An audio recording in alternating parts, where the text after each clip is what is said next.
Hey friends, hope you're all doing well. We're doing okay too, just really tired since we've been working non-stop. We wanted to answer a question many of you ask: how does our publishing process work? Most of our audiobooks are first posted on Patreon as paid content. They stay behind a paywall for a few months. After that, they become free to access on Patreon forever. Then, a few weeks later, we upload them to other platforms like YouTube, Facebook, and Twitter, X. Lately, our community hasn't been growing much, and we could really use your help. Please share our site in your Facebook groups, Discord servers, Reddit threads, Twitter, X, or with any friends who might be interested. Every little bit helps and we really appreciate it. Thanks a lot for being with us and supporting what we do. Chapter 1. Look, it's that kid again.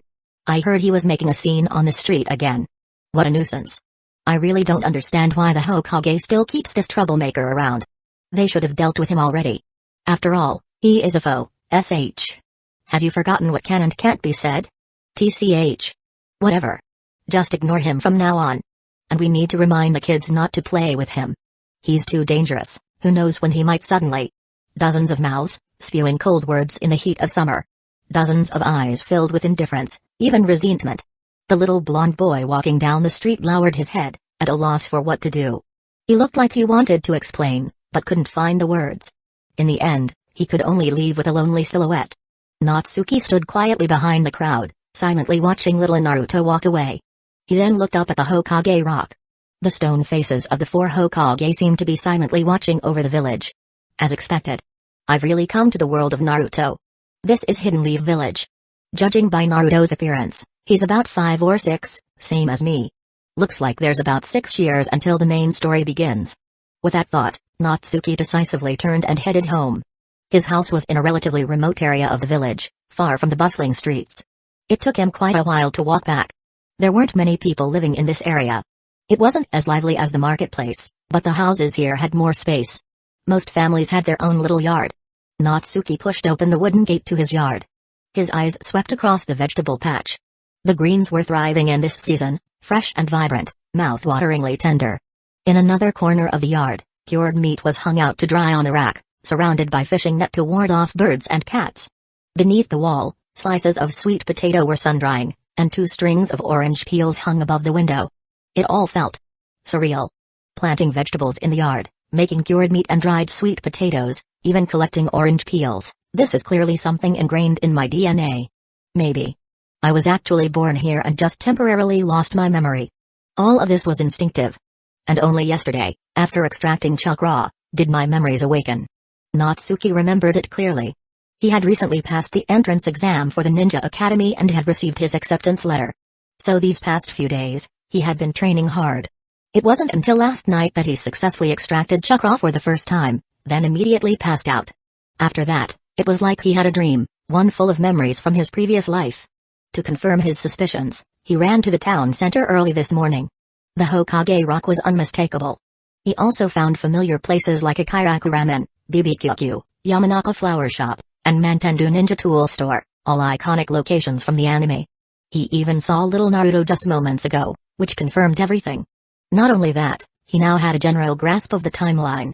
Looking at all the familiar things in his yard again, Natsuki figured he hadn't taken over someone else's body, these memories really were his own. And with that realization, he finally felt a bit more at ease. Still, that was just a psychological comfort. It wasn't the most important thing. What truly mattered was that he had arrived in this dangerous world. As we all know, the Naruto world is filled with danger and madness. One wrong move and the sky comes crashing down. People lose their humanity on a regular basis. When you're watching the anime, it's all passion and emotion, but actually living in it, he couldn't help but tremble. Thankfully, this world had a destined savior. So, the destruction of the world wasn't his problem. As long as he gave up the idea of being the savior, respected fate, and let the chosen one do their job, he could simply focus on living his life well. No need to overthink the rest. With that, Natsuki laid down the guiding principle for his survival. Then he hurried to close the gate and rushed back into the house to dig through his parents' belongings. There wasn't much, just a scroll of notes, 2 kunai, 10 shuriken, 1 ninja tool pouch, and 10,000 ryo in Fire Country currency. The scroll contained basic knowledge, how to extract chakra, the 3 basic jutsu, and some throwing techniques for kunai and shuriken. Nothing too valuable. There was no helping it, Natsuki's father had been an ordinary genin. Average skills. Good with tools and the 3 basic jutsu. He was lucky to survive the Nine Tails incident, but later died on an escort mission. He didn't leave much behind. Word was the enemy had already been dealt with, so there wasn't even a revenge arc waiting. Back then, Natsuki had only been 3 years old. His mother had been a civilian. When she heard of her husband's death, she was heartbroken. She did her best to raise Natsuki until he was 5, then passed away herself. Classic orphan beginning. Gotta love the accuracy of the Isekai setup. But perhaps it was a blessing in disguise. In such a twisted and dangerous world, having fewer attachments might actually help one survive longer. If he ever became a missing nin someday, at least he wouldn't have to worry about family back home. Of course, humans are social creatures. Long-term loneliness isn't sustainable. So making some friends or even finding a partner might not be such a bad idea down the road. Natsuki glanced over the scroll again, then quickly set it aside. He'd read this thing so many times already that he could recite the 3 jutsu hand seals backwards in his sleep. What he needed now was more practice. He packed the scroll and the ninja tools back into the pouch. But when he picked up the 10,000 ryo, his face twitched. 1 ryo equals 10 yen, so 10,000 ryo equals 100.000 yen, 100,000. And then what? A simple bowl of ikiraku ramen costs around 60 ryo. If he ate 3 meals a day, each being 1 bowl, he wouldn't even last 2 months. How's anyone supposed to survive like that? Oh, right, orphans get subsidies. Less than 2,000 ryo a month. Just enough to not starve. Sure, I won't starve. But a kid's growth depends on proper nutrition. No nutrition means poor physical development. Poor development means less chakra. Less chakra means no future. And while I don't expect to become some great hero, if I can't even reach Kage level, then wasn't this whole transmigration a waste? Natsuki frowned and put the money away, already thinking about ways to earn more. He refused to suffer. And he definitely didn't want to live like Naruto, barely scraping by, not even able to eat well. Naruto at least had his Uzumaki physique and the 9 tails to power him up. But with nothing but instant noodles, ramen, and expired milk. No wonder he turned out short. Any other kid would have died from malnutrition. Just imagining a life of instant noodles and ramen made Natsuki shudder. For someone with a Chinese soul, that kind of life was a nightmare. But damn it, I'm only 6. How am I supposed to make money at 6? He cursed internally. Thank God I remembered how to plant vegetables and make preserved food before awakening my past life memories. Otherwise, I'd never be able to support myself. But now that I'll be attending the Ninja Academy soon, my training will only get harder. I'll need even more nutrients. The way I've been eating until now won't be enough. I really need to figure out a way to make some money. Chapter 2. While thinking things over, Natsuki pulled up some garlic sprouts and cut slices of cured meat to make himself a stir-fried garlic sprout and bacon dish. It tasted amazing. But even after finishing his meal and washing the dishes, Natsuki still hadn't come up with a good way to earn money. He could only toss the annoying thoughts aside for now. After all, he still had 10,000 ryo, enough not to starve for the time being. He could figure out the rest later. Right now, he was really fascinated by chakra and ninjutsu. After all, what kind of otaku could resist becoming a superpowered being? Without thinking much about it, Natsuki sat cross-legged and began extracting chakra. His technique was already incredibly smooth, and soon he could feel a faint stream of unique energy flowing through his body. But in the next moment, his mind blanked, and he suddenly vanished from the house. When he regained awareness, he found himself in a vast, white space. This space seemed endless. Natsuki had been tossed in as if abandoned by the world itself. But he didn't panic, because as soon as he arrived, a stream of information appeared in his mind. Infinite Gravity Training Room Manual. The user can enter and exit the training room at will through thought alone and can freely control the gravity and even the environment inside to assist in training. Note, don't set gravity too high in the beginning. If you get crushed to death, we're not responsible. A free bloodline enhancement serum is included. It will increase the user's special bloodline purity. The current Senju bloodline is at 5%, after use, it will rise above 50%. Note, enhancing the bloodline will reconstruct the body. It'll be painful, please endure it. A free gift of 100 Senzu beans. Originating from Dragon Ball, each bin can sustain a person for 10 days and instantly restore them to peak condition. Note, use them wisely. They do not work on soul damage. On the 1st of every month at 7 p.m., the training room will enter special laboratory mode. During this time, the user will have unlimited stamina and chakra and won't take any damage. Note, this state lasts for 10 hours. Please make the most of it. The manual was short and clear, but Natsuki still read it several times, unable to suppress the smile tugging at his lips. Finally, he burst into laughter. To be honest, he'd been worrying about his lack of talent. But he didn't expect his system to activate so soon. He guessed that successfully extracting chakra must have triggered the system, which in turn awakened his memories of his past life. But that didn't matter. What mattered was that now that he had a system, his future was guaranteed. Even if he couldn't kick 6 paths Madara around or crush Princess Kaguya, reaching beyond Kage level was well within reach. Most importantly, 100 Senzubins equals 100 lives. No matter how many disasters come his way, he'd survive. And only by surviving could he laugh his way through the ninja world. What surprised Natsuki most was discovering that he had Senju blood. Thinking it over carefully, it actually made perfect sense, and he had Hashirama to thank for it. Back then, Hashirama had promoted the idea of Senju marrying into the village, spreading their bloodline among the population. Although the clan had now declined or disappeared entirely, it led to many geniuses being born in Hidden Leaf Village. So, ordinary villagers having Senju blood wasn't surprising. Even if Natsuki only had 5%, it meant he wasn't some talentless nobody. But now, with the enhancement serum, that 5% would become over 50%. Chakra would go from a trickle to a torrent, definitely a genius-level starting point. This is how transmigrators should be. As for the special lab mode, it was obviously made for developing ninjutsu or experimenting. With unlimited chakra, unlimited stamina, and immunity to damage, there was no better environment for testing dangerous techniques. The only reasons ninjutsu are hard to develop are because they either require too much chakra or the process is too risky. But this room would remove all those limitations every first of the month.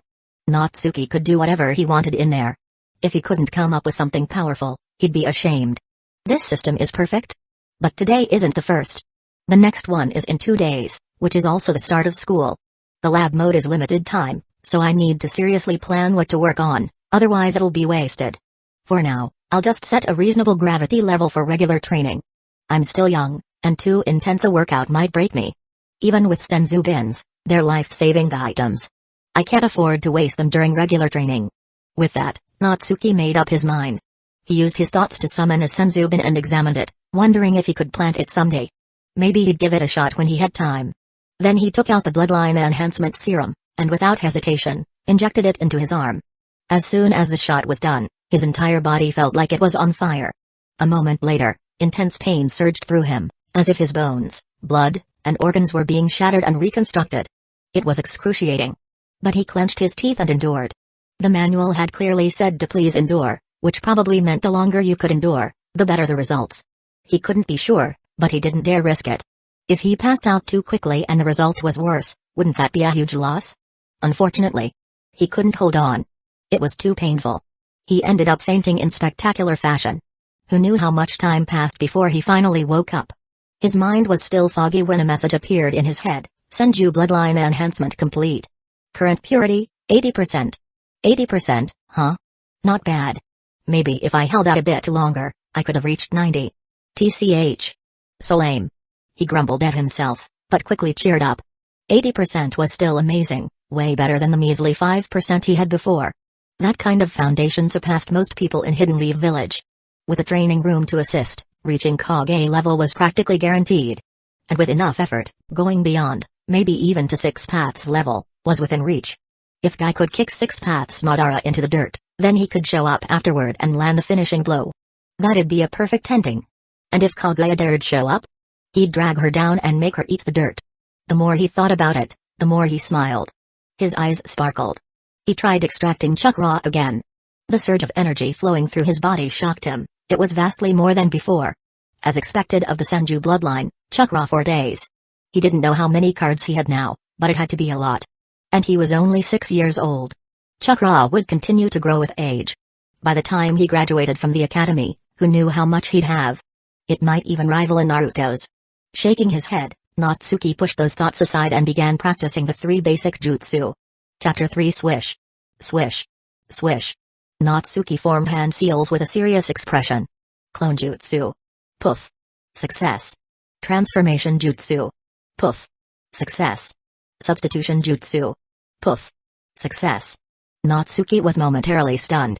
It was his first time actually performing the 3 basic jutsu, and yet he succeeded on the very first try. It seemed that the enhancement of his Senju bloodline hadn't only increased his chakra reserves, but also elevated his innate talent. Who could compare to that? Still, Natsuki didn't get cocky. It's just the 3 basic jutsu. Every genius masters them instantly, right? Even that famous weasel, aka Itachi, from the Uchiha clan had mastered fire style, fireball jutsu on his first try. In comparison, this little feat of his didn't seem all that impressive. Now that I've learned the 3 basic jutsu, I technically meet the graduation requirements. But I still have to attend the Ninja Academy. After all, the academy didn't just teach chakra extraction and basic jutsu, it also offered a variety of essential knowledge. Like the history and geography of the ninja world, the development of Hidden Leaf Village, math, physics, chemistry, biology.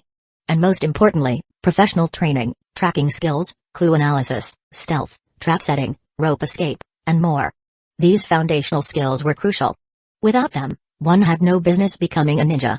Oh, right, Naruto was a special case. A lovable idiot. But he was the protagonist, and a Jinchuriki, practically unkillable. Try swapping him out with a background character who couldn't even detect a basic trap, they'd be dead before they made it to graduation. Even Tsunoda's little brother died to a trap, what chance would anyone else have? Natsuki didn't overestimate himself. He valued the academy's teachings. Even after completing all the material, there was always the library, so much to learn. Either way, early graduation wasn't an option. More importantly, Hidden Leaf Village was dangerous. Especially during this period, before the Uchiha clan massacre. It was the peak of Denzo and Root's shady influence. If you thought Denzo was too busy dealing with the Uchiha to notice others, you'd be gravely mistaken. Root's wood-style experiments never stopped. Denzo had a constant need for test subjects. If he ever found out a child with high Senju bloodline purity existed in the village, he'd definitely make a move. Not even the 3rd Hokage could stop him. So, if you wanted to stay alive, you had to lay low. Acting average? Easy. Who couldn't? All he had to do was hold out until graduation. By then, Root would have lost its purpose following the Uchiha massacre, and the 3rd Hokage would disband it. Denzo wouldn't dare act recklessly anymore. Only then would things be relatively safe. Natsuki shook his head, clearing away those chaotic thoughts, and focused fully on training the 3 basic jutsu. Learning them was one thing, but mastering them was another. And in real combat, mastery mattered most. Once he became proficient enough to use them without hand seals, he could truly catch enemies off guard. So more training would only benefit him. Can't go without seals just yet, but maybe I can start working on one-handed seals. And since the 1st of the month is coming up, the day of the special lab mode, I'll make that my first research project. First step, refine chakra control. After all, the point of hand seals was to direct chakra to flow and change along specific routes to activate a technique. So, the finer and more precise your control over chakra, the less chakra you'd need to use, and the fewer seals would be necessary. Just like Hashirama, clap your hands, and boom, jutsu happens. So how to improve chakra control? Isn't that an open book test? Tree climbing and water walking, of course. With a thought, Natsuki manifested a massive towering tree, hundreds of meters tall. In this gravity training room, the environment changed according to his will. Making a tree was child's play. Ah, too bad I can't create living things. Otherwise, I'd summon 10 Kamizato Ayakas right now. He cracked a joke, then focused chakra to his feet and began sprinting up the tree. Naturally, it didn't take long before he fell. Too much chakra was actually hard to control. Like holding a cup of water, easy. But trying to grasp an entire tank? Nearly impossible. Luckily, his talent had really improved. After a few more tries, he could casually stroll up and down the tree with his hands in his pockets. It felt amazing. He willed a whole forest into existence and dashed through the woods like a nimble little mountain dog. Looks like my talent really is top tier. Even better than Sasuke. I picked up tree climbing in no time. Next, water walking. With another thought, he conjured an endless ocean and leapt onto its surface. At first, he couldn't help but misstep into the water, soaking his shoes. But soon he got the hang of it, running, jumping, even flopping around on the water like a child playing. To spice it up, he made the water surge violently, increasing the challenge of maintaining his footing. He trained like this for who knows how long. Only when his stomach growled did he reluctantly leave the gravity room and return home to cook. Trained for 8 hours straight. And I'm not even tired. Despite the constant chakra consumption, I still have reserves left. Senju bloodline really is overpowered. But a new problem arose. His appetite had tripled. That 10,000 ryo might not last even a month. Natsuki stared at the empty dishes he'd polished off all by himself, eyes twitching. He wanted to ignore the money problem. But reality didn't care. If he didn't figure something out soon, he'd be starving. As evening approached, Natsuki hurried out to collect the cured meat and dried sweet potatoes from the yard. The shiny cuts of meat made him think, Japan's food culture didn't really have cured meat. Probably the same in the Naruto world. Maybe. I can sell the recipe? But who would I sell it to? And even if I did, it'd just be a one-time deal, not exactly sustainable. Feeling a bit discouraged again, Natsuki cleaned up and returned to the gravity training room. For now, he'd focus on researching one-handed seals. The 10,000 ryo would last a few more days. Money could wait a bit longer. The next 2 days passed quickly. During that time, aside from going out to buy vegetables and meat, Natsuki practically lived in the gravity room. By the end of the 2 days, his hand seal speed had skyrocketed. He could now perform 4 seals per second at full speed. Not as fast as Itachi's legendary 6 seals per second, but still respectable. But the purpose of seal training wasn't just speed. It was to understand how chakra offload during each technique, to master the internal changes, not just get flashy. On the first of the month, he'd attempt one-handed seals that replicated the same chakra flow. If successful, he could cast basic jutsu with one hand. But he wouldn't risk it now. Chakra was like internal energy, messing it up could cause serious internal injuries. Better to wait for special laboratory mode, safe, stable, and the perfect time to test risky techniques. Chapter 4. Today was the first day of Ninja Academy. After finishing breakfast, Natsuki headed out alone toward the academy. On the way, he passed by many parents walking their noisy kids to school, chattering non-stop, making quite the ruckus. Of course, there were also some orphans, walking alone just like him. Natsuki didn't pay much attention. Once he arrived, he went straight to the bulletin board, found his assigned class, and casually scanned through the names of his classmates. Oh ho, Sasuke Uchiha, Naruto Uzumaki, Hinata Hyuga, Nara Shikamaru, Okimeki Choji, Yamanaka Ino, Haruno Sakura, and Yuzuka Kiba, Aburame Shino. So I'm really in the same class as the future powerhouses, huh? That works. Time to build some connections. After all, Hidden Leaf Village's future leadership mostly comes from this bunch. It's best to form some early relationships. But of course, early friendships had to be approached carefully. Some people were okay to befriend now, others better left alone. Take Sasuke Uchiha, for example. The Uchiha clan's relationship with the village was currently tense, and his older brother was unhinged. Getting too close to Sasuke might drag him into trouble. Then there's Naruto. He was a Jinchuriki, getting too friendly might draw attention from the third Hokage or Denzo. Not to mention, Naruto was a loud, hyperactive idiot. Befriending him might just make you dumber. And give you headaches. The rest? Haruno Sakura and Yamanaka Ino were fangirls. Hinata Hyuga was too shy. And Yuzuka Kiba's dog liked to pee on everything. All pass. That left Nara Shikamaru, Okimeki Choji, and most importantly, Aburame Shino. Among them, Shino was the most reliable. In the original story, Shino was always consistent, intelligent, strong in recon, defense, offense, protection, you name it. He also valued friendship deeply. He was definitely someone you could trust to watch your back. And really, who wouldn't want a dependable friend like that? So Natsuki quietly picked a spot off to the side, eyes scanning the crowd in search of Aburame Shino. But Shino's presence was so low, Natsuki couldn't find him even after searching for a while. Before he could locate him, the teachers began rounding up all the new students. Then, the third Hokage, Hiruzen Sarutobi, appeared on a high platform, causing quite a stir. Hello children. I am the third Hokage, Hiruzen Sarutobi. I'm very happy to be here with you all today. You are the budding leaves of Hidden Leaf Village, the future of our village. Blah blah blah. The old man's speech was full of passion, and his eyes sparkled like he believed every word he was saying. The students below all looked excited. Natsuki inwardly rolled his eyes, but outwardly he had to put on a bright, excited expression. After all, kids in Hidden Leaf Village worshipped the Hokage and the Will of Fire. Acting out of line here would make him stand out, in a bad way. Whether or not the Will of Fire was actually correct didn't matter. It was Hidden Leaf Village's political correctness. Everyone had to obey it. Or else? Expect a late-night visit from the Anbu for a little tea. Natsuki kept grinning so hard his face began to cramp, and the old man still wouldn't shut up. He was getting dangerously close to yawning in public. Seriously? All this just to say where the leaves dance, the fire will burn? You needed a full-on TED talk for that? Thankfully, the Hokage eventually wrapped up his speech. Natsuki quietly let out a sigh of relief and rubbed his stiff cheeks before following the crowd of new students to their classroom. Once there, He scanned the room and finally spotted a Shino. You'd think someone in a huge cloak and dark sunglasses would be easy to notice, but the entire Burame clan had bizarrely low presence. You could be standing right next to one and still not notice. Probably something to do with their clan's insect-based techniques. Anyway, it wasn't worth overthinking. Shino was known to care about that low presence, so the least Natsuki could do was acknowledge his existence. He walked over confidently with a friendly smile. Hey, is this seat taken? Mind if I sit here? No games. No pretense. Just sincerity.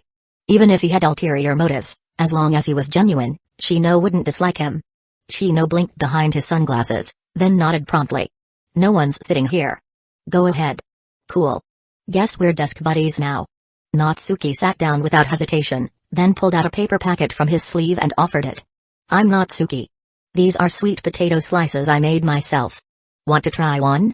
Food sharing, the most timeless friendship move. It didn't need to be anything fancy, homemade food was more heartfelt, and someone like Shino would appreciate that more than any grand gesture. Shino glanced at the snack, then at Natsuki, who casually took one and started chewing. Then he reached out, took a slice, and popped it into his mouth. The mild sweetness made his usually calm expression soften a bit. I'm a Burame Shino. Pleased to meet you. And there it was, they were friends. Natsuki was in a great mood. He munched another slice when he suddenly felt a heavy stare. He turned, only to jump at the sight of a pudgy face right behind him. It was a chubby kid with red spiral cheek marks, small eyes locked tightly onto the sweet potatoes. Who else but Akimeki Choji, the eater supreme? Behind him stood a spiky-haired boy with his hands behind his head, looking helplessly at his friend. Natsuki chuckled to himself. Bringing these snacks really was the right move. They attracted this duo too, perfect timing to expand the friends' circle. He offered the sweet potatoes. Want some? Yes. I do. Choji wasted no time snatching one and stuffing it in his mouth. A look of bliss instantly spread across his face. The sweet potatoes weren't even anything special, but for a foodie, anything tasty was happiness. And after eating chips all the time, a change of flavor was delightful. Shikamaru, seeing his partner go for it, also took one. Well, I guess I'll have one too. Thanks. Natsuki took the chance to introduce himself. I'm Natsuki. This is my desk buddy, also my new friend, Shino. Oh, and since you've had some of my sweet potato, I guess we're all friends now. Shino gave a nod. I'm a Burame Shino. Nice to meet you. Nara Shikamaru. Akimeki Choji. The two boys also gave their names. No need for long introductions, names were enough for now. After handing out snacks all around, only one slice remained. Just as Natsuki was about to wrap it up, a pudgy hand shot out lightning fast, aiming for the last sweet potato. Natsuki grabbed the hand midair and grinned. Hey now, Choji, you can't just snatch the last piece. Choji narrowed his eyes. The last snack must go to me. That's my ninja way. Shikamaru sighed. Oh please, Choji. Yesterday you said any food that reaches my mouth must be eaten was your ninja way. Your way sure changes fast. Chapter 5 Choji's antics were amusing. But Natsuki had a good grasp of his character by now. This chubby guy was warm-hearted and kind. He had an almost sacred attachment to food, so long as you didn't call him a pig or try to steal his snacks, he'd be the easiest person to befriend. That said, the last piece of sweet potato still wasn't his. Natsuki pulled the paper packet back a little, smiling. Choji, this is the last one. You want it, but so do I. I bet Shikamaru and Shino wouldn't mind having it either. I can't just hand it over to you. So how about we do rock paper scissors? Winner gets to decide what to do with it. Sound fair? Shikamaru groaned. Such a drag. It's just a piece of sweet potato. But Choji's eyes lit up with determination. The last snack? I won't let anyone else have it. I accept. I'll join too. Shino added quietly. It seemed to be his first time engaging in something like this, but he quickly got the hang of it. For someone like him, playing a game with new friends was a valuable experience. The four of them huddled in a circle and got ready. Rock, paper, scissors. Rock, paper, scissors. Haha. My scissors win. Natsuki grinned, holding up his hand in victory. Choji looked devastated, clearly not expecting to lose. As agreed, I get to decide the fate of this last piece. Natsuki pulled out a kunai and swiftly sliced the sweet potato into 4 pieces. There, now we all get some. Friends share, after all. Choji immediately brightened up, snatching his share and popping it into his mouth with glee. Shikamaru and Shino exchanged a glance and picked up their pieces as well. Childish as it may have seemed, The four of them had clearly grown closer through the interaction. Naturally, they started chatting. Choji was curious about the sweet potato, where Natsuki bought it, how it was made. When Natsuki said he made it himself and even shared the process, the simple conversation turned surprisingly lively. Just then, a stir broke out in the classroom. Sasuke Uchiha entered the room, his handsome little face and cool demeanor instantly causing a wave of squealing among the girls. Shikamaru scowled. Girls are such a drag. Natsuki met Shino's gaze and they both shrugged. Drag or not, they sure were loud.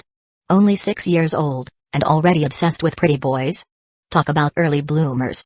Also, Sasuke really was full of himself. Probably learned that from his oh-so-glorious big brother. The very next second, a familiar loud voice echoed through the room. Naruto Uzumaki has arrived. From now on we're all classmates, let's get along, Dappeo. The moment he shouted, the entire class turned toward him. Many of them recognized him instantly. And even those who didn't could guess from the whisker marks on his cheeks. Whispers broke out at once. Some weren't even whispers, words like demon fox, annoying, and disgusting were tossed around freely. Even though Naruto had gotten used to this kind of treatment, he couldn't keep smiling this time. The grin on his face was cracking. He had probably really looked forward to today, thinking he could finally make friends with kids his own age. But reality slapped him right back down. Was he really going to be alone again? Could he ever gain acceptance? Thankfully, Iruka arrived just in time and called everyone to take their seats. As he caught a glimpse of Naruto's lonely back, a flicker of complex emotion crossed Iruka's face. There was some resentment in there, understandable, since he had lost his family the night of the Nine Tails attack, and Naruto was the Nine Tails Jinchuriki. But Iruka was a kind man. He knew it wasn't Naruto's fault, and that contradiction only deepened his inner conflict. Ahem. Class, I'll be your homeroom teacher from today onward. Iruka smiled warmly. Let's start with introductions. I'll go and first to set an example. My name is Iruka. I like eating at a kairaku ramen, and I don't really dislike anything. My dream is to be a great teacher. Alright, who wants to go next? Naruto shot his hand up. Me. I'm Naruto Uzumaki. I love a kairaku ramen, and I hate the waiting time before the noodles are ready. My dream is to become Hokage, Dappeo. The class exploded. A demon fox wanting to become Hokage? What a joke. Inuzuka Kiba immediately barked, You? Become Hokage? The future Hokage is gonna be me, the great Inuzuka Kiba. You probably won't even graduate from the academy. Others chimed in with their own Hokage dreams, making the room even noisier. Iruka sighed, rubbing his temples. Alright. I know everyone has great dreams, but let's go in order. I'll call names. Sasuke Uchiha, you're up next. Shing. All eyes turned to Sasuke. The girls looked like their eyes had turned into hearts. Well. Except for Hinata Hyuga. Her eyes were currently sneaking glances at a certain blonde troublemaker. Sasuke stood up, face full of cool arrogance. I'm Sasuke Uchiha. I like Dango. I hate idiots. My dream is to become a great ninja like my Nissan. Wow. Sasuke-kun is so cool. I love you, Sasuke-kun. Sasuke-kun. Girls squealed and screamed.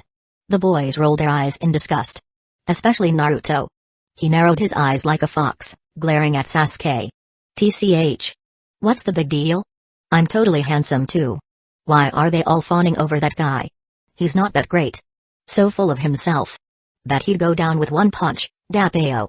Sasuke seemed to sense Naruto's death glare, glanced back, their eyes met, and both instantly turned away with a mutual humphrey. The fated bond between Indra and Azura had just been rekindled. Then came the rest of the introductions. I'm Yamanaka Ino. My family runs the Yamanaka flower shop. I love flowers of all kinds, and my dream is to become super popular. So troublesome. I'm Nara Shikamaru. I like sleeping. I hate trouble. Don't really have a dream. I'm a Kimaki Choji. I love eating. I hate wasting food. And I hate being called fat. My dream is to one day eat all I want without ever working. I'm Hinata Hyuga. She stumbled shyly over her words, but it was adorable. I'm Haruno Sakura. I like. Glances at Sasuke, and my dream is. Another glance at Sasuke. Naruto's eyes lit up as he looked at Sakura. He remembered seeing her before. She wasn't like the others, she didn't look at him with hate. In that moment, Naruto fell hard. But watching the lovely Sakura keep glancing at Sasuke, Naruto felt like his lungs were about to explode. Chapter 6 Shino also gave his self-introduction. As expected, it was all about how he liked bugs. Naturally, both his appearance and his unusual interests made many classmates avoid him. Combined with his practically invisible presence, Shino was soon forgotten by most of the class. Natsuki noticed this and patted his deskmate's shoulder in a show of support. Then he stood up and said, "I'm Natsuki. I don't really have anything I particularly like, and I don't hate much either. As for my dream, haven't thought of one yet. That's it. A name, and not much else."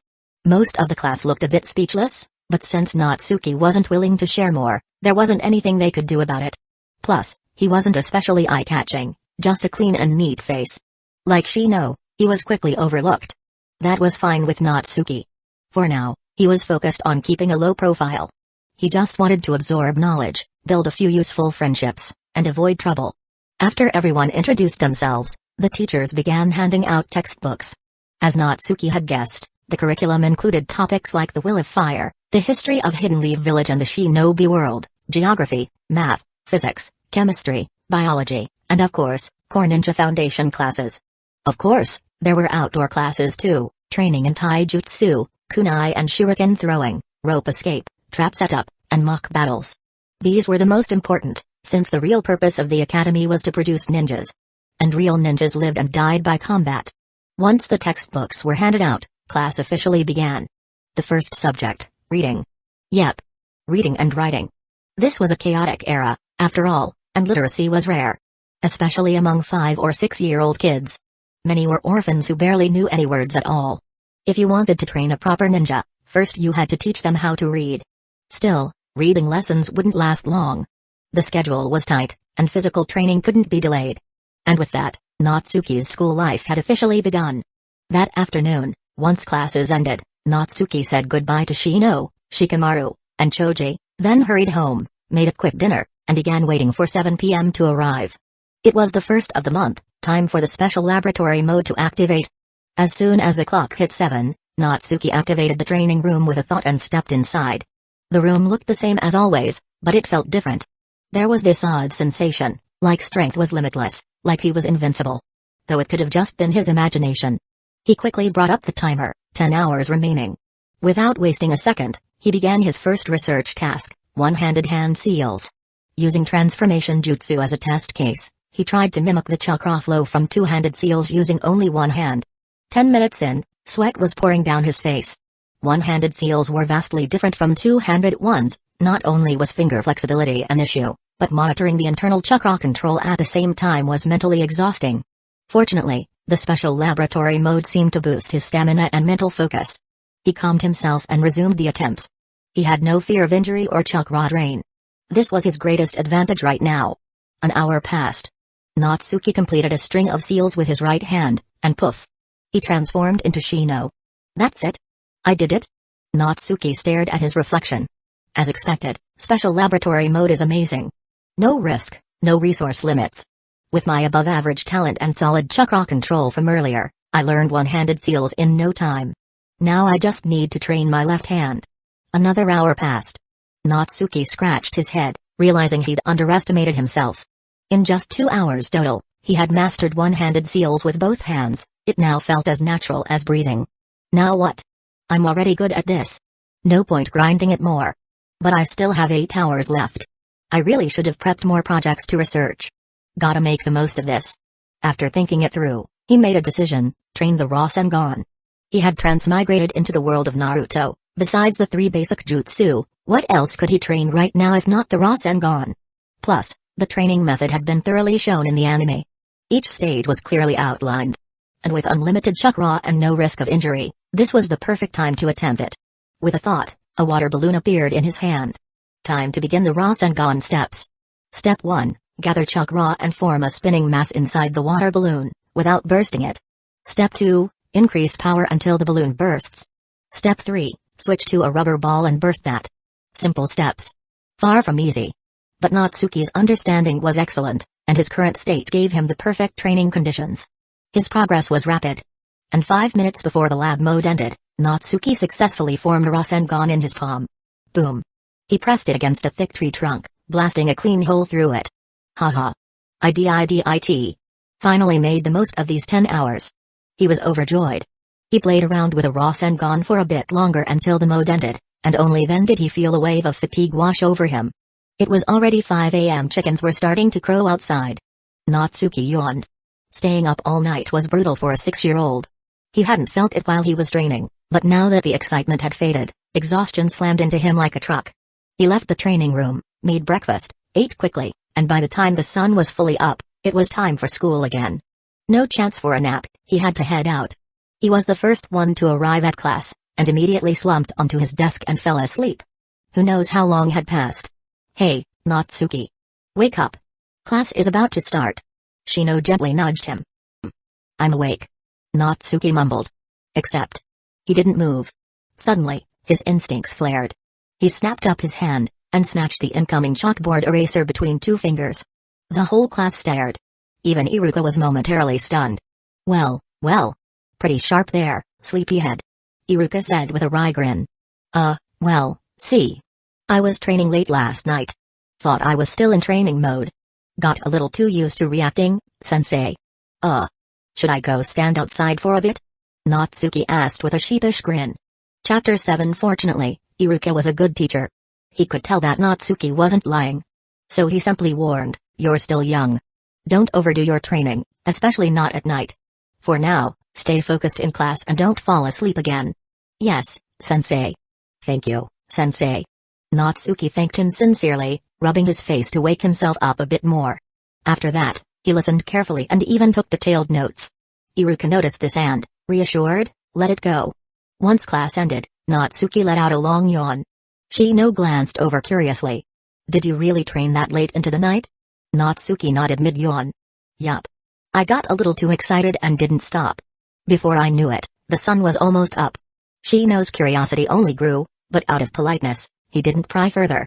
He didn't know what clan Natsuki came from, but if he was training all night without sleep, it had to be some kind of clan secret or special technique, not something polite to ask about. Natsuki, however, suddenly seemed to think of something. He turned to Shino and smiled. Hey, Shino. Do you get a decent allowance? Shino was a bit puzzled but replied honestly, not a lot. Why? If you're short on money, I can lend you some.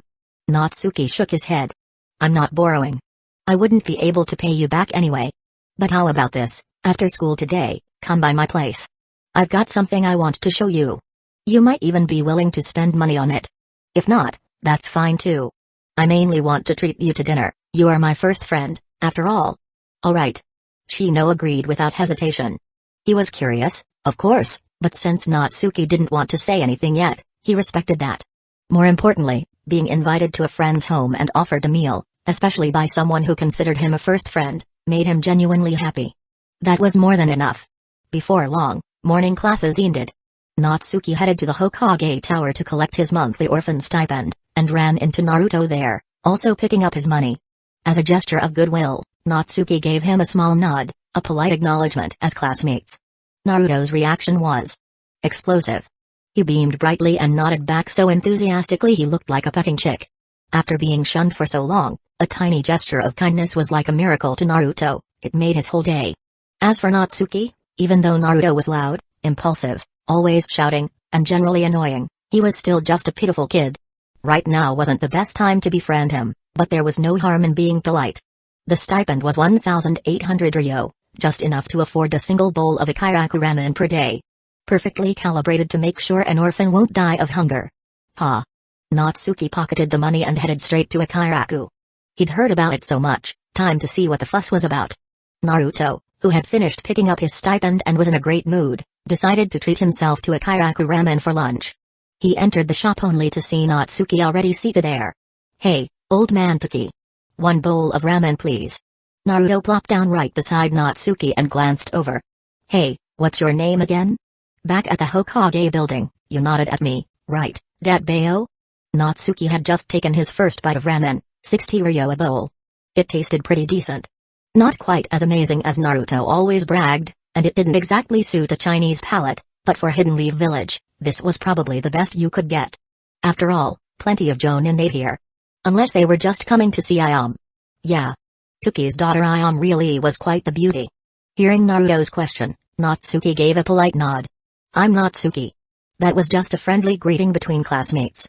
Naruto immediately grinned from ear to ear. I'm Naruto Uzumaki. I'm gonna be the future Hokage, Dappeo. You like a kairaku ramen too? It's the best food ever, believe it. That's only because you've never had anything else. Grilled meat from BBQQ is way better. But Natsuki wouldn't dare say that out loud.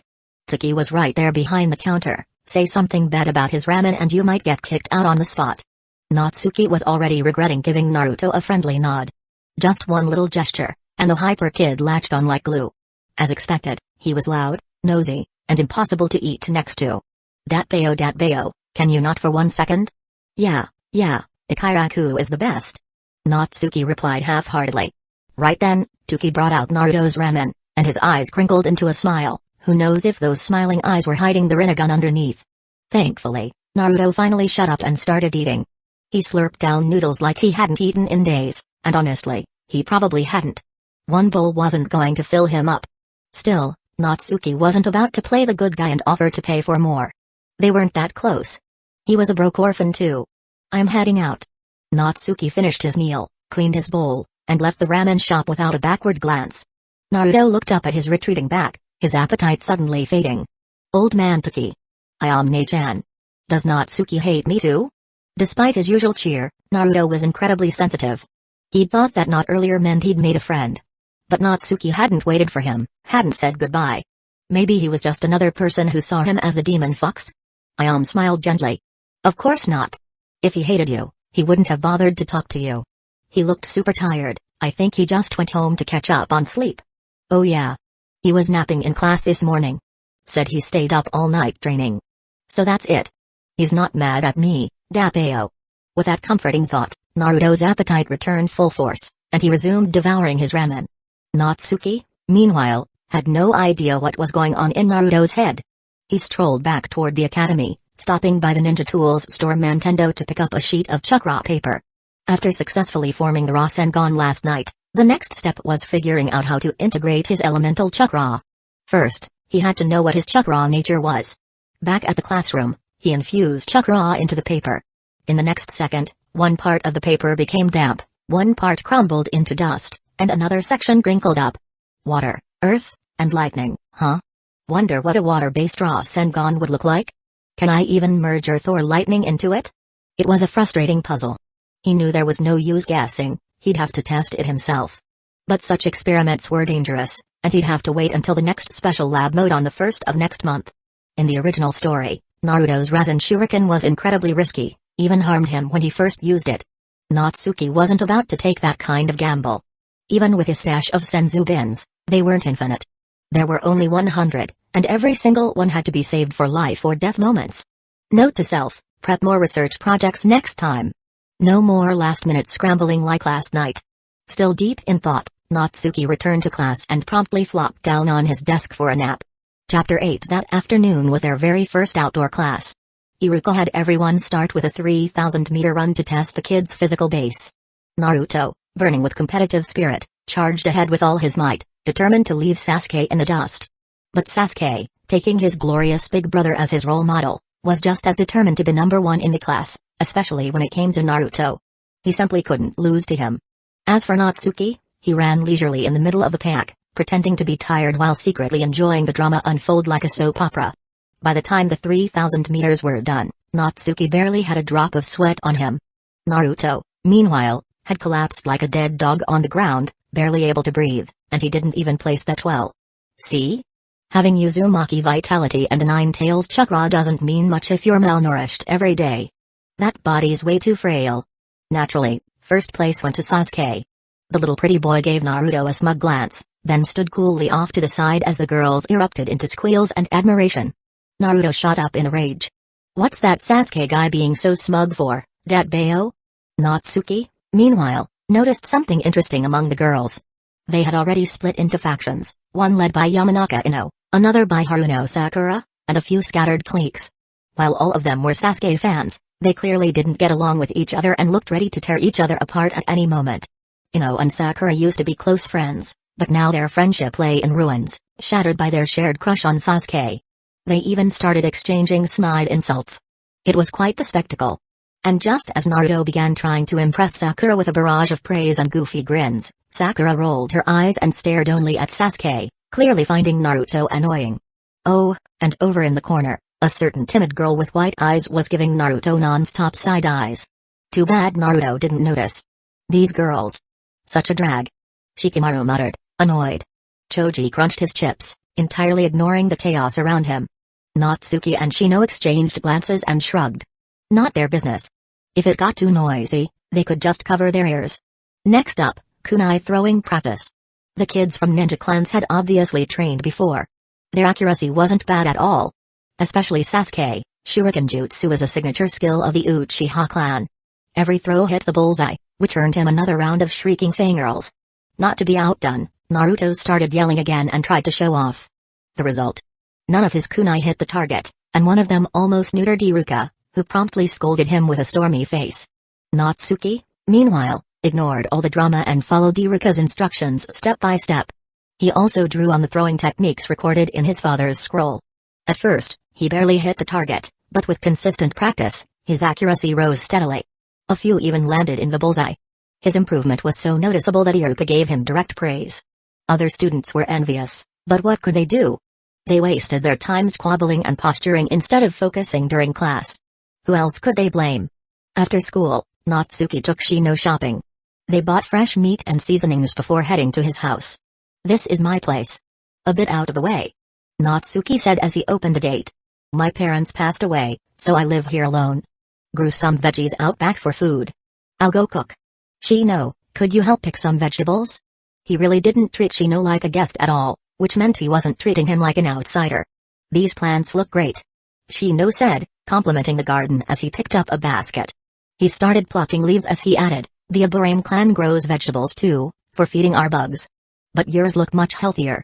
Can I take a few leaves to feed mine? Go ahead. Natsuki responded casually. He'd already put the rice on, marinated the meat, and even chopped off a piece of cured pork. Only then did he finally free up his hands.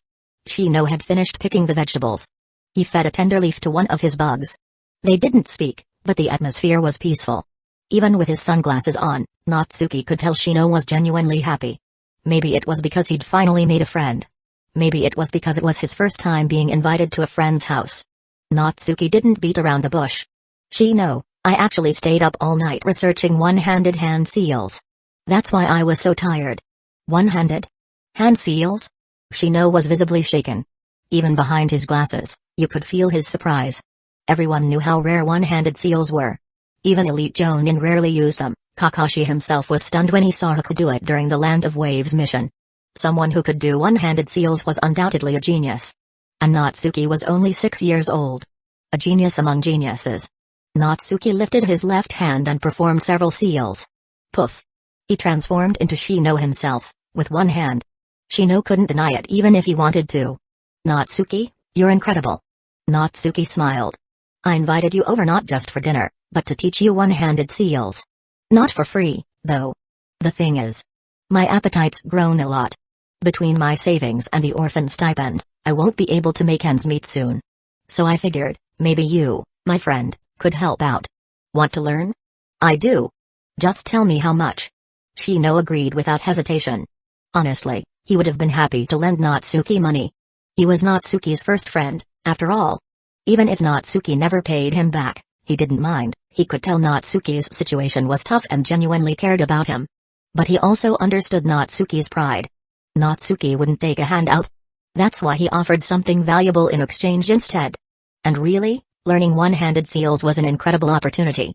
It was more than worth it. A win-win. Natsuki scratched his head. Just give me whatever you think is fair. Enough to get through the next 2 months. I have no idea what it should cost. Shino thought about it. I'll ask my dad tonight. He should know what a fair rate is. I'll make sure neither of us gets shortchanged. Sounds good. But you and your dad have to keep this secret. I don't want anyone else knowing. Don't worry. I understand. Shino genuinely did. He knew Hidden Lee Village wasn't all sunshine and rainbows. Especially after his friend Troon volunteered to take his place and join Denzo's route. That's when Shino realized how dark the village could be. Talented kids didn't stay free for long. They got noticed. Even as the heir to the Aburame clan, he couldn't fight it. If not for Troon stepping forward, he would have been the one taken. Let alone someone like Natsuki, an orphan with no backing. If word got out that he was a prodigy, Root would snatch him up before anyone could blink. Which is why Natsuki's talent had to stay hidden, no matter what. Chapter 9. In truth, Natsuki had no idea that Shino had been watching over him this whole time. During yesterday's outdoor training, Shino had already noticed Natsuki deliberately holding back. At first, he was puzzled. Now, he finally understood. And in his heart, he completely supported it. His friend, Aburame Shino's friend, would not be taken away. "Alright, I'll teach you the core principles now," Natsuki said, "but I still have to cook, so you'll be training on your own for a while." He then began explaining the basics of one-handed hand seals, what to focus on, what techniques helped. Shino listened intently, absorbing every word. Once the lesson was done, Natsuki asked about his tastes, then went into the kitchen to start preparing dinner. Shino watched Natsuki's back for a moment, then returned to his practice with renewed motivation. He knew full well the value of one-handed seals, especially in a clutch situation. Just like in the original timeline, when Sasuke and Hiku had a standoff, and Hiku launched an attack mid-stalemate with a single-hand seal. Had Sasuke been any slower, he would have been seriously injured. Though the Aburame clan specialized in insect techniques, they still practiced standard ninjutsu like the 3 basic jutsu and shadow clone. One-handed seals had huge potential. Before long, Natsuki had finished cooking and called Shino to the table. The cuisine in the world of Naruto leaned toward traditional Japanese fare, with an emphasis on individual servings. Natsuki adapted to the local culture and split the dishes accordingly. Shino, likely encountering Chinese food for the first time, raised his brows in surprise. He picked up a piece of meat and popped it into his mouth, and his entire expression changed. "Natsuki, your cooking is amazing. This is delicious." "Haha, it's just basic home-cooked food. Glad you like it." Natsuki wasn't being modest, what he made really was standard fare. It's just that Japanese food culture was a bit lacking. For someone like Shino who'd never had a different style of food, of course it tasted amazing. After finishing dinner, Shino didn't linger. He stood up and got ready to leave. "Want me to walk you home? It's already dark." "No need. I'm safe. See you tomorrow." Shino replied and disappeared into the night. Natsuki looked around, didn't see any sign of him, then closed the door, cleaned up the dishes, and entered the gravity training room. Time to work off that full stomach with some tree climbing and water walking. Meanwhile, Shino had just returned home, where his father, Aburame Shibi, was already waiting. Seeing his son return safely, Shibi exhaled a quiet breath of relief. "Shino, why are you home so late today?" "I had dinner at a friend's house." Shino replied honestly. Shibi's sunglasses practically lit up. "Oh? You've already made a friend? And even had dinner at their house? Not bad at all." Clearly, he was very pleased that his usually reserved son had managed to make a friend. "Dad. Actually, I have something to discuss with you." Shino then explained everything about Natsuki, from the dinner to the lesson and the context behind it, then waited quietly for his father's response. Shibi looked thoughtful. "That friend of yours is a real genius. Not from a shinobi family, yet already developed one-handed seals on his own? That's incredible. And he seems like a good person. He'd rather sell the technique than take advantage of a friend. You're right to trust him. Here's what we'll do, offer him 100,000 ryo as payment for teaching you." Shino was stunned. 100,000. Shibi ruffled his hair with a chuckle. A single B-rank mission earns between 80 to 200,000. This is perfectly fair. What, you want to offer him 1,000,000 instead? If you're worried it's not enough, just help your friend more in the future. Shino nodded silently. Then his father stuffed a thick wad of cash into his hands, leaving him frozen in place. He had originally planned to use his own allowance. Shibi gave a warm smile. "I'm glad you made a friend, Shino. It makes me happy as your father. Money's not an issue, don't worry about it." "Thanks, Dad." The next day at noon, Shino brought Natsuki to a dango shop and treated him to lunch. He also handed him the envelope full of money. Natsuki let out an awkward laugh. "You could have waited until after you mastered it." "No rush." Shino quietly ate his dango. "Doesn't matter. I'll learn it soon." Natsuki didn't refuse.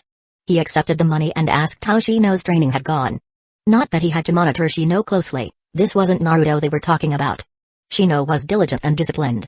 If he had any problems, he would bring them up on his own. And with his level of talent, once he grasped the basics, learning wasn't hard. With 100,000 ryo now in his hands, Natsuki no longer had to worry about starving. He could finally start planning his training more seriously. During the day, it would be class time. In his free hours, He'd review the school textbooks, especially the outdoor combat classes and practical subjects.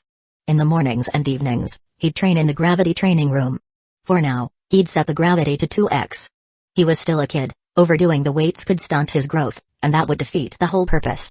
As for his training style, he followed the Kame-Zenin, turtle hermit, method, delivering milk, digging fields, mining, swimming, nothing too extreme, but comprehensive enough to work out his entire body. With proper meals and nutrients afterward, he would make solid progress during his student years. As he got older, he'd gradually increase the gravity and intensity. But that was for the future. He also kept Master Roshi's words in mind: train hard, eat well, sleep well, and study well. Eating and sleeping especially, absolutely critical for a child's development. Now that he had a stable food supply, Natsuki decided that aside from the first of each month, he would never train past midnight. Every night, he'd sleep on time. After all, he had to wake up early the next day to deliver milk. This morning, under 2x gravity in the training room, Natsuki was carrying a heavy basket of milk and climbing a steep mountain path. He had no idea how far he'd walked, his legs were shaking, and his whole body was drenched in sweat. He grit his teeth and pressed on. He had intentionally set the milk route to be long and hard, climbing, wading through streams, navigating all sorts of terrain. Chakra was forbidden, making it even harder. It was brutal. After what felt like forever, he finally delivered the milk to the target location. Then he grabbed a glass and chugged it down, only to immediately gag and roll his eyes. As expected, food produced inside the training room had no taste. If it had, he wouldn't have to worry about groceries. Not that he was complaining, this system of his was already incredible. Asking for more would just be greedy. He finished training, took a hot shower, had a hearty breakfast, then rushed off to school. Chapter 10. Shino had arrived early. When he saw Natsuki, the reflection on his sunglasses was practically gleaming. In a low voice, he said, "Natsuki, I've already mastered it." Natsuki wasn't surprised. "It's only been a few days, and you've already learned it. As expected, you've got real talent." "It's because you taught me the trick." Shino replied humbly, "It helped me a lot. I feel like my chakra control has become more refined, and my strength has improved too." "Thank you, Natsuki." Natsuki waved him off. "No need to thank me. You paid for it. Besides, the stronger you are, the safer I feel. If we end up in the same team someday, I'll definitely trust you to watch my back. Of course, I'll train hard too, so you can trust me to guard yours." Yeah, sounds kinda bromantic, but don't get the wrong idea. This is a promise between comrades to protect each other. It's touching and passionate, got it?" Shino didn't say anything more, but nodded seriously.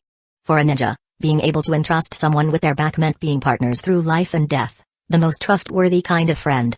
He, a Barame Shino, would not betray that trust. Today's lesson was chakra extraction and hand seals. Though many had already learned it, some students had never even been exposed to this before. Over the past few days, they had only just learned to read and picked up a bit of history. Chakra extraction and hand seals, though, were absolutely essential lessons. Iruka stood seriously at the podium, afraid his students wouldn't understand. He truly worked hard to be a good teacher. But while the students who had already learned could afford to slack off a bit, those who hadn't mastered it were also goofing around, and that pushed Iruka over the edge. He grabbed the chalkboard eraser and hurled it with precision, hitting a certain spiky blonde right on the head. Then came the roar. "Naruto. You think you can slack off just because you've learned hand seals? You dare say you want to be Hokage like this? Get up here and show me your seals." The blonde immediately wilted and trudged up to the front, dragging his feet through a slow, clumsy performance of the hand signs. Rat, ox, tiger, rabbit, dragon, snake, horse, goat, monkey, rooster, dog, pig. These are the 12 basic seals. They're not hard per se. The key is proficiency. Especially in battle, you can't afford to fumble the signs. One wrong move, and it could cost your life. But Naruto was a dunce. Worse yet, he didn't take learning seriously. Mistake after mistake, it was a mess. Natsuki watched Naruto's miserable attempts and couldn't help but cover his face. That kid had really been kind of dumb when he was younger. And despite constantly shouting about wanting to be Hokage, he never put in the work. It just came across as empty bragging. Without a teacher's guidance, it was no surprise he was always dead last.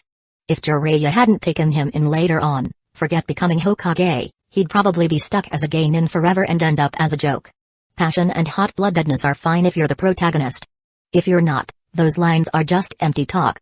Always yelling Hokage this, Hokage that, how about you actually study first? It's fine not to know things at the start. But listen in class.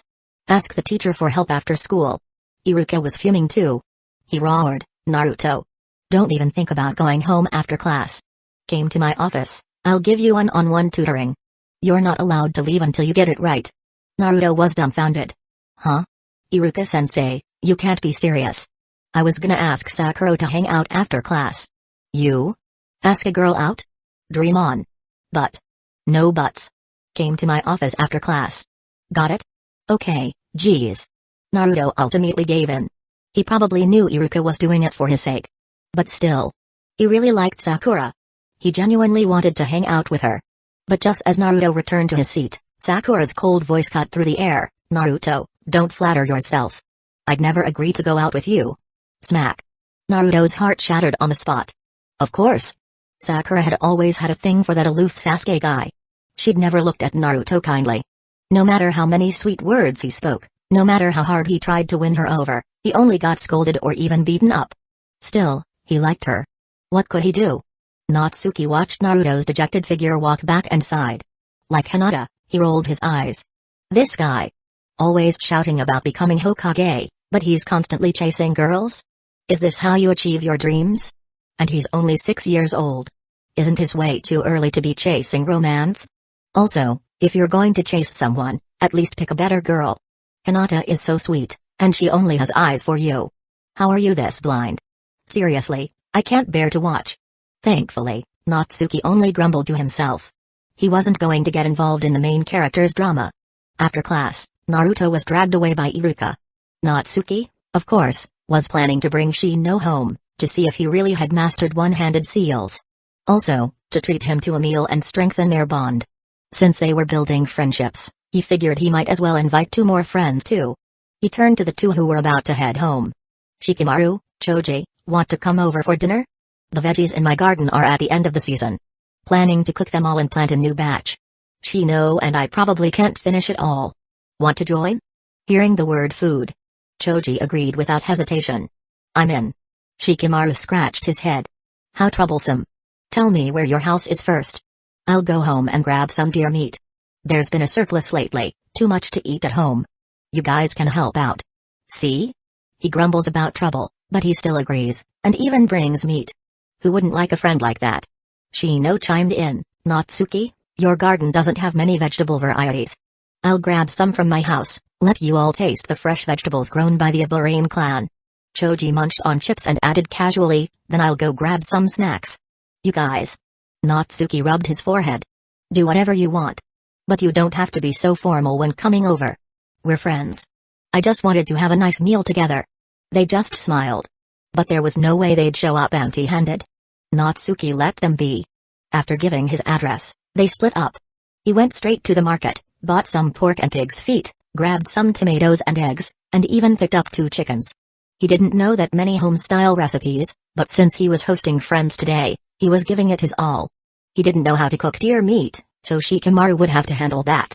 When he got home, he immediately started cooking a big pot of rice. After all, Choji's appetite was huge. He had to prepare plenty. And the variety of dishes couldn't be too few either. Though his family wasn't wealthy, he refused to be stingy when hosting guests.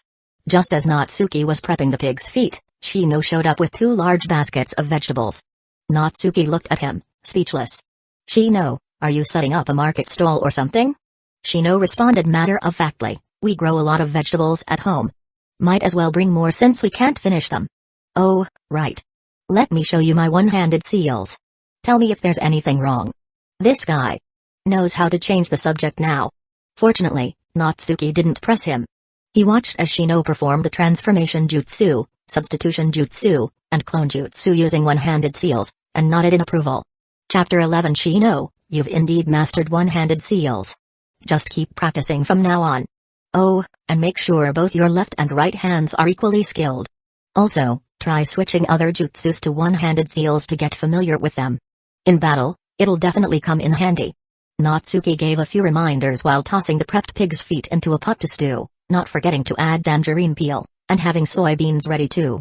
Actually, lotus root would have been even better, but that stuff's ridiculously expensive. Even if he bought some, it wouldn't be enough, especially with Choji coming. Better to go with soybeans instead. Seeing this, Shino promptly helped with washing vegetables. Not long after, Shikamaru showed up carrying a huge chunk of venison, along with a grill and spices. A real lifesaver. Choji didn't bring much in the way of snacks, but he did bring a big slab of beef.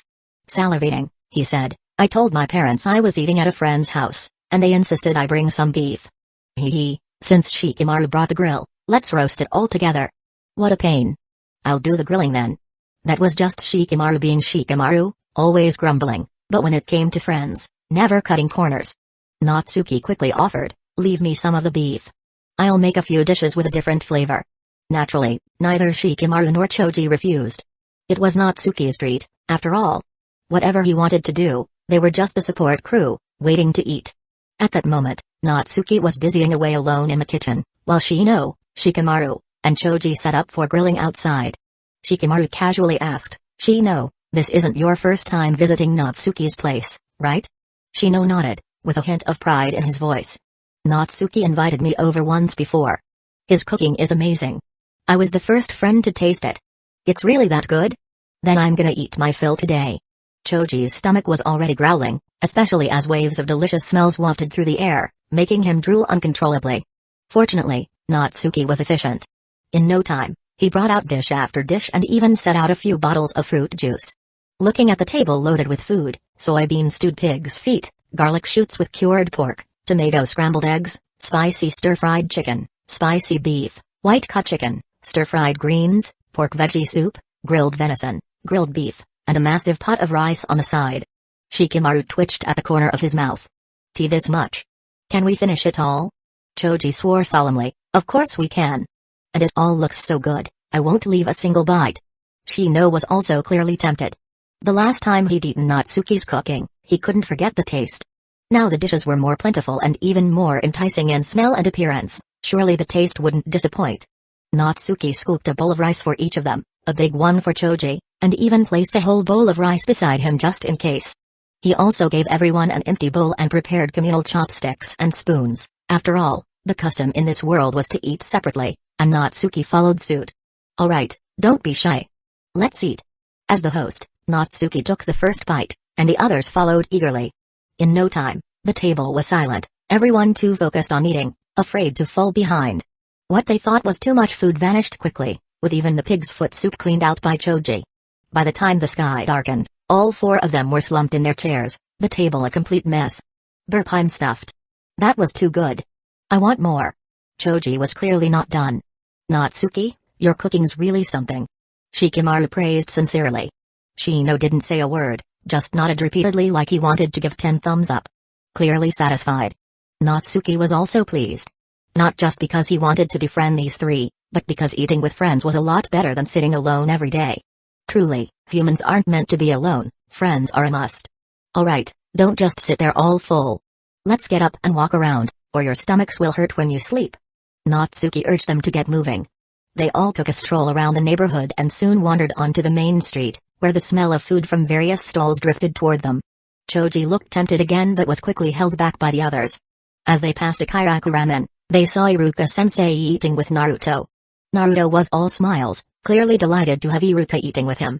That pair, clearly not related by blood, would one day grow even closer than father and son. This was probably the beginning of that bond. Shikamaru looked at Naruto's back and casually asked, "Natsuki, what do you think of Naruto?" "I use my eyes to look at him." Natsuki rolled his eyes. But he could more or less guess what Shikamaru was thinking. After all, Shikamaru came from a prestigious ninja clan and was smart enough to know a lot of things. He was probably feeling conflicted about Naruto. As of now, Shikamaru and Choji weren't friends with Naruto yet. They hadn't skipped class together or bonded. Maybe Shikamaru wasn't sure how to treat Naruto. As the heir of the Nara clan, closely tied to the Sarutobi family, the idea of befriending a Jinchuriki might be seen as controversial. "He's just a hot-blooded idiot." That was Natsuki's verdict. To a kid, if you disregard the village's talk of the Night Tales, Naruto was just that, an overly passionate, slightly dumb kid. Shikamaru didn't actually need to worry. As a child of a major clan under the Hokage's faction, if it were truly forbidden to befriend Naruto, his elders would have warned him already. Overthinking it was just falling into a trap of his own intellect. "Hot-blooded idiot, huh?" Shikamaru repeated the phrase, then chuckled. "Yeah. That fits. Everyone says I'm smart, But Natsuki, you're not dumb either. Maybe even smarter than me. Natsuki waved it off. I don't believe in IQ scores. They say even the wisest make mistakes, and even fools can get it right once in a while. I just know I need to think things through. But you really are smart, Shikamaru. Sometimes, though, you don't need to overthink. What you need is to find the essence of things. Shikamaru's eyes widened in surprise, like he was seeing Natsuki for the first time. The essence of things? What's that? Natsuki grinned and pointed at Shikamaru. Hard to explain, but let me give you an example. You, Nara Shikamaru, on the surface, you're the heir to the Nara clan and known as a genius. But your essence is just a lazy fish with a bit of a brain. One that hates trouble, refuses to flip over, but ends up being forced to lie under the sun until it's dried out. Shikamaru slapped his forehead and laughed. That's a pretty accurate description. Maybe I really am just a dried-out lazy fish. But I get it now, what you mean by the essence of things. Essence wasn't about surface-level labels. It was the real, raw truth. Just like Naruto, son of the fourth Hokage, Jinchuriki, Sakura's hopeless admirer. All just labels. His essence? Just a hot-blooded idiot. Chapter 12. Time flew like a fleeting horse. More than 20 days had passed. During this time, Shikamaru seemed to have come to some realizations and somehow ended up becoming friends with Naruto. Maybe it was because they got punished together for skipping class? Naturally, this led to Choji also becoming friends with Naruto. Even though Inuzuka Kiba didn't have Akamaru yet, he too often wandered off during class hours and, with Naruto, Shikamaru, and Choji, formed what people started calling the skipping class 4. Even Natsuki and Shino, due to their relationship with Shikamaru and Choji, occasionally tagged along with Naruto for river games or street wandering. Though not exactly close friends, they at least became familiar with each other. To Naruto, school life now felt blissful. He had a teacher who cared for him, friends who didn't discriminate against or hate him, and even a girl he liked. Every day was filled with laughter and fun. He was fully immersed in happiness. Natsuki maintained his usual stance. He wasn't close to Naruto, but always treated him with friendliness. And since his interactions with Naruto were purely due to Shikamaru and Choji, surely Hiruzen or even Denzo wouldn't be dumb enough to suspect him of deliberately getting close to the Jinchuriki. But Natsuki didn't have time to worry about that. He was focused on his training plan. While he couldn't grow stronger overnight, his progress each day was significant. His physical strength had clearly improved, his chakra reserves steadily increased, and through consistent studying at school and the library, his body and mind were growing rapidly. Tonight was the first of the month again, the second activation of the special laboratory state. It was extremely important to Natsuki. He had already prepared his research project and was now double-checking every detail, hoping everything would go smoothly tonight. Suddenly, noise erupted nearby, causing Natsuki to frown. "What's going on?" he asked, clearly annoyed. "It's at the school training field," Shino said as a bug returned to his fingertip, relaying what it had seen. 7 second-year students are trying to bully Naruto. He's arguing with them now. Shikamaru, Choji, and Kiba already rushed over to try and break it up. "We're going to." Natsuki had a bad feeling. Not only was his train of thought interrupted, but he suspected this might turn into a fight. If it was just Naruto getting into trouble, Natsuki wouldn't bother. But with Shikamaru and Choji involved, they were bound to get dragged in, and as their friend, he couldn't just sit back. Shino seemed to think the same and didn't object. The two of them quickly left the classroom and ran straight for the training field. By then, a crowd had gathered. Angry voices rang out, Naruto's indignant shouting and curses from others. Things like "damn fox demon" and "why don't you just die?" could be heard. Technically, the third Hokage had issued an order. No one was allowed to mention the 9 tails around Naruto, let alone bully him. Even students were included in this directive. But these second-year kids, who knows if they were just too angry or too dumb, were brazenly shouting it in public. Bold, to say the least. Naruto was especially sensitive about being called the fox demon.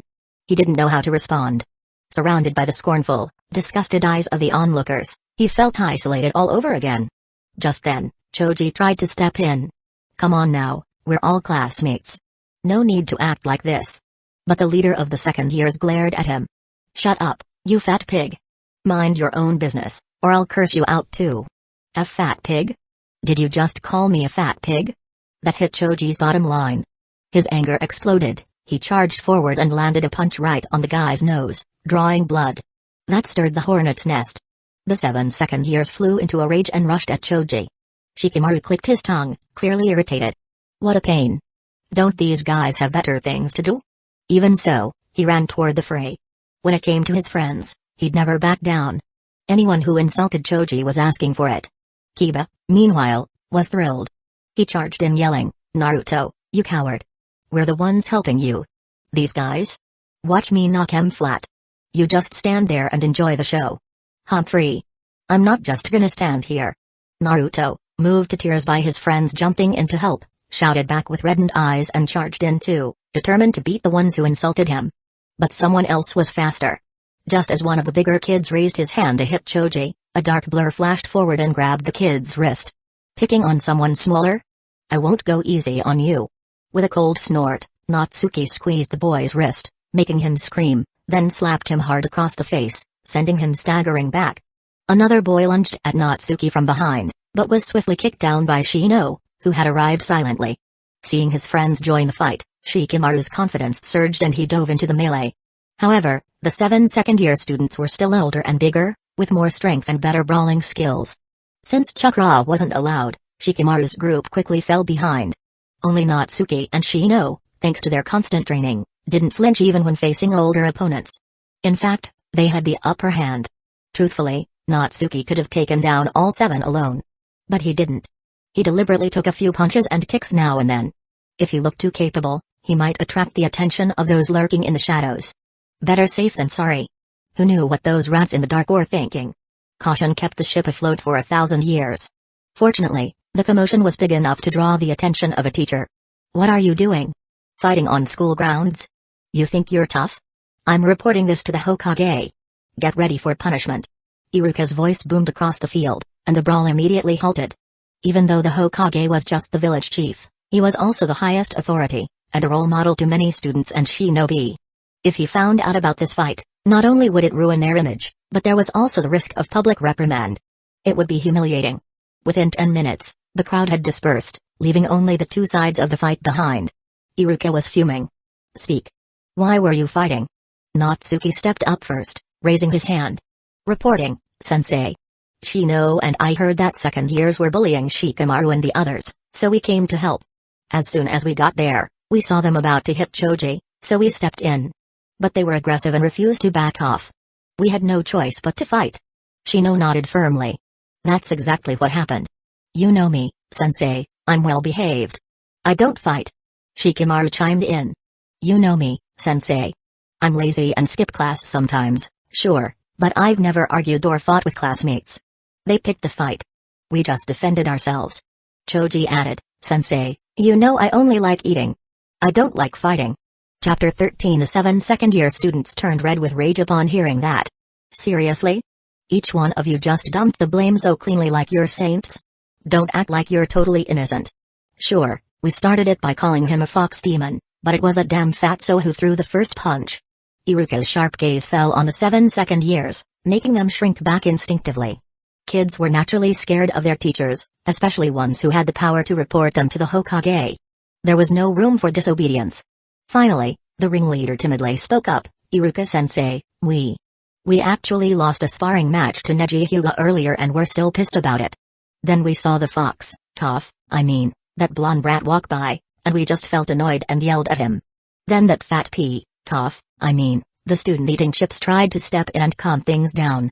We got mad and cursed him too. We didn't expect him to punch us right away.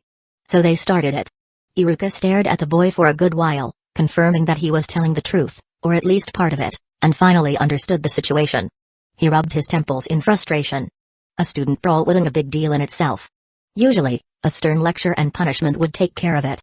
But Iruka wanted to be a good teacher, someone who guided these kids down the right path. Especially since this involved Naruto, it wasn't that simple.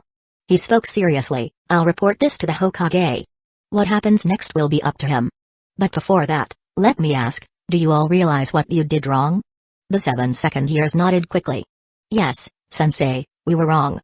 Natsuki, however, met Iruka's eyes directly, his voice unwavering. "Sensei, it's wrong to fight in school, but I won't admit fault. Shikamaru and Choji are my friends, and they'll be my comrades after we graduate. If they're being bullied, I won't just stand by." Shino had his hands in his pockets. "Same." Shikamaru scratched his head. "TCH. Such a drag. Iruka-sensei, forget right or wrong for now. You go report to the Hokage.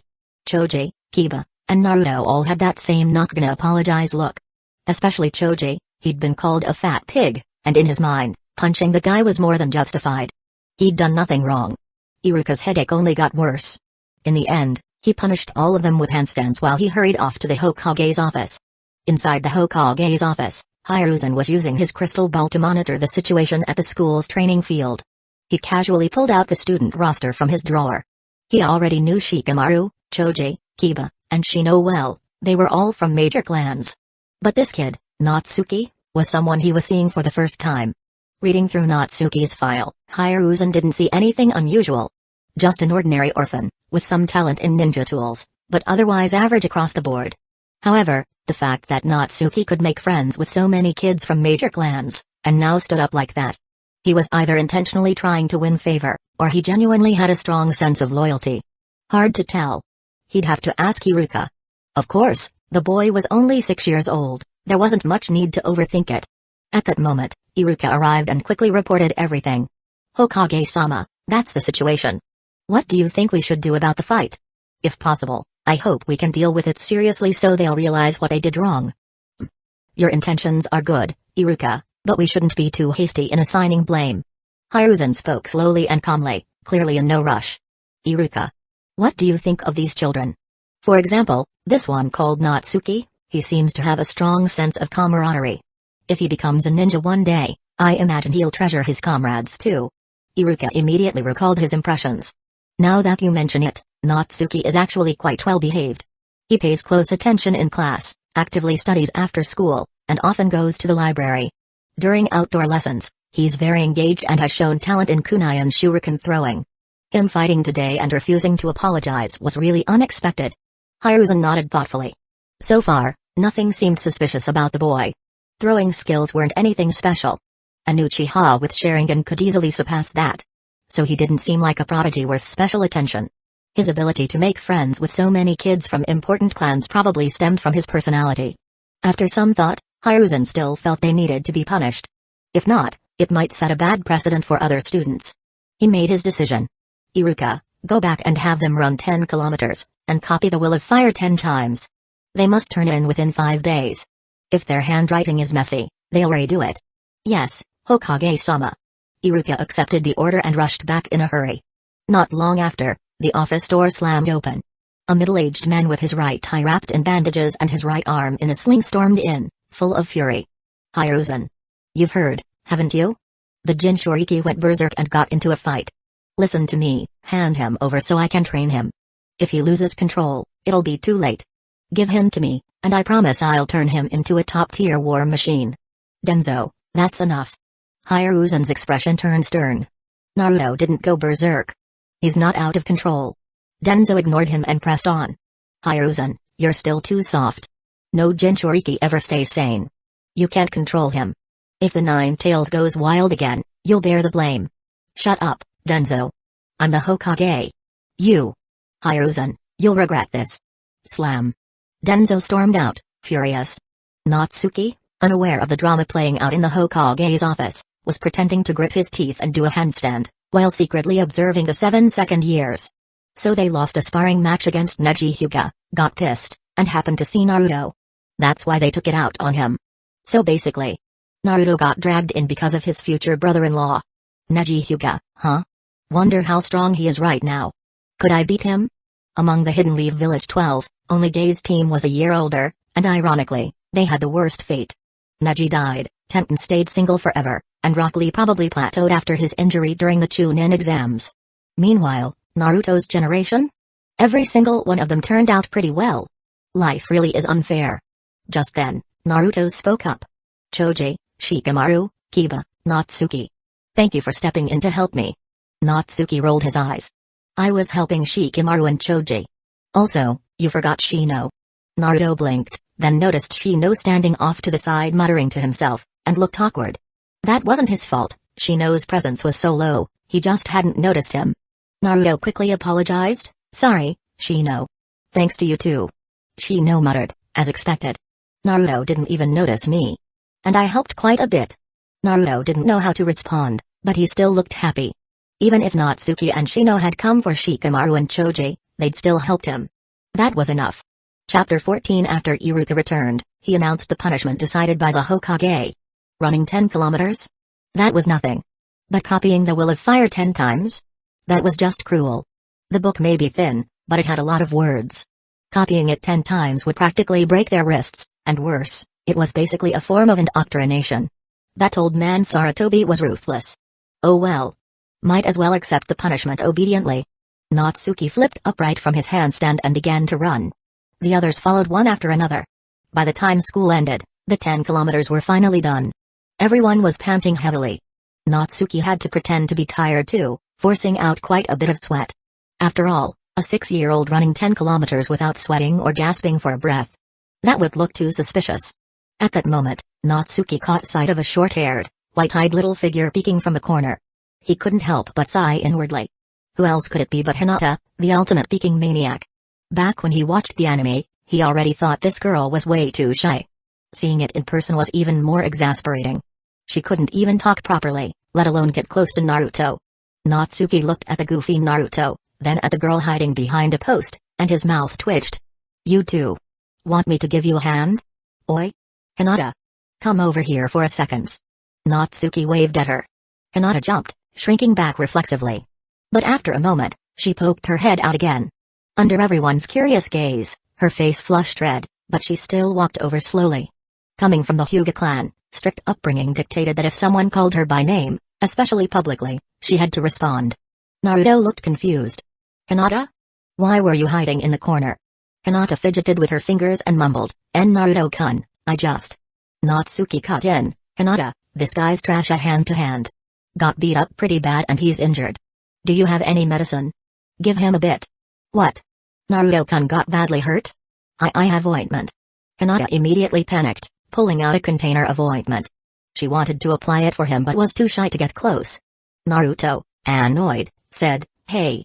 What are you talking about, Natsuki? Who's trash at hand-to-hand? I was just holding back. If I went all out, those guys would be flying. There he goes again, talking big. In Yuzuka Kiba, flying, huh? You mean us? Everyone was speechless, but none of them said anything. They were too busy watching Hinata. Shikamaru and Shino, the two smart ones, seemed to catch on. When they saw Natsuki looking all smug and relaxed, and Hinata blushing like crazy while Naruto acted completely oblivious, they suddenly had a flash of insight. Ah. So that's what's going on. No wonder the little Hyuga girl had been hiding and peeking around. Naruto, of course, noticed nothing. When he saw Hinata blushing, he reached out and touched her forehead. Hey, you okay? Are you sick or something? Hinata's face turned scarlet and she fainted on the spot. Hinata? What happened? Naruto panicked, catching her in his arms. Hinata fainted blissfully in his embrace. Natsuki couldn't stop grinning. He didn't have strong feelings either way about the Naruto x Hinata ship, and he had zero intention of destroying Boruto at the source. Hinata had fallen hard for Naruto a long time ago. There was no place for anyone else to step in. Natsuki had awakened his past life memories far too late, he missed the window completely. Besides, even if he had the chance, Natsuki wouldn't interfere. Not because Hinata wasn't a good girl, far from it. But the Hyuga clan's rules were a pain. Marry Hinata, and your child might end up with the cursed seal of the caged bird? No thanks. Just that alone was enough to make Natsuki pass. Better not to start anything in the first place. It's not like there aren't other great girls in the ninja world. And it's not like he had to get married anyway. So he'd rather just quietly watch the ship sail from nearby, and maybe give it a little push now and then. With Hinata now Naruto's responsibility, the others dispersed. They still had to go home and copy the Will of Fire, after all. Natsuki returned home at top speed, had dinner and digested a bit, and exactly at 7 o'clock, entered the special laboratory space to begin his research. Project 1, could transformation jutsu transform him into thin paper to replicate the paper art technique from Marine 6 Isles? Project 2, combat applications of clone jutsu. Project 3, chakra shape transformation and chakra threads. Project 4, chakra nature transformation, and infusing water nature chakra into the Rasengan. There were quite a few projects, but the first 3 wouldn't take too much time. The real challenge was the 4th, combining chakra shape and nature transformation. Naruto took a long time to develop Wind Style, Rasen Shuriken, and even though Natsuki believed his talent exceeded Naruto's, Doing this alone with no teacher's guidance would be incredibly difficult. Most crucially, he had never seen chakra nature transformation. If he even knew a single water style, even just a D rank, he could at least observe how chakra turned into water. But right now, he was completely in the dark, and could only approach the research with a try-and-see attitude. If it really didn't work out, he'd just make another deal with Shino. Surely Shino could get his hands on a D-rank scroll. No point just thinking. Let's get to it. First up, the first project. Natsuki visualized a form of thin paper in his mind and quickly performed the seals. With a poof, he did transform into a piece of paper, but it was as thick as a notebook. That just showed how poorly he had mastered the transformation jutsu. He couldn't freely control the form. And he didn't just want to become any paper.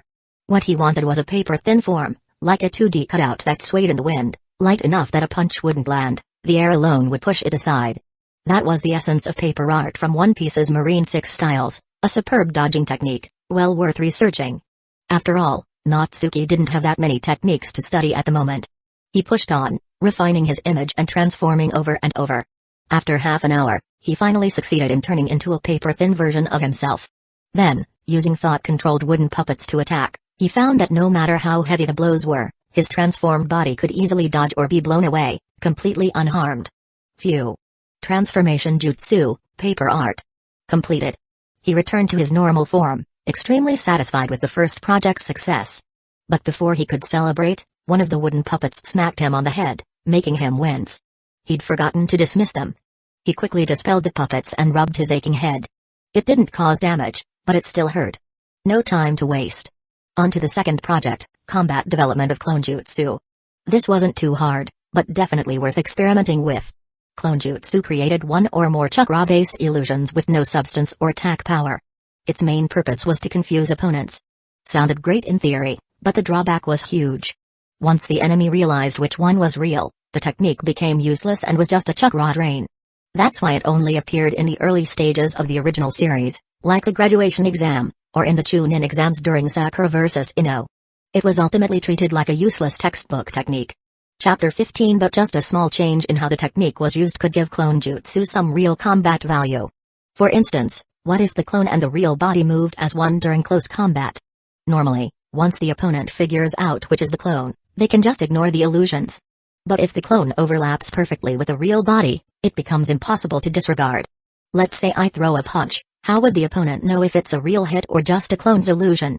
If they don't block or dodge and it turns out to be real, they get hit. But if they do dodge or block and it turns out to be a fake, they've wasted time, and opened themselves up.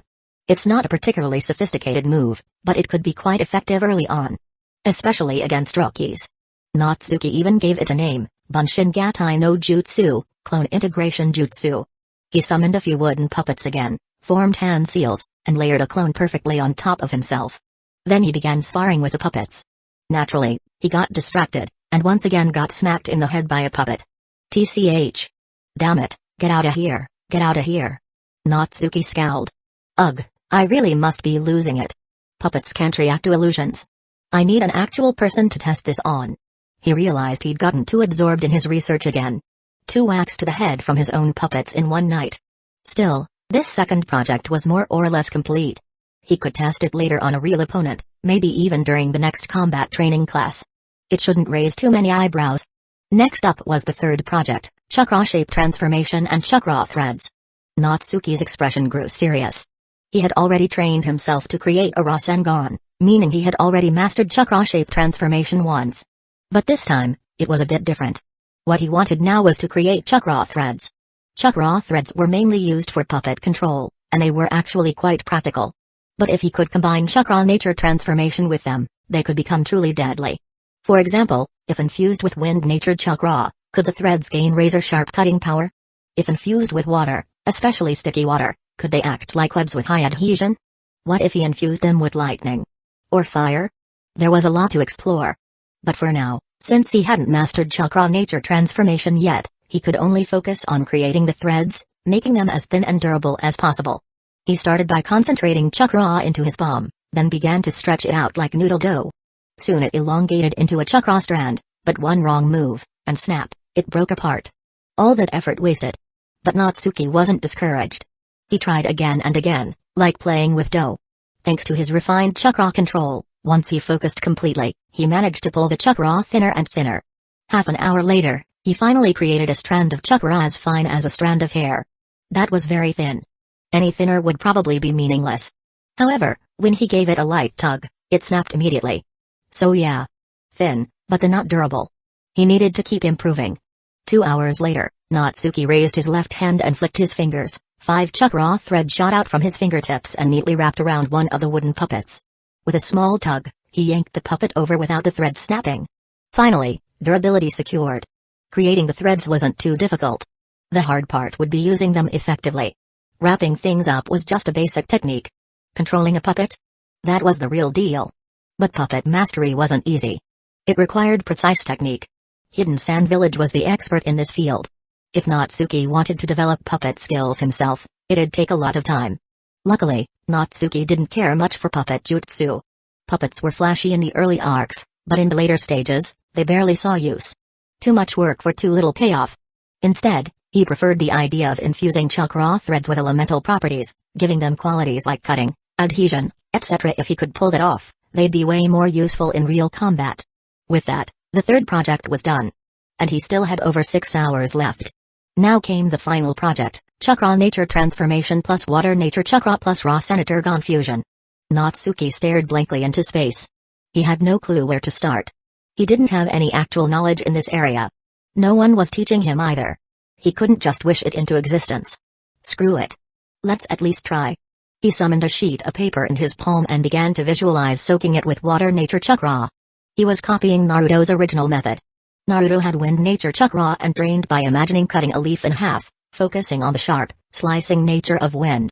Natsuki had water, earth, and lightning. He decided to start with water, and focused on its wet and flowing properties. If he could soak the paper using chakra, that would count as success. The next moment, he felt a cool sensation in his palm. The paper became damp, completely soaked. But instead of being excited, Natsuki just looked weirded out. He summoned another sheet of paper. Again, he imagined it soaking up water. FSSH, it got wet immediately. Natsuki's mouth twitched. Yeah, no. This isn't success. It's just this lab screwing me over. Everything in this lab bent to his will. If he thought of paper, it would appear. If he willed it to be wet, it would be wet. The lab's unique environment was interfering with his research. Just great. He sighed. Chakra Nature Transformation. It'd have to be done outside the lab. Preferably in the gravity training room or somewhere real. For now, there was nothing more he could research. It felt like such a waste of time. Research needs a foundation. Aside from chakra and the 3 basic techniques, I've got nothing. Even with all the knowledge I've gathered from books and lectures, it's still not enough. I need more. Like ninjutsu. If only I'd learned a water-style jutsu earlier, I wouldn't be fumbling around in the dark like this. Looks like he'd have to talk to Shino again. But what could he trade this time? Natsuki mulled over it for a long while, then sighed. Still no idea. But he couldn't let the rest of his lab time go to waste. So he moved on to something else. He summoned a shuriken using thought, and started brainstorming ninja tool concepts. What if? What if this shuriken wasn't just a normal shuriken? Say it's made from brittle material, filled with knockout gas or poison. Coated black to look like the real deal. The moment an enemy blocks it, boom. The whole thing shatters, poison in their face. Even if they dodge, I could tag it with an explosive seal. Totally unavoidable. Or, maybe it's a hollow core shuriken with steel wire packed inside. The moment it hits the ground, a mechanism fires, launching the wires and wrapping around the enemy's clothes or skin. Instant immobilization. Not bad. These ideas could be really useful in early stage fights against rookies. Problem is, I don't have the cash to custom make stuff like this. And besides, these kinds of weapons require excellent throwing skills. Thinking is fine and all. But in this lab, it doesn't mean anything unless I can actually make them work. I'd need someone in real life to help build this kind of stuff. Chapter 16. Natsuki thought for a moment, immediately ruling out Shino, Shikamaru, Choji, and the others. They weren't suited for this kind of task. Sasuke? Sure, his throwing technique was top tier. But that guy was standoffish and arrogant. He probably wouldn't even bother replying to Natsuki. And with the growing friction between the Uchiha and the village, it was better not to get involved with Sasuke for now. Tenten. Maybe I should find Tenten. Natsuki suddenly thought of that girl with the floral Chinese-style buns, and for a second, He got a little lost in thought. Tenten was honestly one of the most underused members of the Hidden Leaf Village 12. She had such a cute design, but little spotlight in terms of combat.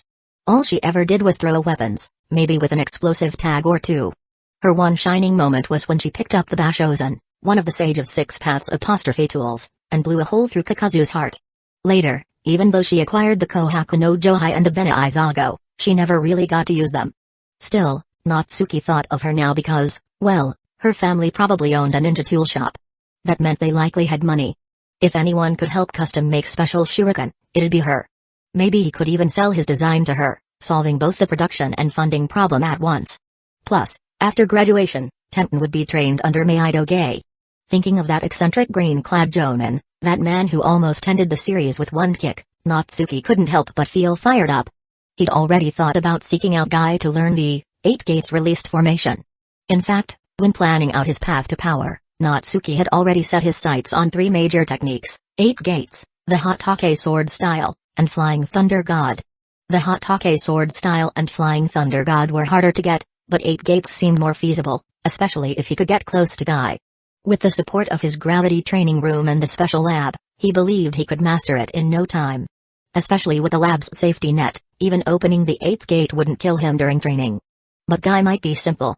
He wasn't stupid. You couldn't just shout youth a few times and get into his good graces. Just look at Lee. Guy took a long time to observe him, because Lee's situation mirrored his own, and only after Lee proved his dedication did Guy accept him. So don't assume Guy's easy to win over. Also, Natsuki had absolutely no desire to wear that green bodysuit and look like a kappa. Since that route wasn't happening, he decided on a detour: Guy's students. Lee probably wouldn't share 8 gates easily. Neji? Not the friendly type. That left Tenten, definitely the easiest to approach. So, his plan was, go to Tenten under the pretense of needing specialized shuriken, build rapport, get close to Guy, then eventually meet Kakashi. If he got in good with those two, they might teach him both 8 gates and the Hatake Sword Style.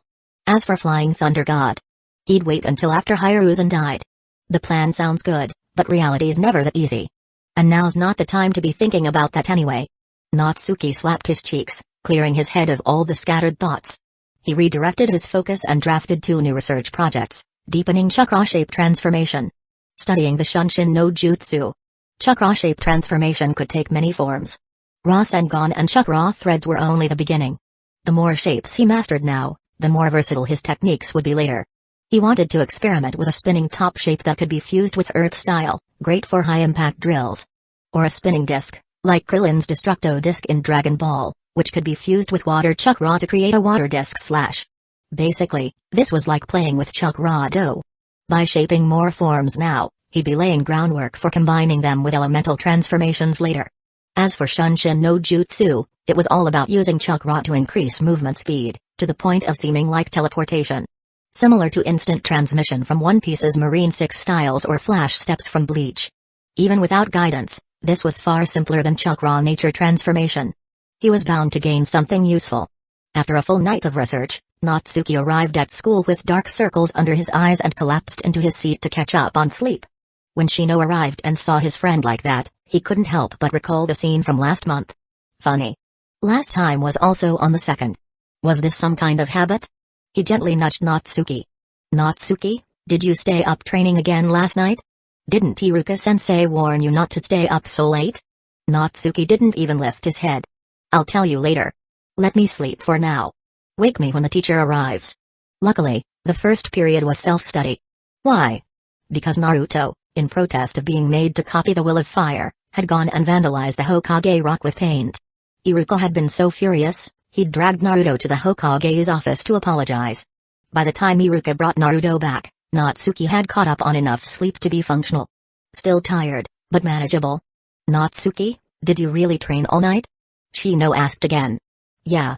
I had a couple ideas, couldn't help myself. Got carried away and forgot to sleep. What can I say? Getting stronger is addictive. He sounded both proud and tired. Whether Shino believed him or not, Natsuki didn't care. With Iruka now going over chakra extraction and hand seals again, Natsuki didn't bother listening. He just pulled out his notebook and began copying the Will of Fire. The Will of Fire may be a thin book, but come on.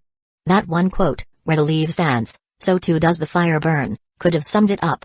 But Hiruzen somehow managed to turn that one idea into an entire book, repeating it in every way imaginable. Pure brainwashing material. Natsuki found it painful to copy, but didn't dare slack off. If the handwriting was too sloppy, he'd have to start over. Seeing this, Shino also began copying. Actually, everyone, Shikamaru, Choji, Kiba, was quietly copying too. Only Naruto was slacking off again. Not only was he blowing off the punishment, he wasn't even paying attention in class. Had he forgotten that this whole punishment was his fault? All of this started with you little yellow-haired menace. Still, thanks to their practiced hand seal training, everyone's writing speed was fast. By the end of the class, Natsuki had already copied it 4 times. At this rate, they'd finish by the end of the day. Next up, outdoor training. Iruka took the class out for warm-up laps, then shuriken throwing practice, and finally, paired sparring.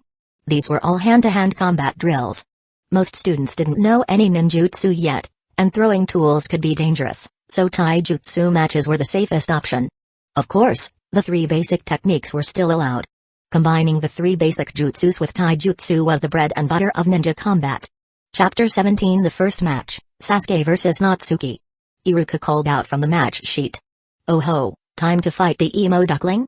Natsuki instinctively looked at the cool and smug Sasuke, only to see Sasuke looking right back at him, his face full of arrogance, clearly thinking the win was in the bag. The rain had stopped, the sky was clear, and the emo duckling thought he was unstoppable again. Perfect? Since he's feeling cocky, this match will be easier. At that moment, Naruto started yelling, Iruka-sensei. Let me go, let me go. I want to challenge Sasuke and beat his ass at Bayo. Veins popped on Iruka's forehead. Naruto, we're still not done talking about the mess you caused this morning. Naruto shrank his neck and dared not shout again, but deep down, he was seriously annoyed by how girls flocked around Sasuke and wanted nothing more than to punch that smug, pretty face. He didn't get the chance this time, but Natsuki did. So he raised his fist at Natsuki. Natsuki. Beat the crap out of that annoying Sasuke, Dappeo. But Naruto forgot about Sasuke's cheer squad, Kaya. Sasuke-kun is so cool. Sasuke-kun, Ganbat. Shut up, Naruto. Sasuke-kun is the best. No one can beat him. Exactly. That Natsuki guy will totally get wrecked by Sasuke-kun. Natsuki's mouth twitched. He hadn't even said anything, and yet Naruto's hate got redirected to him? These love-crazed fans were getting out of hand. At Iruka's signal, Natsuki and Sasuke walked to the center and exchanged the seal of confrontation. Begin. Iruka had just called it when Sasuke charged in, probably wanting to end this easy match as quickly as possible. But he clearly underestimated Natsuki.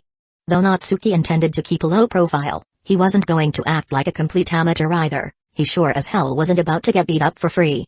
He used the basic taijutsu moves they were taught at school and exchanged a few blows with Sasuke, keeping his strength roughly at Sasuke's level. For a moment, the two were neck and neck. Naruto was thrilled and cheered loudly, "Go Natsuki! Hit him! Hit him!" But the girls' cheering was way louder. They shrieked and screamed, completely drowning Naruto out. Sasuke was clearly annoyed but also surprised by Natsuki's skill. Although they hadn't had many sparring matches since school started a month ago, very few people could last more than a few rounds with him. The rest of the class just kinda sucked at taijutsu, so it wasn't surprising he usually crushed them. This was his first time fighting this Natsuki guy, and he hadn't expected him to be decent. Still, basic taijutsu was nothing. Against the Uchiha style, he would definitely lose. So Sasuke swiftly switched to the Uchiha style taijutsu he'd learned from his beloved big brother and immediately took the upper hand. Natsuki kept dodging and blocking while watching the Uchiha style closely. He realized it was indeed more advanced than the standard academy moves. It wasn't just elegant like a dance, but its power execution was unique too. If only Madara were here to say, "Do you also wish to dance?" That would have been the perfect vibe. Seeing that he couldn't win in a straight-up fight, Natsuki didn't increase his power. Instead, he suddenly stepped back a few paces and quickly formed hand seals. Clone jutsu. Poof. But everyone blinked in confusion. Natsuki had clearly used the correct hand signs and called out the right technique, yet not a single clone appeared. Did it fail? Even Iruka was puzzled. From what he remembered, Natsuki wasn't great at ninjutsu, but he could do the clone jutsu. And there had been no mistake in the hand seals just now, it shouldn't have failed. Naruto got anxious. Natsuki. What are you doing? It's just the clone jutsu, how could you mess it up? Even his friends were shocked. Shino, who knew Natsuki was holding back, was confused too. No matter how much you hide your strength, Pretending not to know clone jutsu was a bit too much, right? Hey, looks like you're so nervous you can't even pull off clone jutsu. Why don't you just admit defeat? Sasuke got even cockier. But Natsuki didn't listen. He dashed forward and aimed a punch right at Sasuke's smug little face. Sasuke reached up to block, but his expression suddenly changed. The punch passed right through his block. A clone? When did it appear? The next second, a fist slammed into Sasuke's stomach and launched him into the air. He tumbled across the ground before quickly rolling back to his feet, clutching his stomach and glaring at Natsuki in shock. Natsuki now had 4 arms visible. 4 arms? What the hell? That punch just now, it was a feint. The entire class was stunned, and the girls' cheerleading was abruptly cut off. One by one, they stared in disbelief. Sasuke, the unbeatable Sasuke, had just gotten knocked back. Naruto was the first to react. I don't know what just happened, but that was awesome, Natsuki, Dappeo. Ha ha ha. Take that, stupid Sasuke. Even you get knocked flying sometimes, Dappeo. The girls glared daggers at Naruto, but they had nothing to say. Many looked toward Iruka for an explanation. Iruka, being a Chunin, figured it out quickly. It was clone jutsu. Natsuki's clone jutsu didn't fail, it worked. The clone and the real body were merged, so it wasn't visible to the eye. Clone jutsu? Really? Still kinda confusing. Natsuki was smart. Usually, clones are used as decoys to distract the opponent, but they have no offensive power. If the opponent sees through them, they can ignore them. But Natsuki merged his clone and real body, using the overlapping visuals to confuse the enemy. That way, it's hard to tell which attack is real and which isn't. With Iruka's explanation, the class finally understood. Everyone was impressed, they never imagined clone jutsu could be used like that. Even Sasuke had been caught off guard. Shino gave a small nod. He knew Natsuki wasn't hiding everything.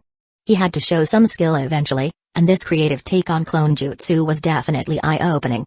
Still, it probably wouldn't matter to those lurking in the shadows. This little trick wasn't flashy enough to get their attention. Sasuke recovered, and the pain in his stomach lessened. He actually got serious for once. Natsuki, was it? I admit I underestimated you. That was a good move. But if you think that's enough to beat me, you're dreaming. Then come break the move, Sasuke. Natsuki charged again. His clone and real fists struck in tandem, forcing Sasuke to fall back repeatedly. Though Sasuke talked big, it was obvious he couldn't easily tell which hits were real and which were fake. Sometimes he blocked the clone, which opened him up to the real attack, and sometimes he didn't block at all and took the full hit. He got punched a lot. But Sasuke was clever. He suddenly stepped back, formed a quick string of hand seals, clone jutsu. Poof. No visible clones appeared. Instead, he now had 4 arms. He had copied Natsuki's technique in that short amount of time and hid 2 clones inside his own body. Chapter 18. Not only did he apply it brilliantly, he even surpassed the original. What else could one say? That was the emo duckling for you. As expected of an Uchiha, his comprehension really was top tier. People often underestimated the clone jutsu, assuming that merging clones with the original body was just as simple. In truth, controlling a phantom clone wasn't easy at all. Not only did one have to maintain the clone without letting it disperse, but also keep it perfectly aligned with the real body, otherwise, it would fail to confuse the opponent. Even merging a single clone was difficult. But Sasuke? He merged 2 clones. That was on another level. Truly gifted. Just think back to right before the Chunin exams, Sasuke nearly got wrecked by Lee's front lotus. But after seeing it just once, he managed to learn a move that had taken Lee forever to master. No wonder everyone called Sasuke a genius. The title was well deserved. That said, compared to Itachi, Sasuke was more of a standard genius. Itachi. Well, he was off the charts. Kaya. Sasuke-kun is amazing. He instantly learned that move. Sasuke-kun is such a genius. Now that Sasuke-kun has 2 clones and Natsuki only has 1, he's sure to win. Calm down, will you? The number of clones has nothing to do with winning or losing. You love-crazed fangirls need to shut up already. Naruto, on the other hand, immediately shouted, Sasuke, you shameless bastard. You totally copied Natsuki's move and had the nerve to use it out in the open, Dappeo. Don't you feel embarrassed? Sasuke flushed red and snapped, shut it, you dead last. Nani? You're the dead last. Naruto was about to yell more, but Iruka picked him up by the collar and tossed him aside. Under Iruka's glare, Naruto finally quieted down. Natsuki remained calm, smiling as he said, as expected of the Uchiha. A move I had to work hard to come up with, you picked it up instantly. I can only manage 1 clone, and you went and controlled 2. That's seriously impressive. Sasuke smirked. Then it's time to finish this fight.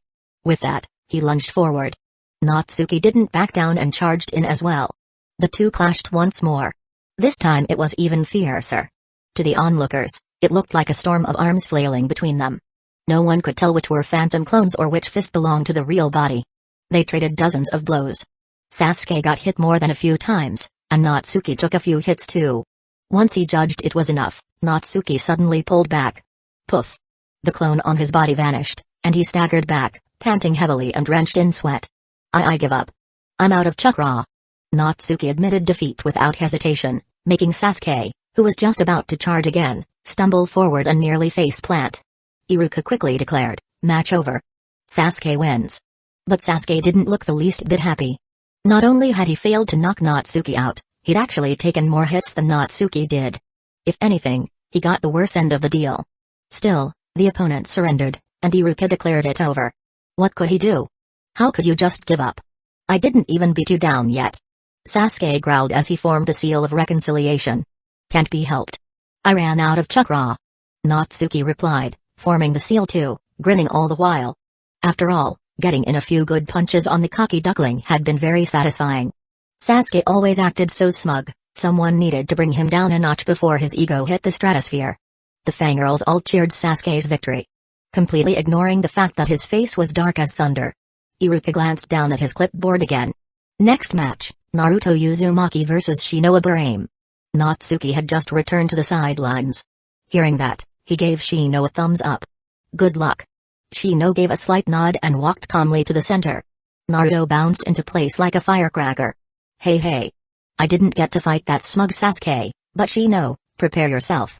I'm Naruto Uzumaki, future Hokage. Let me show you how awesome I am, Dappeo. And he charged forward. The next second, KO, I've seen you're awesome. Shino said coolly as he turned and walked away, leaving Naruto face down on the ground, drawing laughter from the entire class. Not that they meant to be rude, Naruto had hyped himself up big time, and then that happened. He kind of brought it on himself. Nice one.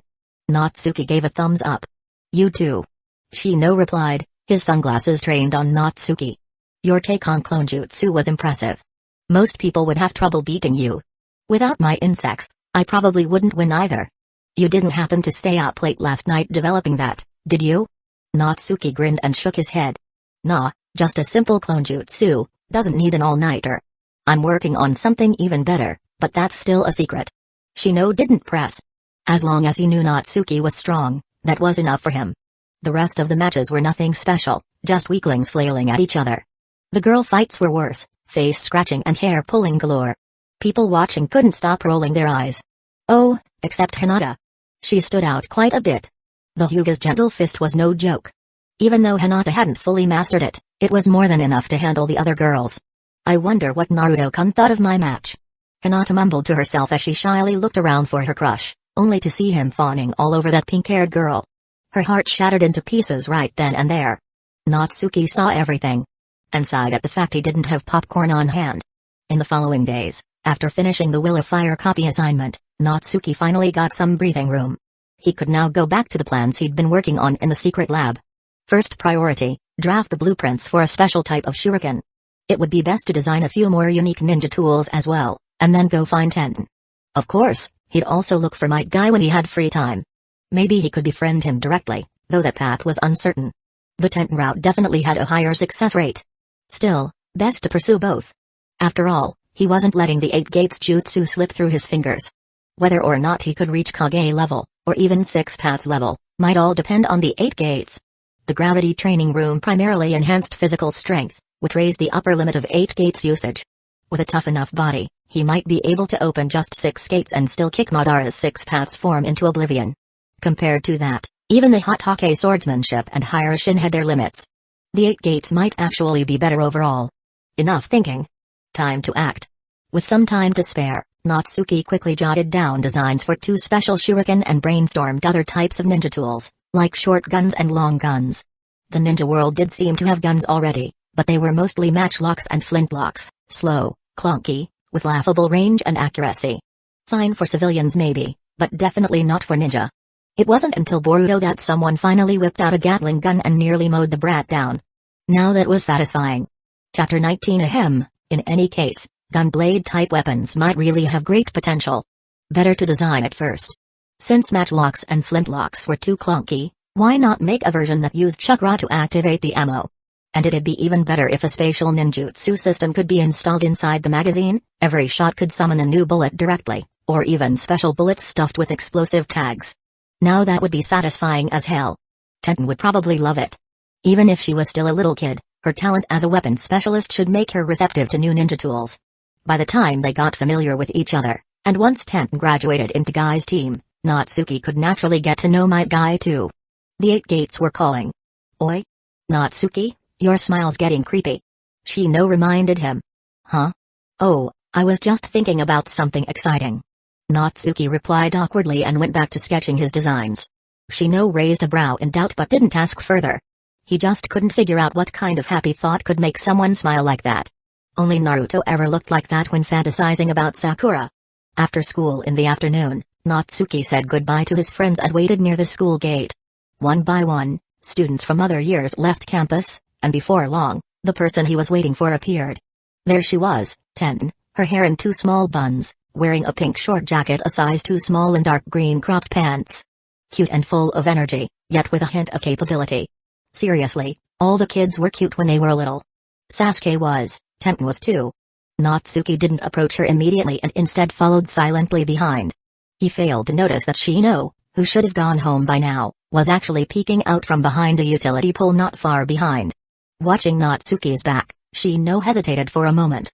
Natsuki's been acting weird, so I planned to quietly observe him. But I didn't expect he'd be following a girl. It's just like how Hinata secretly stalks Naruto. No wonder he was smiling so creepily earlier, so he has a crush, huh? As a good friend, I have to investigate. Even so, he didn't hurry. With a female bug already planted on Natsuki, tracking him wasn't hard. No need to get too close and risk being discovered. Unaware of Shino tailing him, Natsuki just followed Tenten with a clear conscience. He watched her walk into a ninja tool shop and call out in a soft voice, "Papa, I'm home." So she was home. Confirmed. Her family really did run a ninja tool shop. No wonder they were so rich. Judging by how many ninja tools she threw away during the Chunin exams, she could bankrupt all of Team Kakashi on her own. He walked straight in and saw a chubby, well-fed shop owner greet Tenten with a bright, flowery smile. Tenten's parents were never mentioned in the original story, likely ordinary civilians. Whether they were still around before her graduation was unclear. But Tenten had always been cheerful, apart from her frustrations with her own strength, and was nothing like the ill-mannered Sakura, so she probably wasn't an orphan. When the shop owner noticed it was just a little kid entering, he immediately dropped the smile. "Hey, kid, what do you want?"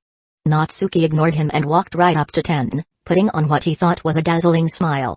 "Hello, I'm Natsuki, a first year. May I know your name?" Tenten blinked but replied politely, "Hello, I'm Tenten." Natsuki followed up immediately with a compliment. "Tenten, huh? That's such a cute name. And you're really cute too." Tenten's cheeks flushed red. Clearly shy, she'd probably been praised by adults before, but never by a boy her own age. The shop owner's eyes darkened. His voice grated like nails on a chalkboard. "Kid, what are you doing here? Was this brat trying to flirt with his precious daughter?" Over his dead body, Natsuki, unfazed, pulled out 2 design drawings and handed them to Tenten. "I designed 2 special types of shuriken. I was wondering if your shop would be interested. Though, Uncle Shopkeeper, you're not a ninja, so you probably wouldn't get it. I'll show Tenten." That did it. The owner fumed. "My family's been running a ninja tool shop for years, and you say I don't understand ninja tools?" But Natsuki ignored him, focusing on Tenten as she flipped through the designs.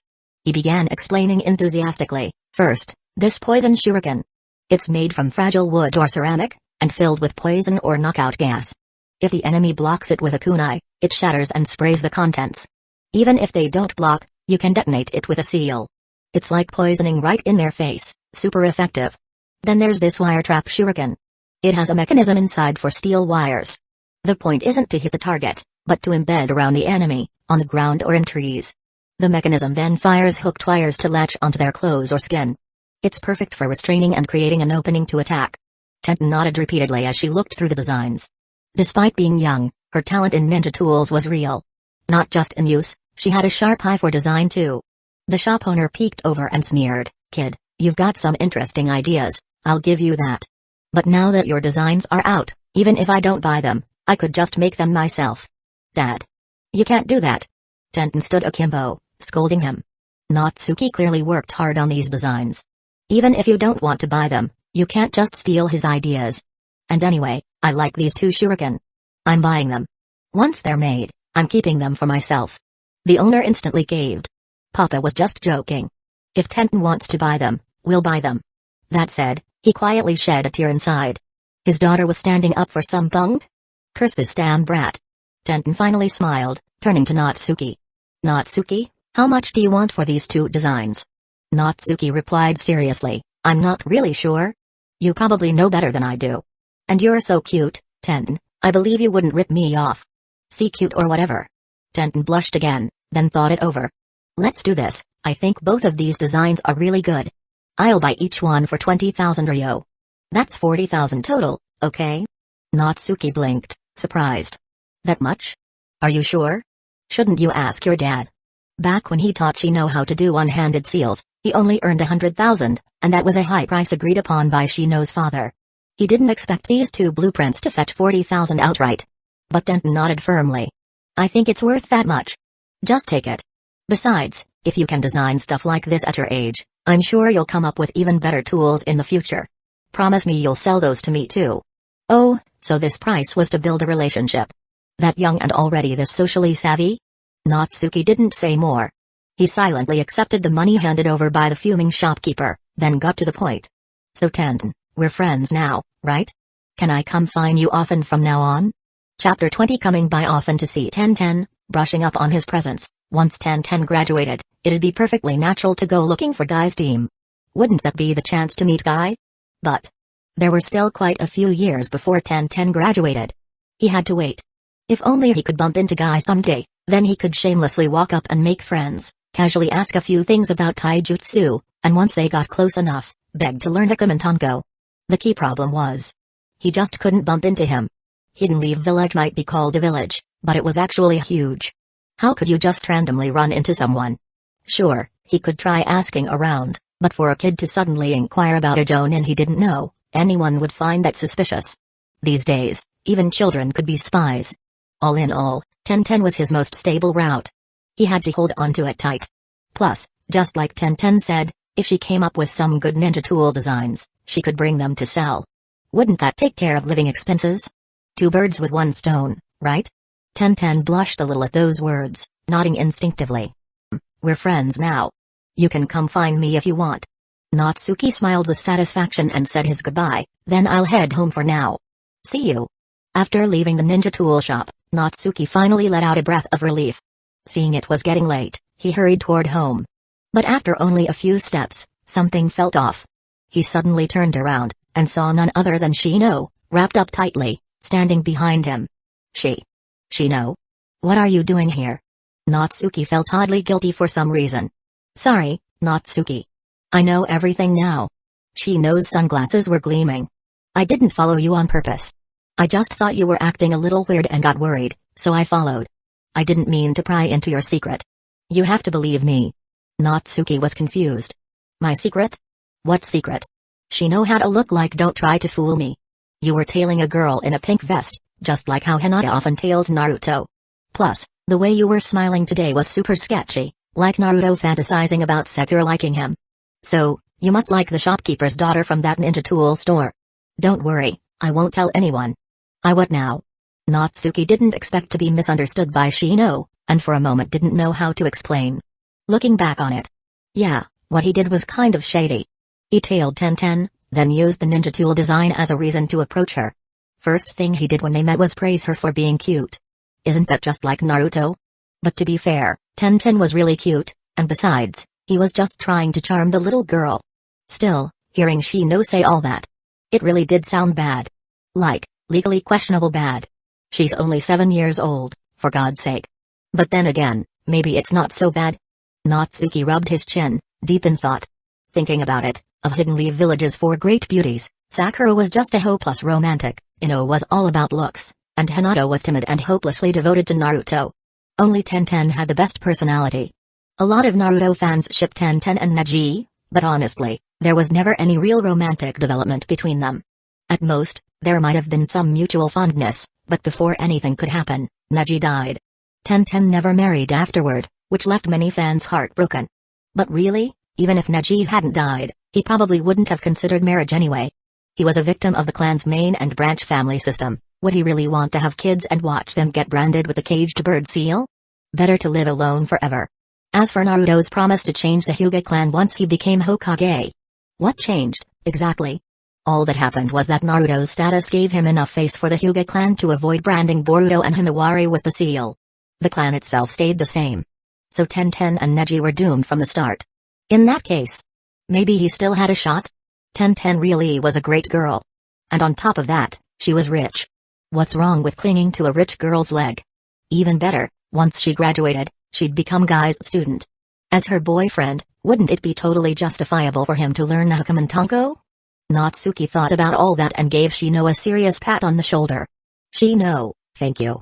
I honestly didn't think about it like that at first, I really just went to sell some ninja tool designs.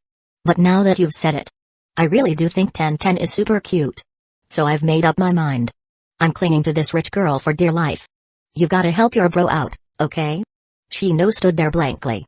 From what Natsuki was saying, had he misunderstood? But not really. It sounded like Natsuki was really planning to chase after that girl in the pink vest.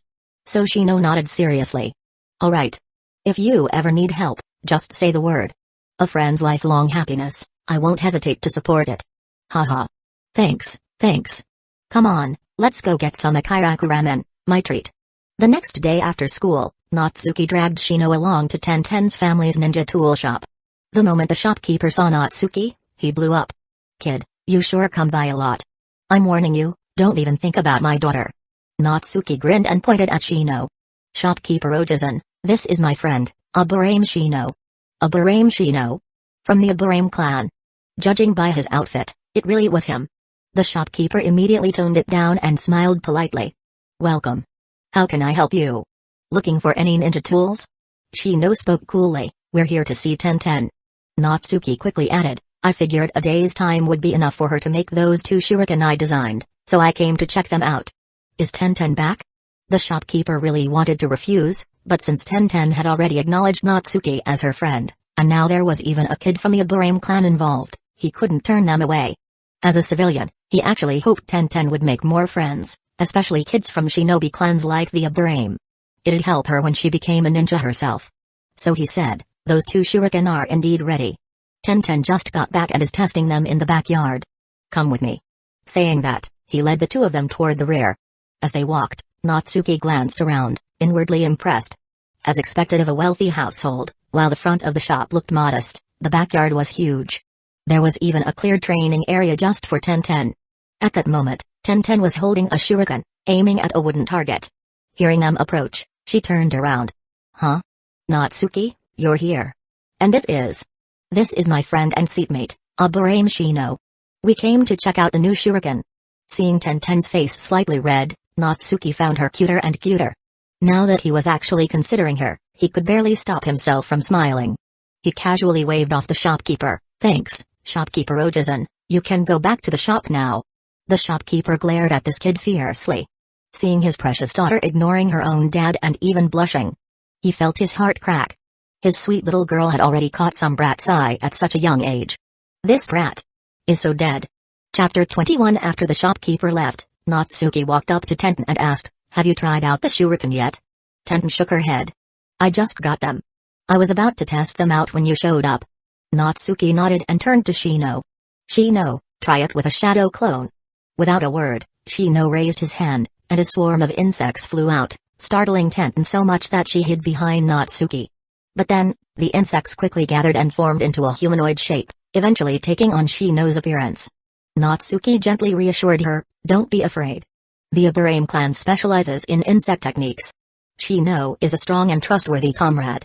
Tenten gave Shino a curious look, no longer as scared.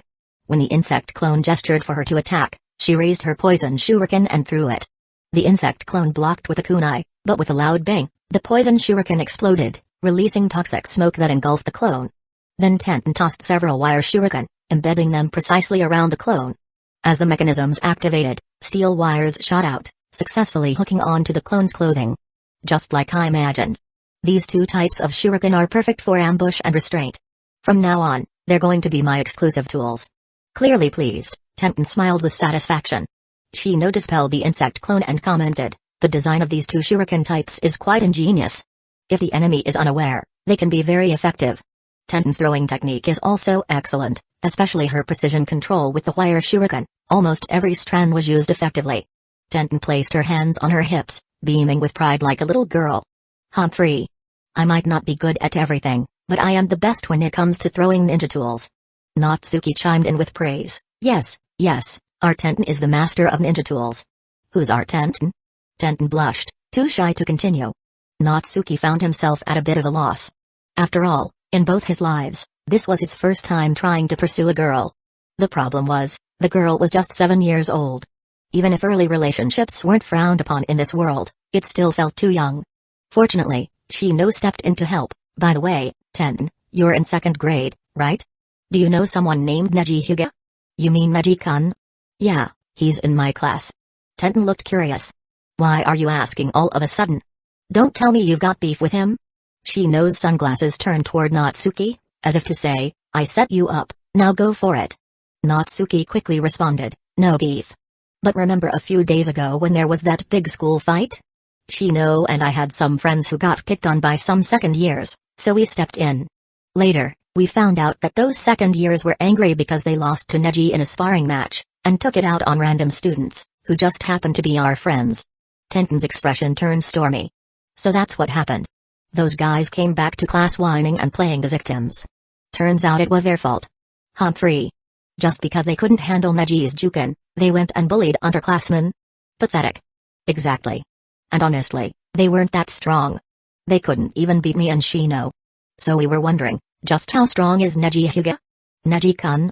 He's really strong. As she spoke, Tenten led them into the living room and even kindly prepared drinks and snacks. Maybe it was rare for her to have friends over, because she seemed genuinely happy and eagerly continued the conversation about Neji. Though she didn't know much about the Byakugan or the gentle fist technique, she clearly had a high opinion of Neji, cool, strong, handsome. In class, Neji had the same status as Sasuke, popular with the girls and admired, or envied, by the boys.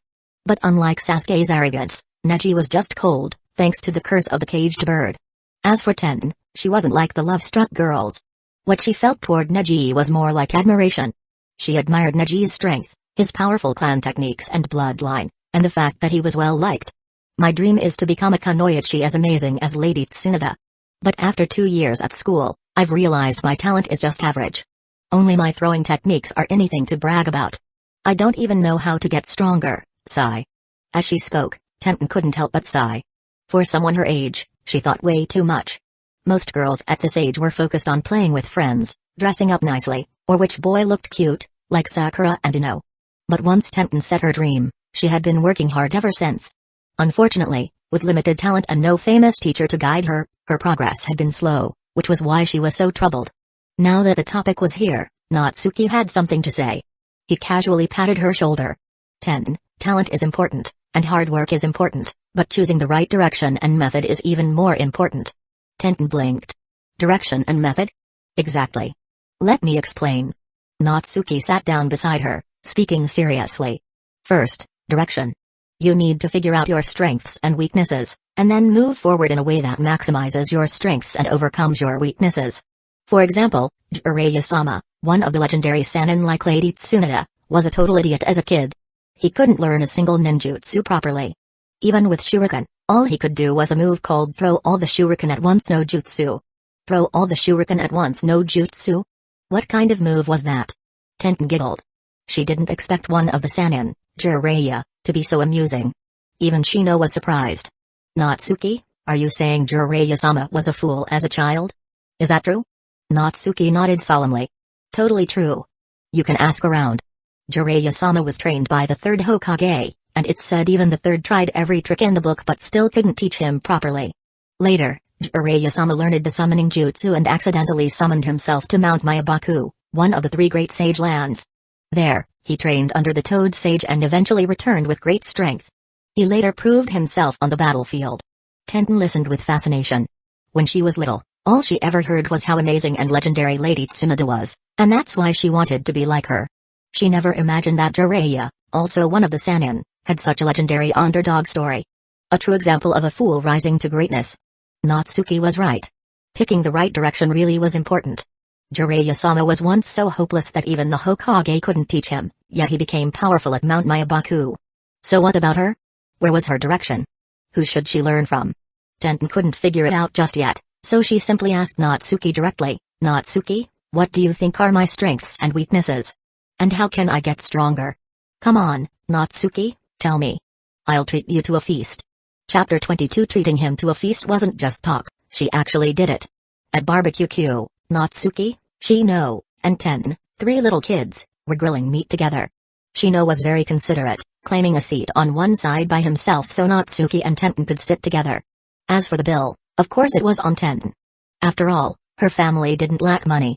Tenten earnestly placed freshly grilled meat on Natsuki's plate, clearly eager to hear his advice. Natsuki wasn't going to let her go hungry either and returned some meat to her plate. Meeting her expectant gaze, he began organizing his words. "Tenten, we've only known each other for 2 days, so I'm not completely sure about your situation. But based on what you said about your school performance, I can tell you have 2 major strengths." "2 strengths? What are they?" Tenten asked quickly. "Ninja tool handling talent, and being rich." "Being rich?" Tenten was momentarily stunned. "I can understand ninja tool talent, but being rich counts as a strength?" Natsuki replied with full confidence, "Of course it does, and a big one at that. Hold on, don't rush, let me explain. Let's start with your weaknesses. First, your chakra reserves are quite low. Second, considering you were slow to learn the 3 basic jutsus, it suggests your ninjutsu talent isn't great, and your chakra control needs work. Third, in terms of taijutsu, your physical ability and strength are lacking, this needs urgent improvement." Tenten nodded. These were facts, she couldn't deny them. Thinking about how she had low chakra and little talent for ninjutsu, her dream of becoming a powerful kunoichi like Tsunade suddenly felt far away. Maybe she wasn't cut out to be a ninja. Thankfully, Natsuki continued, "Next are your strengths. You have a high affinity for ninja tools, which means you have a good chance of mastering any type of ninja tool. So, if you can acquire powerful ninja tools and make them your strength, your power will rise naturally." Tenten pouted, "Natsuki, it's not like I haven't thought of that. But aren't powerful ninja tools in the hands of powerful people? How am I supposed to get them?" Seeing her adorable expression, Natsuki couldn't resist poking her cheek with his finger. "That brings us to your second strength, you're rich. You can post missions to hire powerful ninja to find rare ninja tools for you. If you pay enough, plenty of people will be willing to do it." Posting missions.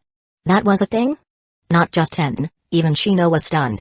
The truth was, they'd fallen into a mental trap. As aspiring ninja, they were always thinking about taking missions to earn money. They never thought they could be the ones issuing missions. And part of it was simply that they were still kids and hadn't thought that far. But being rich truly was a powerful advantage. It could make a lot of things possible, including obtaining powerful tools. Natsuki looked at Tenten's dazed face and laughed. "So? Don't you think being rich is a strength now? Even if you wanted to find the location of the 6 paths ninja tools, if you had enough money, someone would get that info for you. Believe it?" I believe it." It made so much sense that Tenten couldn't help but believe. Now that she thought about it, maybe she'd just been living too comfortably and forgotten how powerful money really was. Ninjas take missions to earn money, so if her family had money, shouldn't it be natural for her to give missions? Even if the task is difficult, just pay more, right? In that instant, Tenten's mind opened up. Her excited little face turned a rosy red. She quickly placed more grilled meat on Natsuki's plate and praised sweetly, "Natsuki, you're so smart." Natsuki happily munched on the barbecue. After a bit, he continued, "Besides that, Tenten, there are still other areas we don't know about, like Ganjutsu, medical ninjutsu, and space-time ninjutsu. If you have talent in Ganjutsu, you should train it seriously. Pairing Ganjutsu with your ninja tool techniques would make fighting enemies much easier. If it's medical ninjutsu, then Lady Tsunade is the best. If you have talent there, you must study it well and maybe even ask her to take you as a student someday." Tenten nodded eagerly, remembering everything. Natsuki's advice was practical, and she completely trusted him. "But how would I know if I have talent in those areas?" she quickly asked. "Ask your teachers. Or better yet, spend money, buy beginner-level Ganjutsu scrolls from the village ninja, and go study medical ninjutsu at Hidden Lee Village Hospital." Okay, Okay. And, what's space-time ninjutsu? Simple example, summoning jutsu. You can summon ninja tools, or summon beasts. Lady Tsunada's summon is the slug sage from Shikatsu Forest, one of the 3 great sacred places. Jiraiya-sama's summons are the various toads of Mount Mayabaku. They're legendary and part of what makes them strong. If you have talent in this area and manage to form a contract with a powerful summon beast, your strength would rise significantly. Yeah. So how do I test if I have that kind of talent? Well, if we had a summoning scroll, we could find out. I have one. Shino suddenly said, pulling out a scroll. Natsuki and Tenten both froze. They'd been so caught up in their back and forth that they'd almost forgotten Shino was still there, and now he just casually pulled out a scroll. This guy. What a real bro. Tenten hesitated. Shino, aren't summoning scrolls really valuable? Is it okay to use yours? Shino casually tossed the scroll to Natsuki. It's fine. This one's not as valuable as you think. It just contains some ninja tools. And it's just for testing. Tenten breathed a sigh of relief and sincerely thanked him. Thanks, Shino. Natsuki was right, you're definitely a strong and trustworthy partner. Shino nodded calmly, but the reflection on his sunglasses glinted slightly, as if showing his smug pride. The light even hit Natsuki, like it was silently saying, Bro, I've done so much to help you win this girl over, you owe me. Natsuki gave him a grateful look and said, Alright, let's finish eating and go try it out. After that, Natsuki and Tenten happily helped Shino grill meat and serve it. He'd helped them a lot today, and they couldn't let it go unappreciated. Once the meal was over, Tenten calmly pulled out a thick wad of bills to pay. Smooth and cool. Seriously, having money was just enviable. The trio headed back to the training field behind Tenten's house. She anxiously unrolled the summoning scroll, revealing a circular seal with the kanji, blade, in the center. Tenten, here's how you do the hand seals. Shino demonstrated the summoning hand seals and gestured for Tenten to begin the test. Chapter 23. Tenten took a deep breath, her small hands forming seals slowly. Then, she slammed her palm down on the rune. The next second, with a poof, a shuriken appeared on the scroll. I did it. I have space-time ninjutsu talent. Tenten jumped up with joy, her face full of bright smiles. The frustrations she had about her lack of strength, the confusion about her future, all of it was swept away in an instant. It was like she had finally found her path. Yes, maybe she really had found her path. Natsuki watched Tenten's radiant expression, genuinely happy for her. Even though he already knew Tenten had a natural talent for space-time ninjutsu, being a plot knower was one thing, seeing it firsthand was another. A cute girl's smile really was contagious. As for those suggestions he gave earlier, Ganjutsu, medical ninjutsu, Tenten didn't have any talent in those areas. But he still brought them up so she would try everything and find out for herself. Otherwise, how could she believe it? Luckily, she was still young. Testing talents early meant she could settle on the right path sooner and work toward it with full focus. Since Natsuki had decided to stick with this little rich girl, he was naturally going to help her however he could. After all, getting stronger together was the ideal outcome. Tenten carefully returned the shuriken to the scroll, then respectfully handed the scroll back to Shino. She bowed deeply to both him and Natsuki, her eyes filled with gratitude. Natsuki, Shino, thank you both so much. You're welcome. Shino's expression shifted ever so slightly. Maybe, just maybe, in that moment, it wasn't about helping Natsuki chase a girl, it was about the joy of helping a friend. Shino was right. You don't have to thank us, Tenten. Natsuki said, helping her up and resting his hands naturally on her shoulders. We may not have known each other for long, but we're already friends. Helping you is the least we could do. If me or Shino ever need help, I'm sure you'll help us too, right? Tenten nodded seriously. Right. We're friends now. If you guys ever need anything, don't be shy about asking me. Her smile was even more sincere now. She probably hadn't realized that a certain someone, with hands on her shoulders, already viewed her as a target to pursue.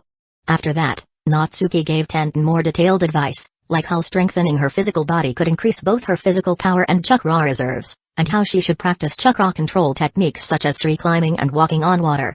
They were foundational skills that she couldn't do yet, but were essential for Geinin. By starting her training now, she'd definitely benefit in the future. In the end, the three of them agreed to train together on their days off, right there at Tenten's place. Even though the training ground was small, it was more than enough for 3 kids to mess around and improve. As for the idea of spending money to commission missions for powerful ninja tools, Natsuki advised holding off. Tenten was still too young and weak to collect them now. However, she could start gathering intel on various ninja tools, and even on summoning beasts. That information would definitely come in handy once she became a ninja. Tenten trusted Natsuki completely and naturally followed his advice. As the sun started to set, Natsuki and Shino didn't overstay their welcome and said their goodbyes. Tenten looked visibly reluctant, probably because she rarely had friends over, and today they'd given her such tremendous help. She truly wanted to spend more time with them. Despite her dad's grumpy face, she still escorted them both to the door. Looking at Natsuki's somewhat handsome face, and thinking about everything that happened in the past 2 days, Tenten's cheeks suddenly flushed. I'm heading off now. Once you've tested out Ganjutsu and medical ninjutsu, don't forget to tell me and Shino. We'll help you figure things out. Natsuki said with a wave. Be safe on the way back. Tenten waved too. When she turned to look at Shino, something came to mind. She quickly made a small hand sign. Shino blinked, then returned the sign. Natsuki didn't notice. Then he followed Natsuki and left with him. But after they parted ways at the street corner, Shino quietly circled back. Tenten was still waiting at the door. Tenten, what did you want to say that you couldn't in front of Natsuki? Shino asked curiously. Well. Tenten blushed and hesitated, looking a bit shy. Shino, maybe I'm overthinking things, but... Do you think Natsuki likes me? Shino was surprised. You figured it out? Tenten pouted. I'm not dumb. How could I not notice? Yesterday he came into my store, supposedly to sell ninja tool designs, but he made a beeline straight for me, asked my name right away, and even called me cute. And today was even more obvious, he's been super eager to help me even though we just met, and his eyes are glued to me the whole time. Sometimes he even touches me. At that, her cheeks turned even redder. Kids in the ninja world matured early. Itachi Uchiha was on the battlefield at age 4. Girls as young as 5 were already dreaming about marrying handsome boys. Tenten was no exception. She had never thought of herself as cute or pretty, just ordinary. Her dream was to be someone like Tsunade, but she lacked talent, and felt like just a plain girl. She never imagined an outstanding boy would ever like her. But today, she could clearly feel Natsuki's gaze on her, all the time. And Natsuki was so impressive, he seemed to know everything, offering advice so confidently and clearly. His suggestions were genuinely helpful and made her feel like the path forward had become clearer. If a boy like that liked her, how could she not be happy? Shino saw her reaction and knew Natsuki had this in the bag. He said frankly, this is something Natsuki should have told you himself. But since you've already figured it out, I won't hide it. Yes, he does like you. He even designed those 2 ninja tools specifically as a way to meet you. Tenten covered her face. She almost started steaming like Hinata. But she wasn't Hinata. She was far bolder and braver. Like she once said in the anime, she hated weak people. So she herself wasn't weak, she was strong and courageous, and would fight for what she believed in. In that regard, she outshone the other 3 village beauties by a mile. Shino asked, so, Tenten, what do you think of Natsuki? How will you respond to him? Though her face was red, Tenten spoke seriously. Shino, I get what you're saying. I don't want to let Natsuki's feelings go to waste. I plan to spend more time with him and get to know him better. We're both still kids, and we haven't known each other that long. But don't worry, I won't hurt him. I'll respond to his feelings sincerely. Shino was satisfied, almost moved to tears like a proud wingman. Being a matchmaker wasn't easy. But now all his efforts had paid off. Natsuki and Tenten both owed him a big one. Thank you, Shino. You've been helping Natsuki this whole time, I could tell. Tenten said sincerely. You're welcome. Natsuki is my good friend. Now you are too. Friends help each other. I should be congratulating you and Natsuki. With that, Shino coolly stuck his hands in his pockets and walked off, disappearing completely into the darkening evening. Chapter 24. Half a month later, Tenten sat by a small river, looking utterly dejected. Shino stood not far away and gave Natsuki, who had just arrived, a subtle signal, but with those sunglasses on, it was impossible to tell what he meant. Natsuki nodded vaguely, still confused, then quickly made his way over to sit beside Tenten and asked gently, Tenten, what's wrong? Tenten's voice carried a trace of frustration. I tried Ganjutsu and medical ninjutsu, but I really don't seem to have any talent for them. I asked my teacher half a month ago, and he taught me a D-rank Ganjutsu. I still haven't managed to learn it. Then I took the referral letter he wrote to the hospital to try medical ninjutsu. The test was to heal a fish. That fish turned into sashimi. OF. Natsuki had expected this outcome, but hearing it firsthand, he wasn't sure how to comfort her. He turned to look at Shino, only to see his friend standing calmly in the distance, clearly acting as lookout for the future couple. His posture screamed, you're on your own for this one, bro. Natsuki let out a hopeless sigh, gathered his thoughts, and said, Tenten, it's actually a good thing you discovered this early. Now you won't waste time on things that aren't right for you. Just focus on ninja tools and space-time ninjutsu. Compared to your peers who are still lost, you're already way ahead. Tenten saw Natsuki's worried expression and felt a warmth in her heart. She quickly adjusted her mood. Then she smiled at him. It's alright, Natsuki. I was just a little disappointed. I thought maybe I'd at least have some talent. But you're right, at least now I know which path to follow. No more confusion. Natsuki stared at her seriously, enough to make her shy. But what he saw reassured him, she wasn't forcing herself to smile. She had truly recovered from the disappointment, and her emotions were back in balance. Time to shift the mood. Oh right, I came up with 2 new ninja tool designs. Want to take a look? Natsuki pulled out a set of documents. You've got new designs already? Tenten's curiosity piqued as she eagerly took the papers. Shino came over as well, clearly just as interested in Natsuki's inventions. After all, the 2 specialized shuriken Natsuki made last time were pretty impressive. After flipping through the documents, both of them looked up at Natsuki with wide eyes. They were clearly shocked by his creativity. Natsuki's nose practically grew longer from the pride swelling in his chest. Standing tall, he grinned. Hey, neat stuff, right? Check this out, wire gloves. The gloves have a built-in mechanism on the back of the hand that shoots out steel wire. During battle, you can activate it with chakra. Imagine clashing kunai with someone, and then bam! Wire shoots from your glove right in their face. No one would see that coming. And then there's this gun-type ninja tool. It's nothing like those old matchlock or flintlock guns. It's powered by chakra, and the bullets are small and light, so the firing speed is at least double that of a thrown shuriken. The range is way longer, too. And if you practice enough, it's easy to aim and hit your target. Best part? I had the idea to draw a space-time ninjutsu symbol on the magazine, so it can summon bullets at will. No need to worry about running out. You can even prepare special bullets, smoke, poison, flash, or ones packed with explosive tags, and just summon them when you need them. Hey, Tenten, check this out. Natsuki was speaking passionately, but midway, he noticed both Tenten and Shino giving him strange looks, and he suddenly choked. Were his designs not good enough? It took a while, but then Shino finally muttered, Natsuki, I really wanna crack your head open and see how it's wired. Tenten also smiled sweetly. Seriously. How can someone be this smart? These 2 ninja tools are incredible. Geez, you 2 scared me. Natsuki let out a relieved laugh. They weren't criticizing, they were shocked by how smart he was. But Tenten was looking at him with sparkles in her eyes full of gratitude and emotion. To her, these ninja tool designs were clearly made for her. Especially the gun-type ninja tool, it accounted for her low stamina and chakra. Compared to throwing shuriken, using this would be much easier. Plus, its range was far superior, which would boost her combat strength massively. The space-time rune on the magazine? That clearly catered to her talent in space-time ninjutsu. This guy. Seriously, how much did he like her? She didn't know whether to be annoyed or flattered. Her heart was so full of sweetness that she immediately tucked the design papers away like treasure. Without even realizing it, she tugged on Natsuki's sleeve with a smile. So, how much are you selling them for? Natsuki scratched his head. You're the expert. Name your price?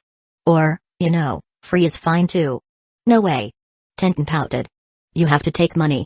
Shino told me, you're living off orphan subsidies and were worrying about money not long ago. You're at the age where you're growing fast, you can't skimp on food. Let's see. These 2 designs are even better than the last ones.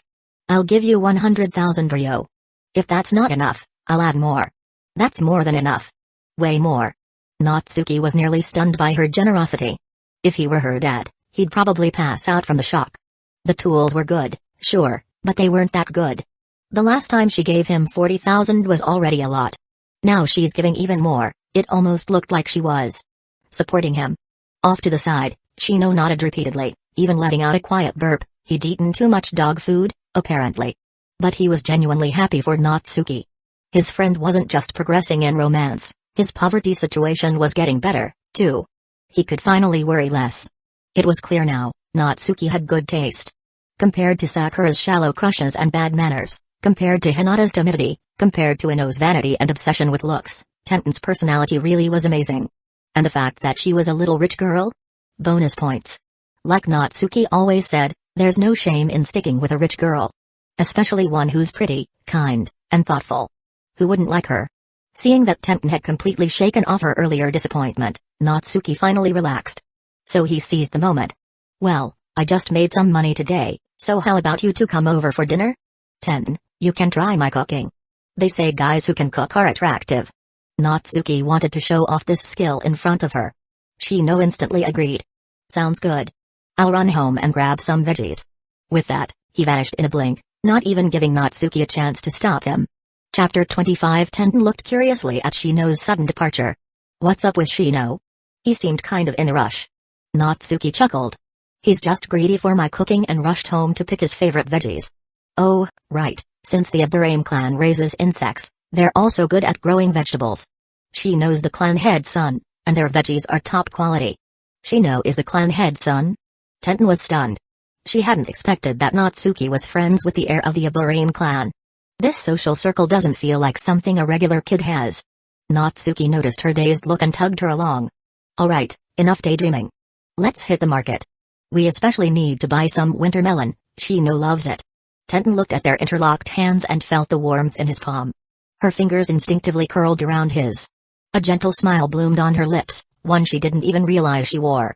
The two strolled through the bustling street hand in hand, but as their shopping list grew, they had to let go.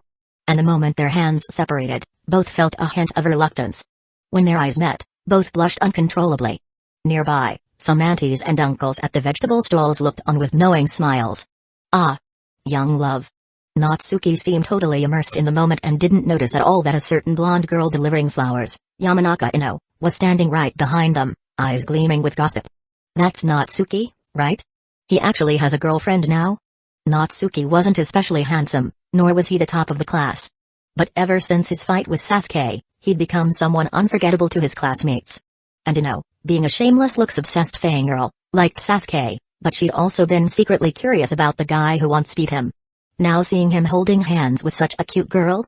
There was no way she wasn't going to gossip. This is huge. I need to share this with everyone.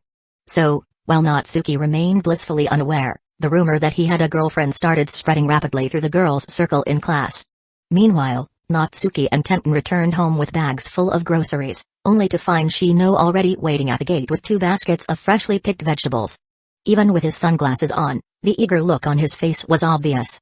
Natsuki sighed. Shino, are you setting up a stall at my house again? Shino replied matter-of-factly, too many veggies at home. My dad told me to bring some over. Yeah. Thank your dad for me.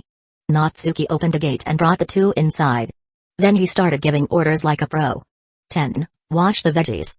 Shino, start peeling the winter melon. I'm making winter melon pork rib soup today. When you're done, come help me prep the chicken. I'll start cooking the rice.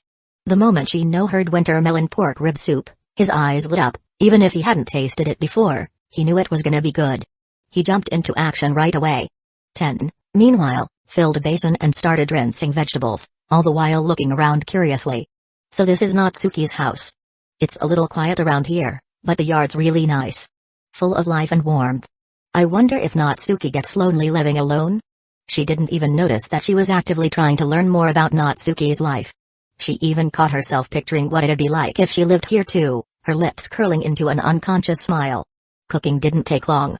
Before they knew it, a table full of steaming hot dishes was ready, and Shino was already diving into the winter melon soup with bliss on his face.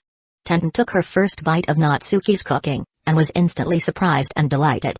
Natsuki, your cooking is amazing. She praised. As long as you like it. That means you're in for a lifetime of good food. A lifetime of, Tenten blushed furiously. She had the distinct feeling he said that on purpose. It wasn't a confession. But it was a little too smooth.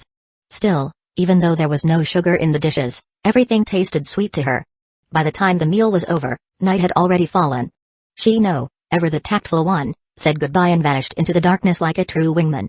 Natsuki seized the chance and gently grabbed Tenten's hand. It's getting late. Let me walk you home. Tenten's face turned red again, but she didn't resist. They walked hand in hand under the evening sky, half walking off their meal, half going on a little date. It was that magical in-between stage, more than friends, not quite lovers, and it felt new and exciting. After safely walking Tenten home, Natsuki headed back. The sky was now completely dark. As he made his way down the quiet road, he occasionally caught the sound of faint footsteps behind him. Nothing unusual, Probably just a few passing Anbu. Natsuki didn't think too much of it. Based on his usual behavior, Denzo shouldn't have any reason to target him. Unless it was an intruder from another village. And if that was the case, well, tough luck. Still, Natsuki wasn't someone to be underestimated. Even if he hadn't learned many jutsu or fought in real combat, his physical strength and chakra reserves were substantial. As long as he didn't run into a jonin, his life wouldn't be in danger. Thankfully, he made it home without incident.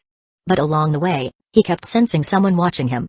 The gaze wasn't friendly, and it wasn't subtle either, as if suspecting that a kid wandering around at night was secretly a spy. Hidden Leaf Village seemed peaceful, but the truth was it was a mess beneath the surface. Before the Uchiha massacre, Denzo's route operated with impunity in the village.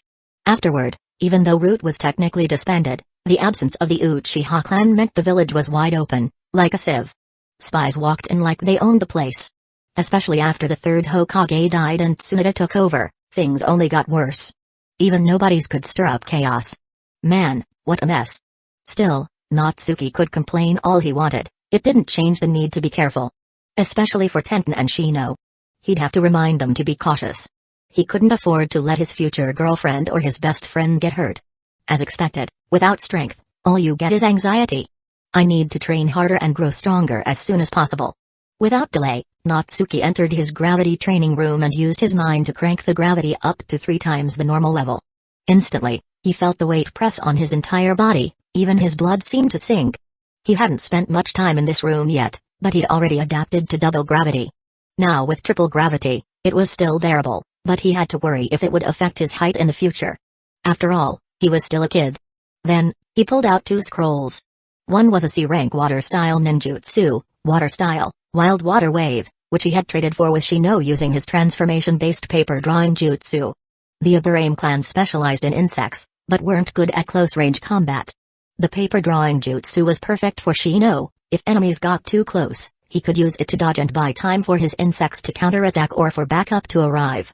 The other scroll was for the Shadow Clone Jutsu, Shadow Clone Jutsu.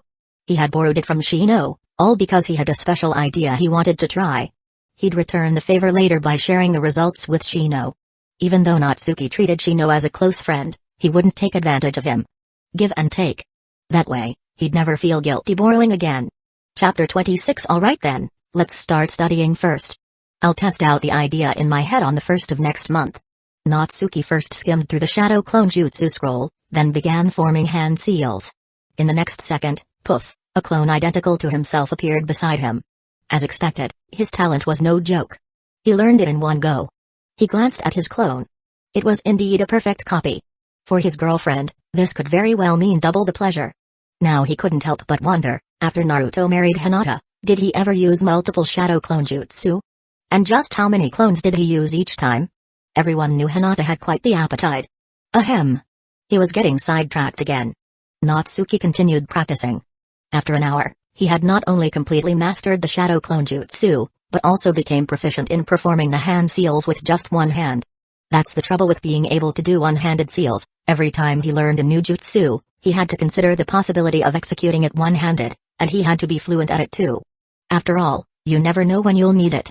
Then, Natsuki finalized the first research project for the first day of the next month, exploring the possibility of modifying Shadow Clone Jutsu into the Shioken.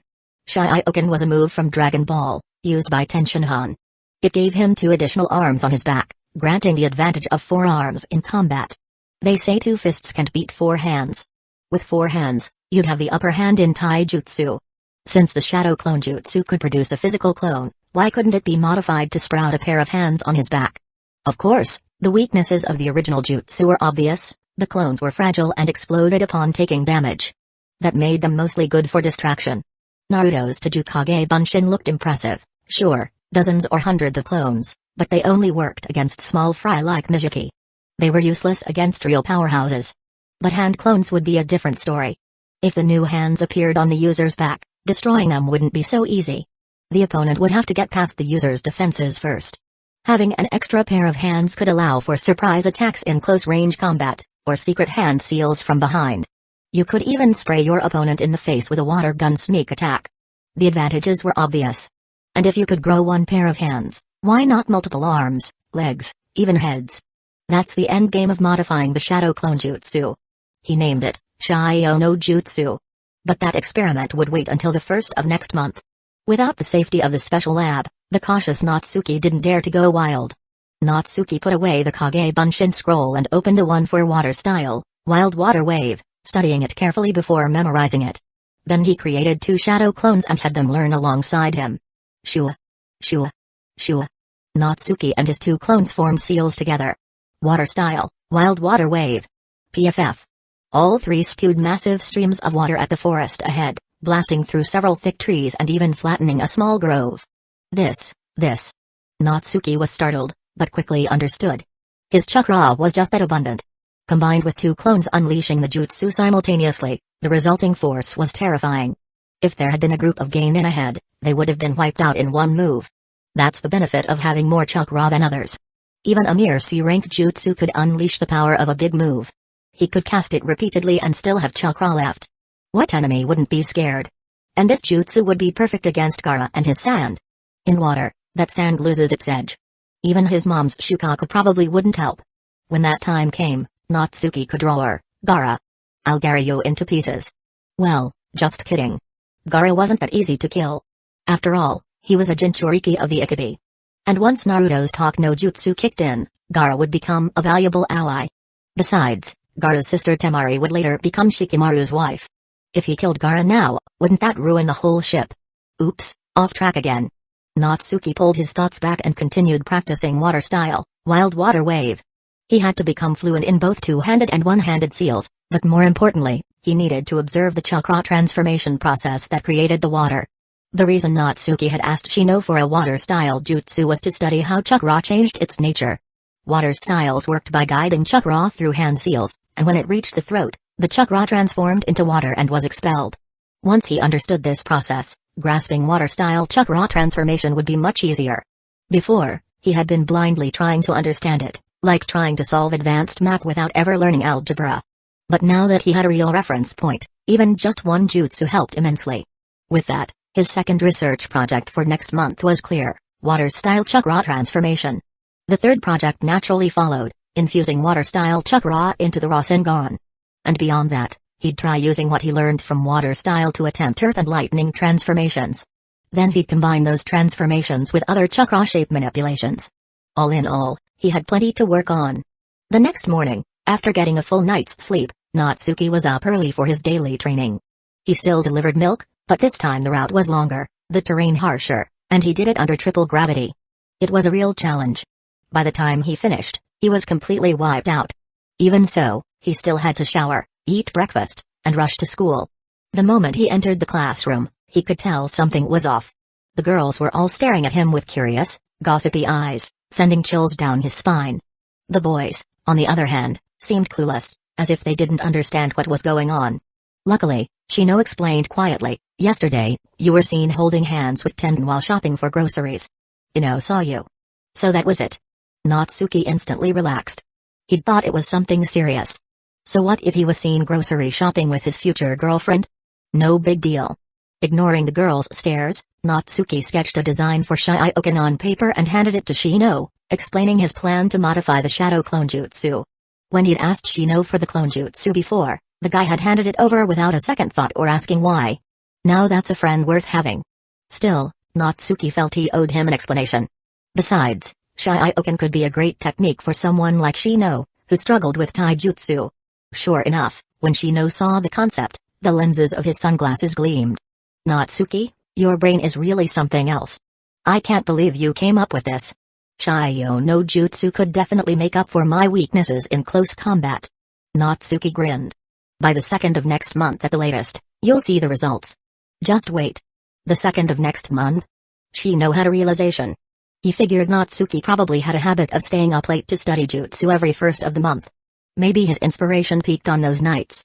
Meanwhile, the biggest challenge Natsuki faced was still his lack of foundational knowledge. As the saying goes, even the most skilled cook can't prepare a meal without ingredients. No one can create something from nothing. That's why Natsuki borrowed jutsu from others in the first place. Chapter 27. Shino thought, maybe he could help Natsuki get more jutsus. Even if the jutsus were the lower rank, that wasn't important. What mattered was giving Natsuki more exposure to ninjutsu. From there, Natsuki would surely come up with even more wild and creative ideas. That way, Natsuki would definitely grow stronger faster. Of course, Shino knew Natsuki wouldn't accept it for free, he'd definitely offer something in return. But that was simple too. As long as Natsuki shared the techniques he developed, like the one-handed hand seals and the Shio no Jutsu from before, it would already be a huge benefit. That way, they'd both grow together. Wouldn't that be great? Shino had made up his mind, but didn't tell Natsuki right away. He planned to collect some jutsu first and then pass them to Natsuki without letting him refuse, otherwise, he'd just nag him endlessly. Take action first, explain later. This tactic worked well on Natsuki. It was the same strategy Shino used every time he mooched meals from Natsuki's house without warning. At that moment, Natsuki still had no idea what kind of surprise his good friend was preparing for him. As class began, Iruka-sensei started teaching the Kinbaku no Jutsu. But Natsuki already knew it, so he didn't really need to listen. He was fully immersed in dissecting the water style, wild water wave he practiced the night before. Water had many properties, and when it came to infusing water nature into the Rasengan, the concept was akin to a powerful vortex. The keywords were twist and grind. Just imagine a person falling into a deadly whirlpool and being ground into pulp, absolutely terrifying. In addition, viscous water should have adhesive properties. When fused with chakra threads, it could create sticky threads. Water under high pressure had terrifying impact and cutting power. That could evolve into techniques like high-pressure water jets or water blades. In short, chakra held infinite possibilities. It all depended on one's imagination and creativity, but it also had to follow a degree of scientific rationale. You couldn't just think anything into existence. Chakra felt like a blend of science and mysticism, sometimes logical, sometimes abstract.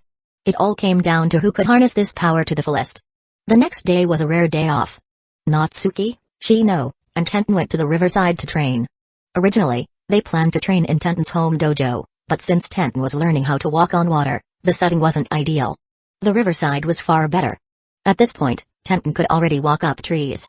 Her chakra control had become much more precise. In fact, the best time to learn chakra control was during school, when chakra reserves were relatively small and thus easier to manage. Once someone graduated and their chakra increased, control became more difficult. So even though Tenten wasn't particularly talented in chakra control, she had still learned tree climbing after just half a month of training. Next up, water walking.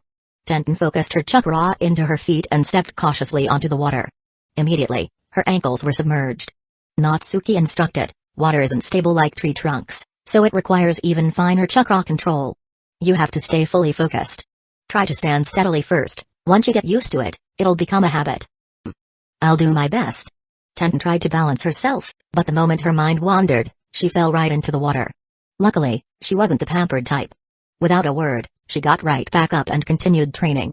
Natsuki, meanwhile, created a shadow clone and sparred with Shino to help him get used to performing one-handed seals and using Shio no Jutsu in combat. Of course, to avoid being spied on, Shino released his bugs to keep watch around them.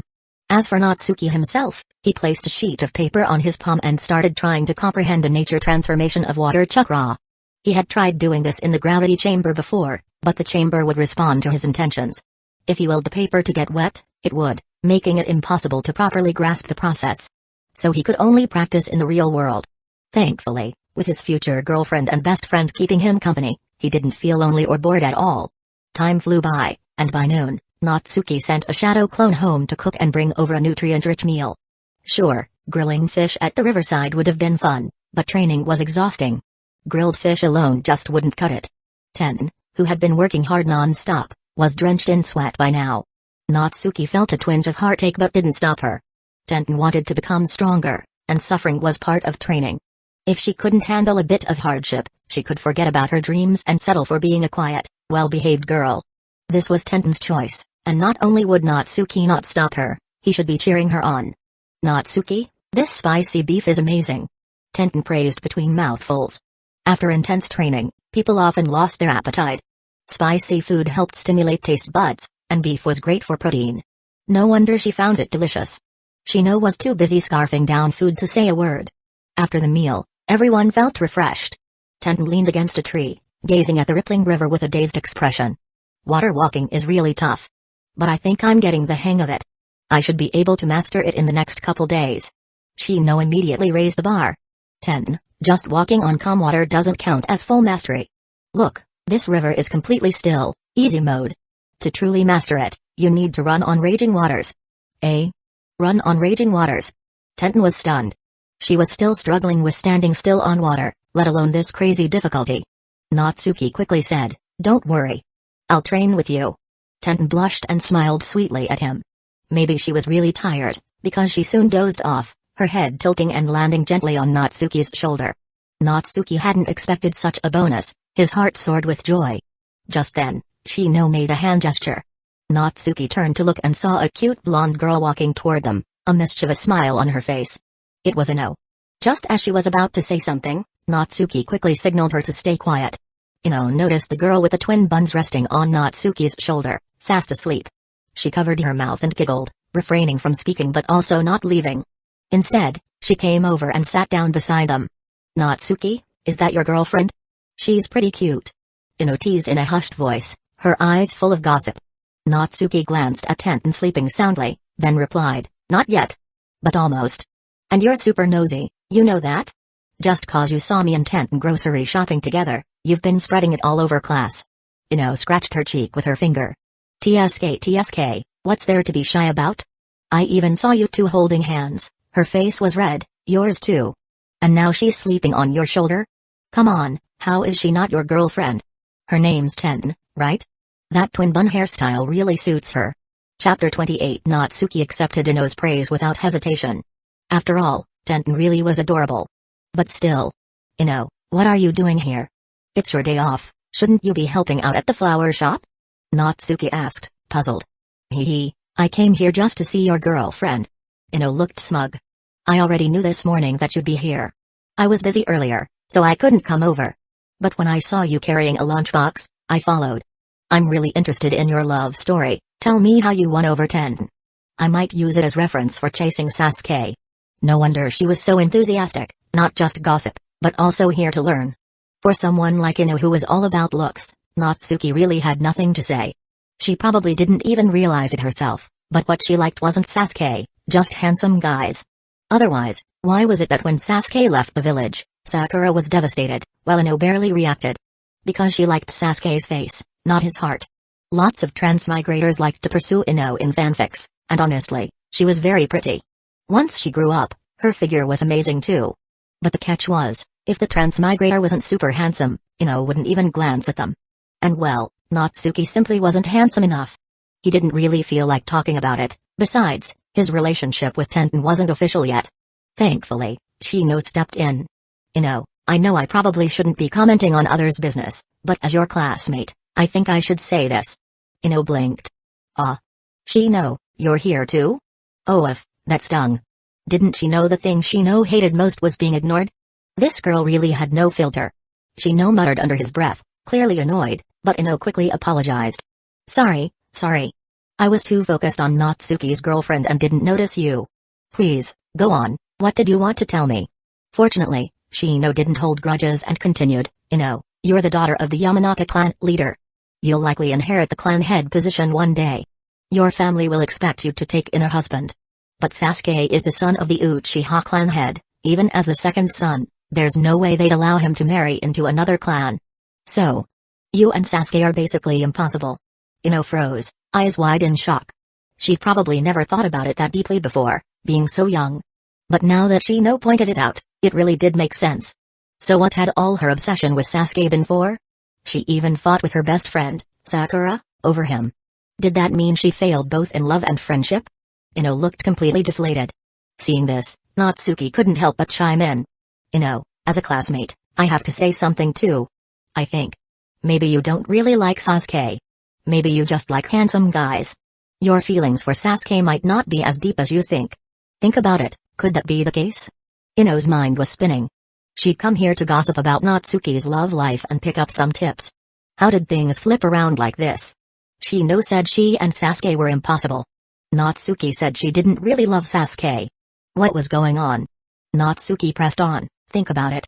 If one day you met a super handsome guy, way more handsome than Sasuke, and even more talented, wouldn't you forget about Sasuke and fall for him instead?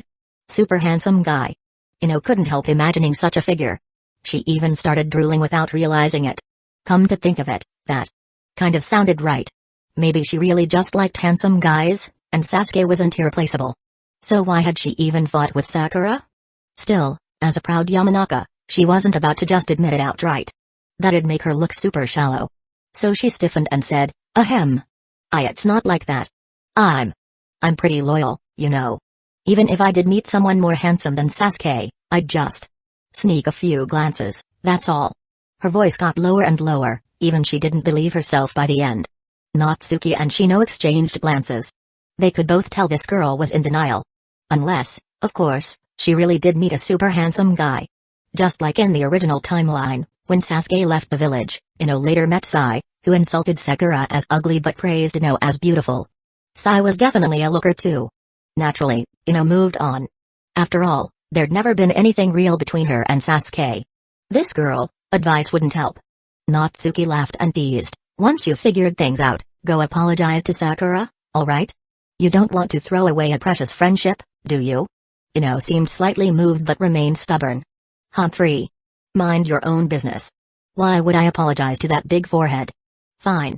Suit yourself. Just then, Tenten let out a sleepy murmur and began to wake up. Ino quickly apologized, oops. Sorry. Was I too loud and woke you up? Want to go back to sleep for a bit? Tenten shook her head. It's fine. I've had enough rest. You are?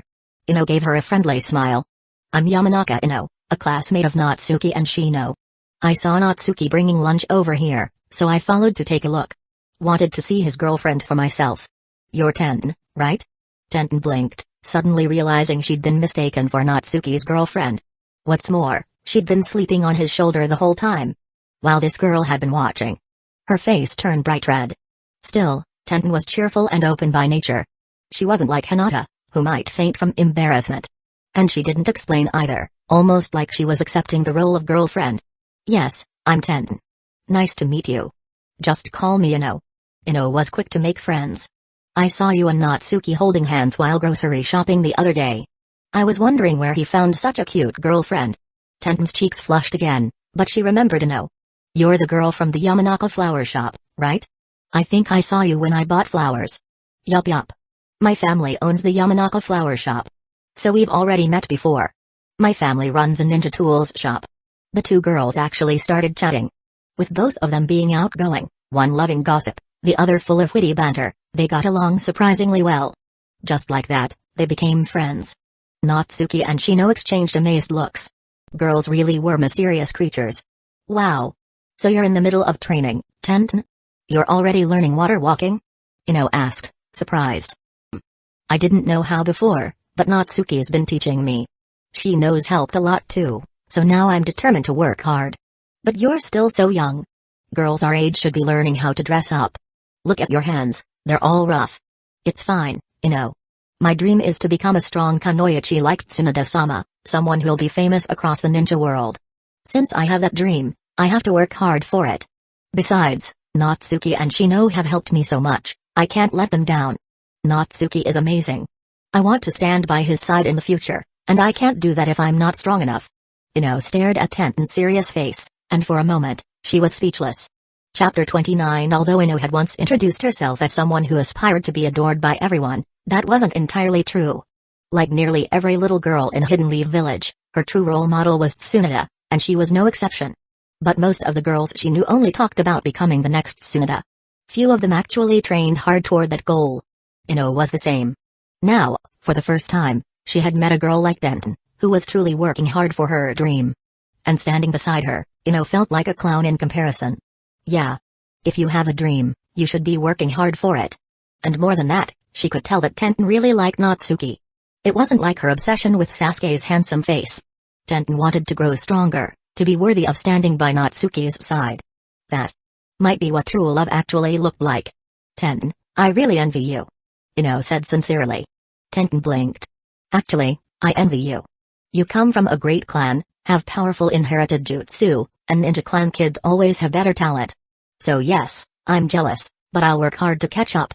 I'll prove I'm not weak. Tenten's confident look left Ino stunned and speechless for a long time. Even after she left, she was still dazed. She walked all the way home with a blank expression. Tenten couldn't help worrying. Natsuki, Shino. Is Ino okay? She's been spacing out like that ever since she left. Shino immediately picked up on it. It's probably what you said that made her like that. Tenten tilted her head. What I said? I don't think I said anything bad, did I? Shino looked up at the sky. You told her you envy her clan, her jutsu, her talent, and that you'd work hard to catch up. But Tenten, you don't realize this. Ino, like many other girls, does have all those things. But she doesn't work hard. You, on the other hand, shocked her with how determined you are. She's spacing out because she's reflecting on herself. Really? Tenten couldn't quite understand. If someone had so many advantages, why wouldn't they make good use of them? Why waste time? If she had Ino's background, talent, and inherited techniques, she figured she'd already be Jonin level by graduation, and becoming the next Tsunade would be within reach. Was it true? That those who have things never learn to cherish them? Like how her family had money, but she never really learned to make good use of it either. Natsuki gently patted her twin buns. Don't think too hard. Just focus on your training. Shino and I will check in at school tomorrow. If Ino's not doing well, we'll find a way to help her. That reassured Tenten, and she went right back to water walking practice. As for Ino, she remained out of it even by dinner time. Her mother, Yamanaka Ryo, was getting worried, but didn't dare say much. She waited until her husband, Yamanaka Inoyachi, came home. Dear, Ino's been acting strange ever since she got back. I didn't know how to ask, but maybe you should talk to her? Me? Inoyachi grimaced. Talking with his daughter was not his strong suit. Still, seeing her so dazed made him worry too. So he gathered his courage and sat down across from her. He was just about to speak when Ino suddenly said, Dad, I've decided, I want to train seriously. I want to learn our clan's jutsu as soon as possible. Please train me properly. Inoyachi was shocked. Wait, Ino. What brought this on? Ino's expression was firm. I met a girl today who was training seriously. After talking to her, I remembered the dream I'd forgotten. I thought I wanted to be admired by everyone, to date a handsome guy. But now I realize. What I really want is to be a strong woman, like Tsunade-sama, someone everyone looks up to. Inoyachi was dumbfounded. His daughter suddenly waking up like this was totally unexpected. He didn't know who she met, but whoever it was had changed her drastically. Still, this was a good thing. Ino was his daughter, the future heir of the Yamanaka clan. The sooner she grew strong and inherited their techniques, the better. So he nodded, pleased but serious. Ino, training can be tough. Can you handle it? Ino hesitated. She'd been pampered her whole life and hated hardship. But when she remembered Tenten's determined face, she bit her lip and nodded. I can do it. Good. Starting tomorrow, I'll assign you a proper training schedule. Be prepared. And so, Yamanaka Ino's miserable training life began. The next day at school, Natsuki and Shino kept a close eye on her. Sure enough, Ino looked drained and lifeless, completely out of it. Natsuki scribbled a note and had Shino send it over using one of his bugs. Soon, another note came back. It read, Thanks for your concern, I'm fine. I just asked my dad to train me when I got home. He made me go running at dawn, so I'm just tired, that's all. Natsuki and Shino both breathed a sigh of relief. It seemed Tenten's words had gotten to Ino. She'd decided to start training seriously, a good thing. Though neither of them knew just how miserable Ino was feeling inside. She had way too much pride to admit it. That early morning run was just the beginning. Her father's training schedule was terrifying. Just reading it made her scalp go numb. She really messed up. If she'd known, she never would have talked so big. And to make matters worse, Ino now realized that Natsuki was probably right about her. She did like handsome guys, not necessarily Sasuke. And now, she faced a new dilemma. Should she swallow her pride and make up with Forehead Girl? But how could she possibly bring herself to apologize? Admitting she was wrong would be humiliating. But if she didn't, she'd lose a precious friendship. She was truly torn. Time flew by, and the first of the month came again. Natsuki had prepared his research projects and, as the clock struck 7, slipped into the special laboratory to begin his grueling night of experimentation. Truth be told, he didn't want to do this kind of research. But he had no choice. He didn't have a clan's secret techniques or a way to study powerful jutsu. Before getting the Hukumen Tonka or the Hatake Kenjutsu, his only option was to create his own moves. First research project, transforming Shadow Clone Jutsu into Shio no Jutsu. Natsuki started modifying the hand seals, adding or removing steps like rewriting a program. Next second, poof, a head sprouted from his back. TCH. I wanted arms, not a head. No, wait, I'm supposed to transform specific body parts at will. Frustrated, he cancelled the jutsu and continued. Poof. A foot appeared on his abdomen. Cancel. Poof. A pair of ears appeared on his ankles. Cancel. Wait, hold on. That one might actually be useful. If he could grow ears away from his body, wouldn't that be perfect for eavesdropping? Still, that wasn't what he needed now.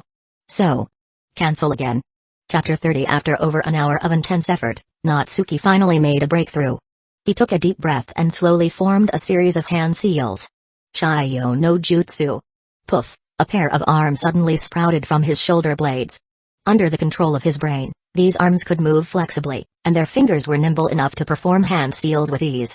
Poof, another pair of small hands emerged from his lower back. They were tiny. At first glance, one might mistake them for decorations.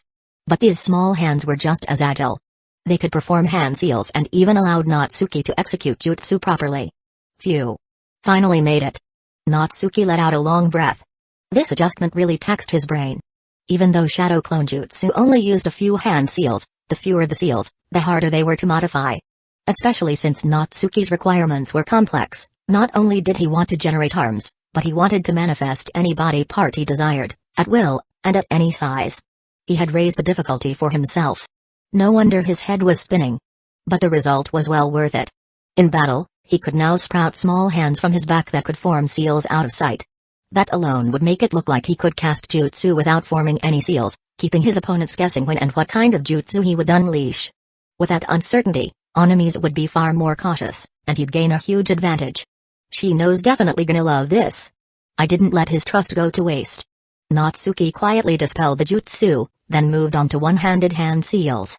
This had become a routine for him. Every time he learned or created a new jutsu, he would make sure to master both two-handed and one-handed versions. Another hour passed, and Natsuki finally got the one-handed Shio no jutsu down fluently. Now came the real challenge, water-style chakra nature transformation. He raised his hand and formed a Rasengan, focusing on the properties of water, not just moisture, but the distortion and crushing force of whirlpools. Still, the Rasengan showed no change. Luckily, Natsuki was very patient. He knew this kind of thing couldn't be rushed. Even if there were no results tonight, that was perfectly normal. Besides, while in the special lab state, his chakra, stamina, and mental energy were infinite. He could maintain the Rasengan indefinitely while constantly channeling the intention of water nature transformation into it. Time became meaningless. He completely lost track. At last, the Rasengan began to change. The high-speed spiraling chakra was now filled with water. The water turned violently within, forming chaotic, high-pressure whirlpools. A powerful distortion force surged forth. Natsuki's eyes gleamed, and he threw a kunai into the orb. Crack. The kunai was instantly shredded into fragments by the inner vortex. Holy crap. That's terrifying. Even Natsuki couldn't help sucking in a sharp breath, followed by uncontainable joy. He had succeeded in fusing shape transformation and nature transformation, creating a brand new Rasengan of his own. But it wasn't over yet.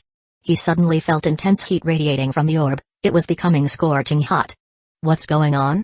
Right, the high-speed rotating water creates friction between molecules, generating heat. Even though water boils at just 100 degrees Celsius, constant friction can keep raising the temperature, and all that heat is being trapped within the orb. Just as he realized that, his palm began to smoke. A wave of heat surged out from the orb. It almost cooked his hand like a shrimp. Not daring to delay, he instantly conjured a small mountain with his thoughts and hurled the orb toward it. Boom! The moment the orb left his hand, it detonated. A massive spherical vortex, hundreds of meters wide, enveloped the mountain. The mountain was instantly erased, gone in an instant. The ground below was swallowed up, leaving behind a deep crater over 10 meters deep. Z. Scorching steam erupted, sweeping outwards like a storm and vaporizing everything in a wide radius. Natsuki, being close by, was engulfed in the steam. Though he wouldn't be injured in the special lab state, he could still feel the pain, as if he were being boiled alive. At the same time, the twisting force of the vortex nearly crushed his body like a ragdoll. Damn. That's way too much. If an enemy got hit by that, they'd either be shredded or boiled alive. Either way, they're dead. But I'd be dead too. The area of effect is insane. I have to throw the orb, but it's so unstable it explodes the moment I let go. How do I fix that? Natsuki stared at the smoking crater in front of him, waves of heat still rippling outward, and found himself stumped. Naruto's Rasen Shuriken could only be thrown after he learned Sage Mode. Before that, He couldn't even use it safely. Natsuki's situation was about the same. So, did this mean he had to learn Sage Mode too?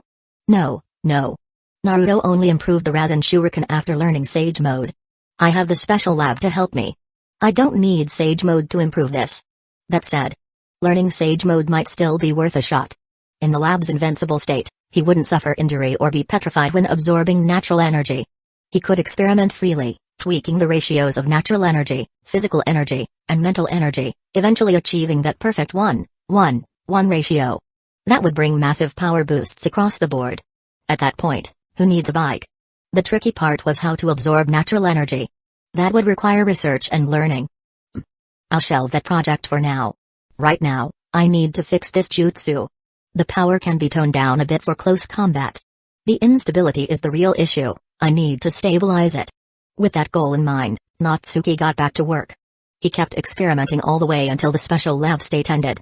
He still hadn't perfected the jutsu, but at least he gave it a name: Water Style, Whirlpool Boil Bomb Jutsu. The name itself made its properties obvious.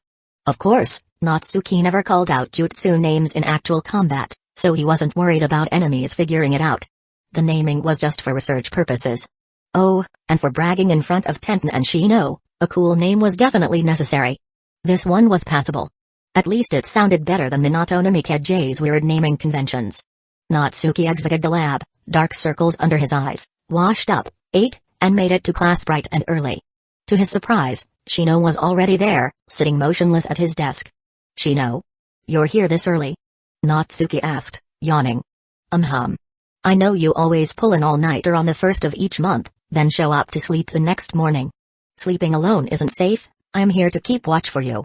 Chapter 31. Shino's words were calm and natural, but they moved Natsuki deeply. Look at that, this is what a truly dependable comrade looks like. No one had asked Shino to do any of this.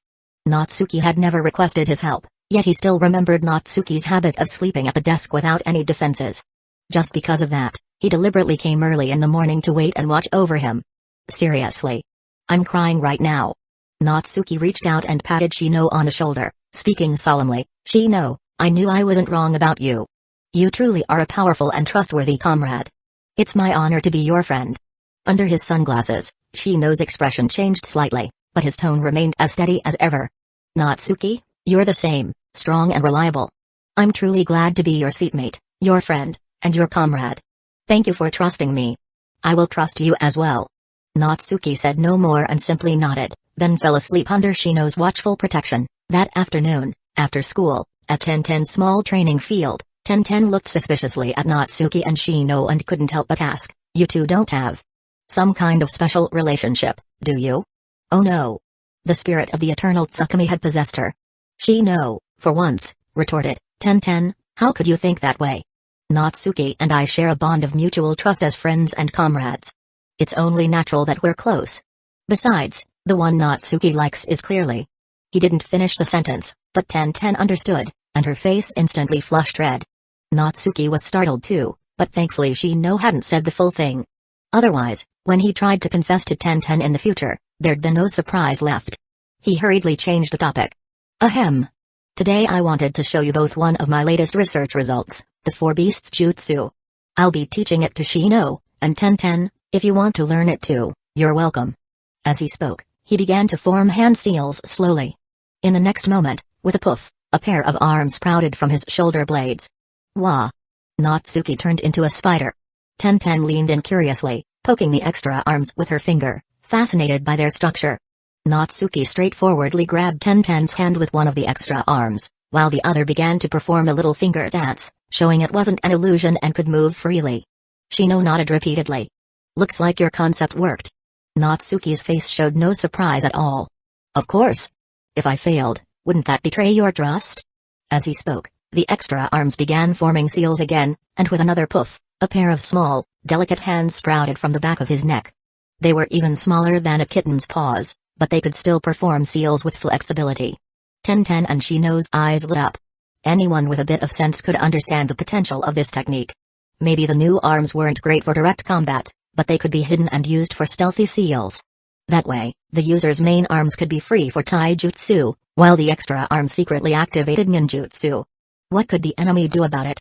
Tenten immediately said, Natsuki. Natsuki. I want to learn this technique. Shino added, let's start the lesson now. Faced with such eager students, Natsuki couldn't refuse. Alright. Let's start right now.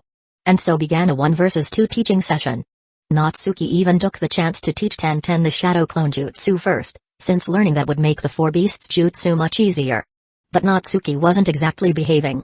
Using Tenten's unfamiliarity with hand seals as an excuse, he taught her hand in hand, openly taking advantage. Luckily, Tenten only gave him a glare and didn't push him away. Shino had already memorized the seals and quietly moved to a corner to practice on his own, tactfully leaving space for the future couple. He didn't need to sit there eating dog food. However, none of the 3 noticed that the shopkeeper's head was quietly peeking out from the front door. Seeing his daughter being taken advantage of right in front of him, he bit down on his handkerchief in frustration, yet he didn't come out to stop it. As a doting father, he could tell what was going on. His dear daughter wasn't just dedicated to training, she also had a clear fondness for Natsuki. At this point, Natsuki just had to call him father-in-law and it'd all be official.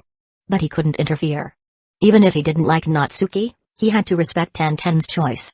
Besides, after observing over the past few days, he realized Natsuki was indeed exceptionally talented. Even the heir to the Aburame clan trusted and admired him. A prodigy like that taking a liking to his daughter meant Tenten would be well looked after. Once she became a ninja, her safety would be much more assured, and he could finally relax. Fine. I still don't like this brat, but I'll just pretend I didn't see anything. Thinking that, the shopkeeper nearly shredded his handkerchief from biting too hard, but in the end, he went back inside to tend the shop. Come dinner time, he even prepared a full meal to host them, saying it was to not offend the Aburame heir, but he didn't hold back with Natsuki's portion either, accidentally giving him a few extra pieces of meat. Tenten noticed everything, covering her mouth to stifle her laughter. Deep down, she felt incredibly happy. Since her father didn't oppose it, she didn't need to hesitate anymore. A good catch like Natsuki was not to be missed. So she took the initiative. Natsuki, the Shadow Clone Jutsu is still a bit hard for me, and I haven't even started on the 4 Beasts Jutsu. Can you come over every day after school to teach me? We'll provide dinner. Natsuki had no reason to say no. Of course. As long as you and the shopkeeper don't get tired of me. The shopkeeper grunted, but didn't object. Shino, ever perceptive, added, Natsuki, then after school I won't wait for you. I'll go practice on my own, and once I've got it down, I'll come back and spar with you. What a bro. Truly dependable. Natsuki shot him a grateful look, making Shino beam with pride. Tenten watched it all with a barely concealed smile. She had to keep it in, since someone here still didn't know that she already knew his feelings. In the following half-month, Natsuki started going to Tenten's house every day after school, practically treating it like his own home. His relationship with the shopkeeper had also improved significantly, mainly because of one incident where Natsuki cooked and completely won him over. The only downside was the shopkeeper often demanded Natsuki cook again. What could Natsuki do? When your future father-in-law wants to taste your cooking, can you say no? Thankfully, Tenten often sided with him, using training as an excuse to stop him from cooking, when in reality they were just getting cozy together. Still, Tenten was serious about her training. Under Natsuki's one-on-one instruction, she successfully mastered the Shadow Clone Jutsu and the 4 Beasts Jutsu. Combined with her already proficient tree climbing and water walking, her chakra control was now incredibly refined. Her current strength was basically on par with a genin. Sure, being a 7 or 8-year-old genin wasn't much in itself, but even a prodigy like Sasuke probably hadn't reached that level yet. Tenten didn't have much innate talent, so getting this far at her age was already impressive. Besides Natsuki's dedicated teaching, the biggest reason was Tenten's own determination. A hardworking girl truly is beautiful, and Natsuki was falling for her more and more each day. Chapter 32. Time passed just like the Senju clan, disappearing little by little. Months slipped by without anyone noticing, buried in the rhythm of classes starting and ending. Looking back, it all felt like a fleeting dream. Natsuki had gone through a few more rounds of experimental jutsu development in the special lab, but the progress on water-style, whirlpool boil bomb jutsu, Futen had hit a bottleneck, with little headway made. Thankfully, he wasn't pouring all his energy into just that one project. Every now and then, to refresh his mind, he dabbled in researching other techniques. For instance, after mastering the nature transformation of the water element, he created some simple and practical jutsu. Water-style, telescope jutsu, by using chakra to condense moisture in the air, forming convex and concave lenses, he could create a telescope out of thin air, able to see up to 2 kilometers away. This technique helped Natsuki immensely. He'd always been lacking in reconnaissance, no bugs like Shino, no Byakugan to assist. Even after learning chakra sensing, his range was still quite limited. But with this telescope jutsu, he could easily observe everything within 2 kilometers. Water style, magnifying glass jutsu. Similarly, by condensing moisture into a large convex lens and focusing sunlight through it, the jutsu could create burns or even explosions. This technique had appeared in the anime filler once, though the villain who used it seemed to be ice element, not water. Oh, and that same villain probably used the telescope jutsu too. Honestly, while the filler characters weren't that powerful, their jutsu creativity was off the charts, definitely worth borrowing ideas from. But the highlight of it all was that Natsuki finally completed his version of Rokushiki, the 6 styles. Originally, he had equated transformation jutsu, paper art, and Shunshin no jutsu with instant transmission. But the remaining 4 styles had made no progress for a long time. Then one day, Shino casually handed Natsuki a pile of scrolls, saying they were all low-level jutsu for him to study. Once Natsuki had something useful, he'd have to share it. Shino. Seriously, I'm crying. Natsuki felt like the best decision he'd ever made was becoming good friends with Shino. And of course, he tearfully accepted the scrolls and dived into further research. The scrolls Shino gave him mostly contained water style, lightning style, and earth style. Considering Natsuki's chakra nature, it made learning a lot easier. There were things like earth style, headhunter jutsu, earth style, hardening, water style, water formation wall, water style, water bullet, lightning style, earth flash, and even ganjutsu, Narakumi no jutsu, and a few medical ninjutsu. Natsuki didn't care much about the official jutsu ranking system. Many jutsu in the original didn't even have clear ranks. But these were all commonly used in the original series. None of them were truly low level, even the weakest were C rank. Shino was straight up lying with a straight face. And he was really generous too. Besides being grateful, what else could Natsuki do? He could only dive into his research and share the best results with his good friend. To be fair, Natsuki could understand the standing of these jutsu within the Aburame clan. Since they primarily practiced insect techniques, most members didn't even train with elemental ninjutsu. That said, picking up some scrolls during missions was natural. Even if they were just gathering dust at home, they could still be sold during tough times. Also, not every clan member was a bug user prodigy. Some could definitely benefit from these jutsu. And as the clan leader's son, Shino likely didn't need approval to give out these unappreciated jutsu reprints. Still, he probably consulted his father, Aburame Shibi. So it was fine. But Natsuki couldn't just take that kindness for granted, he had to return the favor. Thus, after months of research, the 6 styles were finally perfected. Iron Body, modeled after Earth style, Iron Body, he used chakra to absorb the properties of iron from kunai, partially turning his body into metal. Finger Gun, by hardening his fingers with the iron transformation, he could perform rapid pinpoint strikes. Moonwalk, by condensing moisture under his feet with chakra, he created propulsion points, allowing him to run in midair. Tempest Kick, by compressing water vapor into a curved arc with a powerful kick, he created a crescent-shaped chakra blade. It wasn't that Natsuki didn't want to explore new techniques, he just didn't need to. The 6 styles were already a well-rounded system combining offense, defense, and mobility. Why waste brainpower reinventing the wheel? This chakra-based version of the 6 styles might not be as exaggerated as the One Piece version, but it was practical.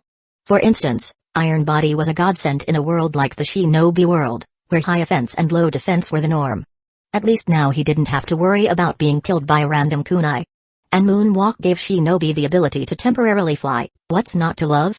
Regardless of what others thought, for a physically weak clan like the Aburame, it was revolutionary. That day, Natsuki brought Tenten to Shino's house as guests. Originally, Natsuki had wanted to invite Shino over to his place to teach him the 6 styles.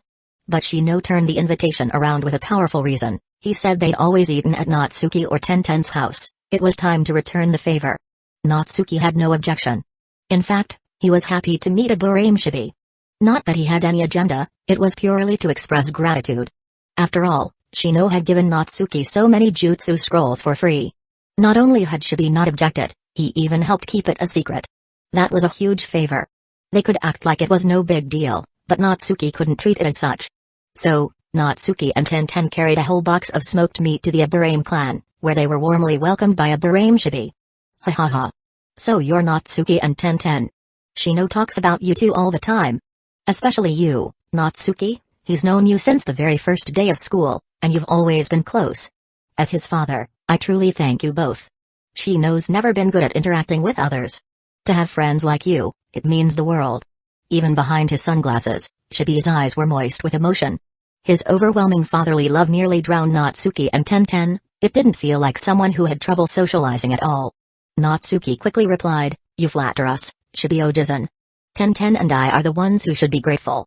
Shino has helped us so much, we honestly don't know how to repay him." Tenten followed up, "That's right, Shibio-jizan. Shino has done so much for us. Being friends with him is our greatest honor."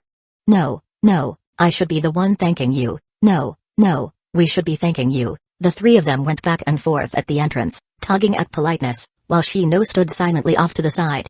Thankfully, he interrupted at just the right time, ushering Natsuki and Tenten inside and taking the box of smoked meat with him.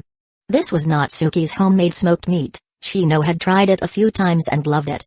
Now, of course, he'd store it carefully so he could eat it at home whenever he liked. Chapter 33 Shibi told Shino to take his guests around while he prepared the meal himself. Shino was actually a little nervous. It was his first time having friends over, and even though his relationship with Natsuki and Tenten was very close, he couldn't help but care about the impression they'd get. He took them to see the insect breeding room and the vegetable garden. The Aburame clan's insect techniques were famous, so keeping bugs at home was normal, though not exactly friendly to people with trypophobia. Natsuki and Tenten weren't afraid though. After all, they were used to Shino. Every time they trained together, Shino would summon a bunch of insects. After seeing them so many times, they had naturally gotten used to it. Still, seeing a swarm of bugs munching away at leaves with that crunchy kaka-kaka sound wasn't exactly pleasant. To anyone not from the Aburame clan, it was downright creepy. Afterward, Shino brought them to the training field in the backyard. Natsuki brought up the real reason for the visit. "Shino, I've developed a new ninja taijutsu system called the 6 Styles. It includes the paper art I taught you before, and instant transmission, which I refined myself using something like the body flicker jutsu. The remaining 4 are Iron Body, Moonwalk, Shigen, and Tempest Kick. These should help make up for your lack of close combat techniques. Split off a few bug clones and come at me, I'll demonstrate one by one." "Alright. I'm looking forward to it." Shino didn't refuse, just like Natsuki hadn't refused when he handed over that stack of ninjutsu scrolls. He raised his hand, and a swarm of insects gathered into 3 bug clones, all rushing at Natsuki with kunai in hand. Instant transmission. Natsuki vanished in a flash. When he reappeared, he was behind one of the clones. His right index finger suddenly turned pitch black as he jabbed it right into the clone's heart. Shaken. The clone exploded. The other 2 bug clones immediately charged in with kunai, but Natsuki didn't even dodge.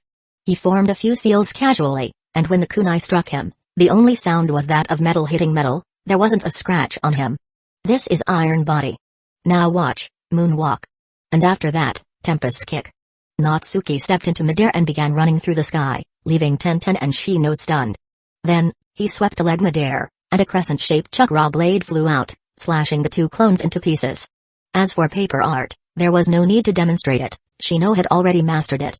After landing, Natsuki met Tenten's sparkling eyes and Shino's reflective sunglasses, and smiled. "That's the 6 Styles.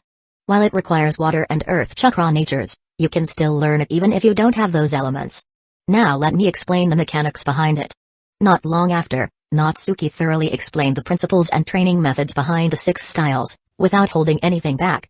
He even went into detail on the precautions. For instance, Iron Body and Finger Pistol involved ironification, which temporarily gave the body the properties of iron. It was a dangerous process, so it should only be practiced using shadow clones. Also, the ironification should never exceed 1 minute, or it could damage the body. Shino nodded repeatedly, clearly impressed and satisfied. Once he mastered these techniques, he'd no longer be helpless when enemies closed in. Just Iron Body alone would render most close-range attacks useless. "Oh right, Shino," Natsuki said suddenly, "once you've got it down, hand over the 6 Styles to Shibio-jizan and let him handle the rest." "Wait." Shino hesitated. "Natsuki, this is your research result." Natsuki chuckled. "Yeah, it's mine. But it's also thanks to the Aburame clan's support that I made this progress. Don't think I don't know you got permission from Shibio-jizan to give me those scrolls. I might not stand on ceremony with you, but I still have to express gratitude to your father. Otherwise, what kind of person would I be?" Shino opened his mouth but couldn't say a word. He understood Natsuki's thinking and knew he was right.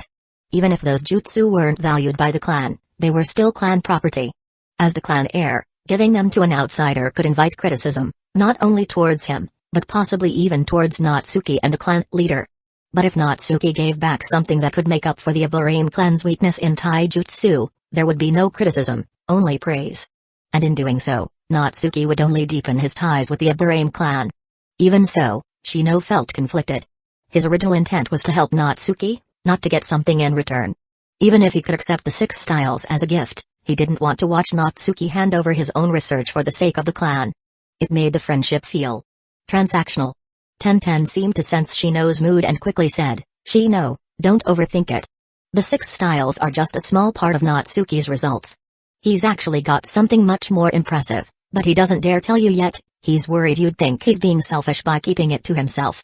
"Oh? There's something more impressive?" Shino didn't quite believe it. He figured Tenten was just trying to comfort him. Natsuki had no choice but to explain in a low voice, "Thanks to the jutsu you gave me, I've already grasped chakra nature transformation. And I've started combining it with shape transformation. The technique I'm working on is too powerful and unstable, so I can't use it yet." Shino's eyes widened in shock, then lit up with joy. He hadn't expected Natsuki to already be merging chakra shape and nature transformation. That was something only Jonin could usually do. Compared to that, the 6 styles really didn't seem all that important anymore. "You're serious?" he asked uncertainly. Natsuki nodded firmly. "Of course. But I can't teach you." Shino quickly waved his hand. It's fine. I mainly train in insect techniques anyway, I couldn't learn something like that. This actually makes things easier. I'll go ahead and spread the 6 styles within the clan." Natsuki finally let out a sigh of relief. He'd been worried Shino would take it the wrong way. Still, he added seriously, "For now, keep it a secret. Don't mention that I created it. Wait until I officially become a ninja, otherwise, I'm afraid I'll wake up one morning and find the dark ninja standing at my bedside." Shino understood completely and nodded solemnly. Tenten also looked serious. After spending so much time with Natsuki, she too had been warned to stay low-key. Just thinking about those so-called dark ninja, the ones who abducted geniuses in secret, made her nervous. Her future boyfriend was such a prodigy. She really hoped no one would target him. Before long, Shibi called the 3 in for dinner. Despite raising bugs, the Aburame clan didn't eat them, they actually loved them. Shino was a prime example. If he saw a bug crossing the road, he wouldn't let his teammates step on it. He found that too upsetting. Their vegetables, on the other hand, were excellently cultivated. Some were grown for the bugs, others for their own meals. And when it came to cooking those vegetables, they were quite skilled. For instance, Shino's mom was an amazing cook. Chapter 34 in the original story, Shino's mother had never been mentioned. But seeing her now, dressed in the same mirrored sunglasses as the rest of the clan, it was clear she was a full-blooded member of the Aburame. Makes sense, really. Whether they intermarried with outsiders or not, just the fact that the Aburame raised bugs was enough to scare off most women. If they didn't marry within the clan, who else could they marry? Fortunately, despite their seemingly aloof appearance, Shino's parents were incredibly warm and welcoming. Especially since Natsuki and Tenten were Shino's friends, they were so enthusiastic, it was almost overwhelming. What made it worse was that Shino's mother liked to tease them, calling them a good match and sighing about whether Shino would ever find someone. In the end, Shino was burning red, and Natsuki and Tenten were so embarrassed they nearly started digging into the floor with their toes. Natsuki had no choice but to use his topic diversion no jutsu and redirected the conversation to food. "Wow. Oba-san, this dish is amazing, how did you make it? Wow. This winter melon soup is so good, no wonder Shino likes winter melon so much. It's all thanks to your cooking. Oba-san, I saw pumpkins growing in your garden. Did you know you can cook with pumpkin flowers and pumpkin vines too? If you peel the skin off the vines and stir-fry them with lean meat, it's delicious. And pumpkin flowers. Perfect for tempura." Before they knew it, Natsuki and Shino's mom were chatting away like old friends. As expected, two cooks always had something to talk about. By the end of the meal, Shino and Tenten were exhausted, mentally and physically. Meanwhile, Natsuki had learned quite a few new cooking tricks. And before they left, Shino's mom even stuffed him with 2 baskets of fresh vegetables. Her enthusiasm was unstoppable. Natsuki carried the 2 heavy baskets as he walked home with Tenten. As soon as they got back, Tenten couldn't help but laugh. "Natsuki, I never expected you and Oba-san to get along so well. Shino and I could barely keep up." Natsuki didn't mind. That's just how aunties are. As long as you steer the conversation and match their pace, it's fine. She probably doesn't get many people to talk about cooking with. Having someone to share her passion with. Of course she'd want to chat. Better that than being teased about us. Tenten blushed, remembering the perfect couple comment from Shino's mom. Natsuki, meanwhile, rummaged through the basket and suddenly lit up. Tenten, she gave us pumpkin vines and flowers. Let's make pumpkin vine soup with lean meat tonight. Your dad's gonna love it. Oh, and do you know how to make tempura?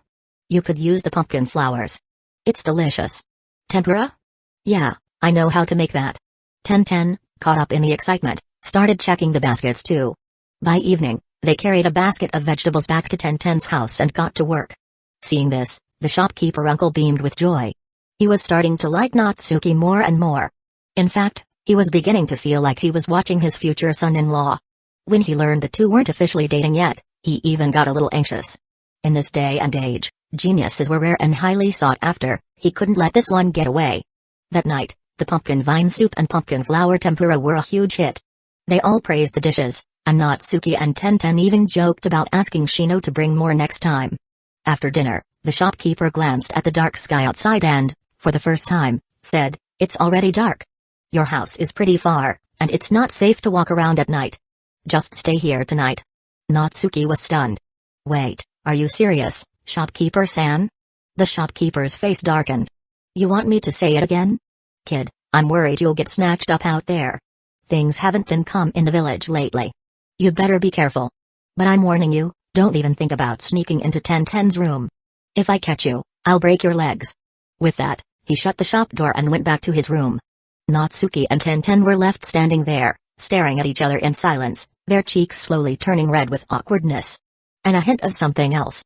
But the shopkeeper wasn't wrong. Lately, tensions between the Uchiha clan and the village leadership had become increasingly unstable. It felt like a primed explosive tag waiting to go off. Even ordinary villagers could sense the pressure in the air.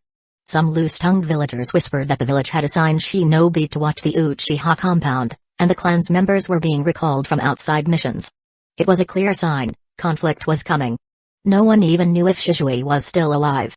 Under those circumstances, it really wasn't safe for Natsuki to walk home at night. Who knew when that weasel would make his move? Natsuki? Natsuki.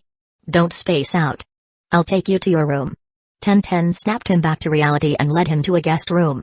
She even helped lay out the bedding with surprising care. Though her face remained flushed, probably from the thought of Natsuki sleeping in her house, she quickly returned to her usual composed self and got everything ready. Natsuki didn't refuse.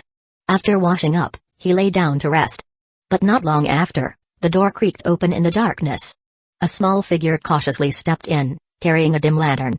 As the soft light illuminated the room, he saw it was none other than twin-tailed Tenten. Tenten. SHH. Quiet, don't let my dad hear. She slipped in like a thief, quietly closed the door, and sat on the edge of the bed, clearly hesitant but saying nothing for a while. Natsuki glanced at her pajamas and couldn't help but tease, "Tenten, isn't his pace a little fast for us?" Tenten's face went crimson. She shot him a glare and whispered, "In your dreams. I just wanted to have a quiet talk about training. I didn't know where to start, that's all. Don't get the wrong idea. You come sneaking in, wearing pajamas, acting all bashful. How am I not supposed to get the wrong idea? If we weren't still so young, who knows what might have happened?" Thankfully, Tenten quickly gathered her thoughts. "Natsuki, after training with you these past few months, my physical strength has definitely improved. My chakra's been growing slowly, and I've gotten better at controlling it. I even learned a few of your jutsu. Most importantly, I've mastered summoning, and I've gotten really familiar with several types of ninja tools." Natsuki listened quietly, waiting for her to finish laying the groundwork. "But now, I feel like I've hit a bottleneck. I'm still too young to undergo intense training, so my chakra development has stalled. Meanwhile, you're getting more and more amazing. I'm worried I'll be left behind. I don't want that. I want to be by your side. But I'm just not strong enough. Can you help me think of a way?" Natsuki understood instantly. This was anxiety.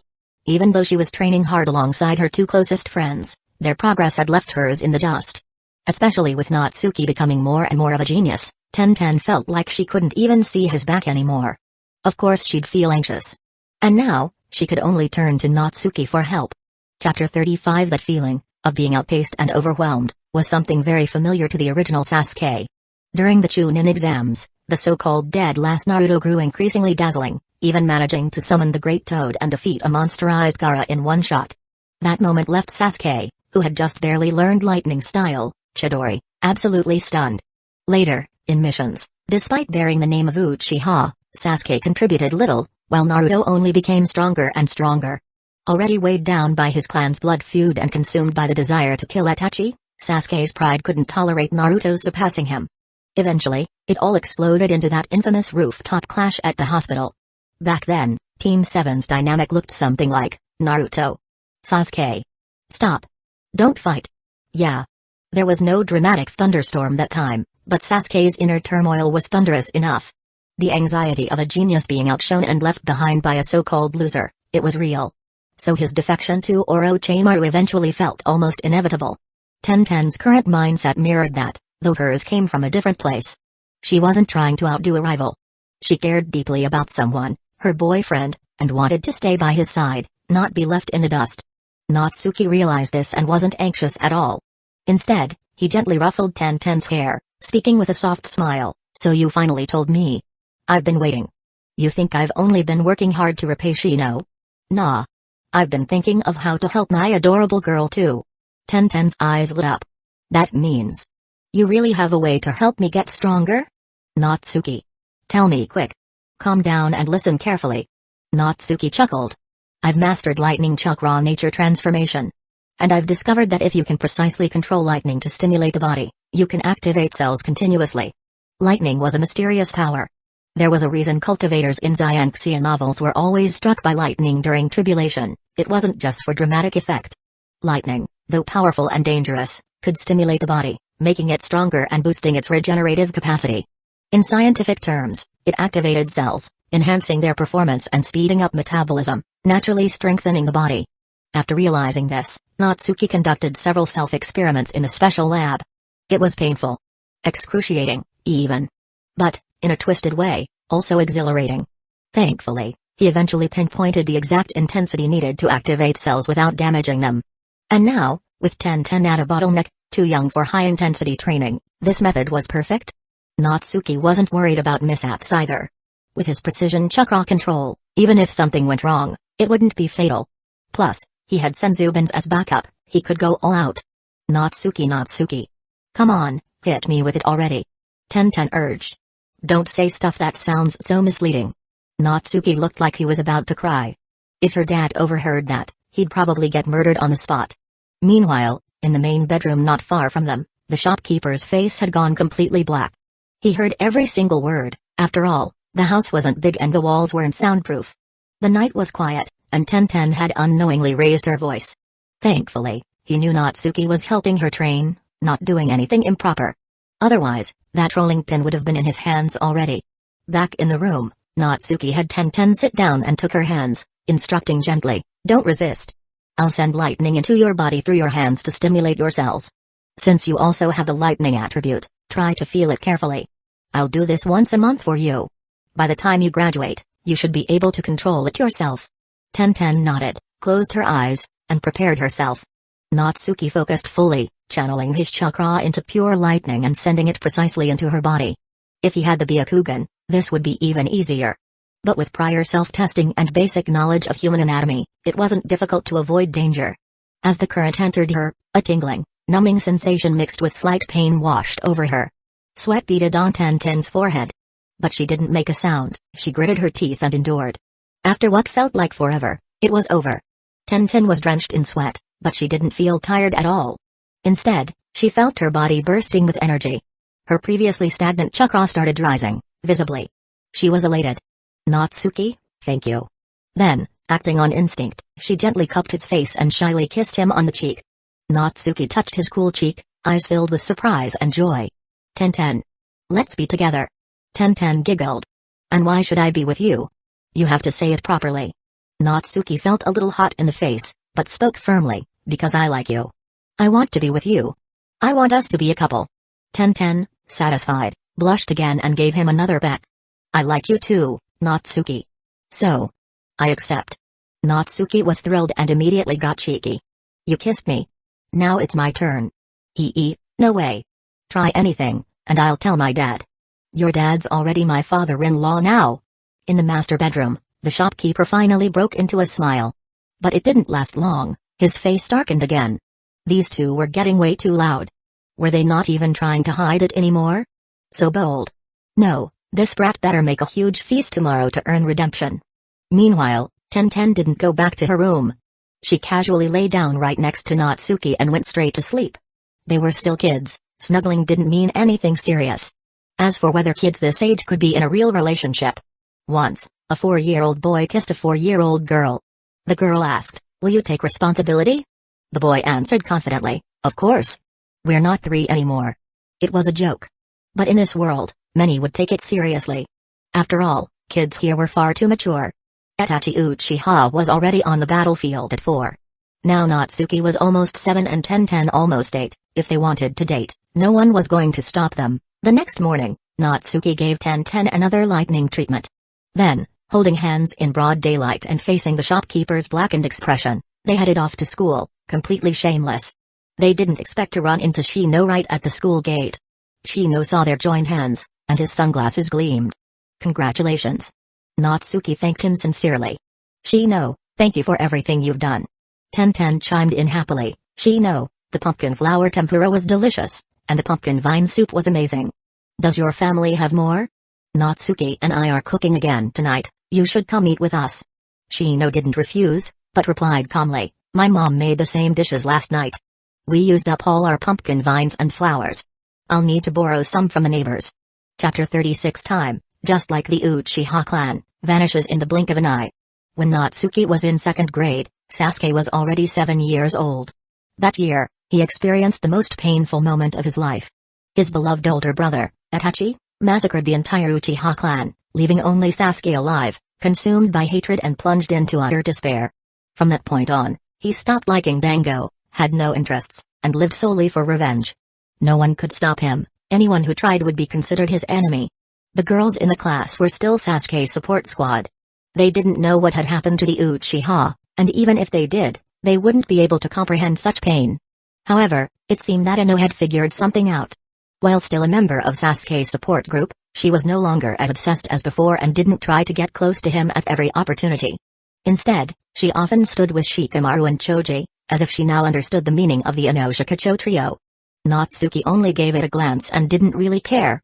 What concerned him more was the safety of the village. Back when the Uchiha were still around, although public order was maintained, Denzo's route was extremely rampant, which kept Natsuki on high alert.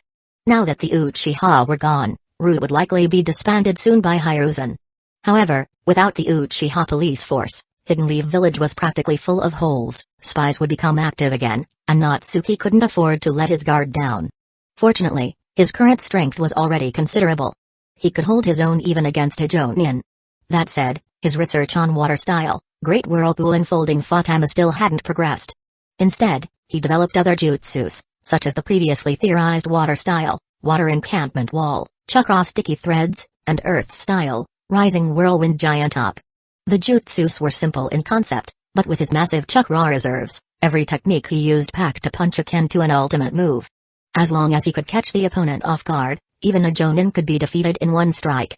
In addition, due to the lack of progress in his main research, he spent his spare time tinkering with other things to ease his boredom, like designing the Demonic Blade, Thousand Edge, and developing a ninja-themed card game.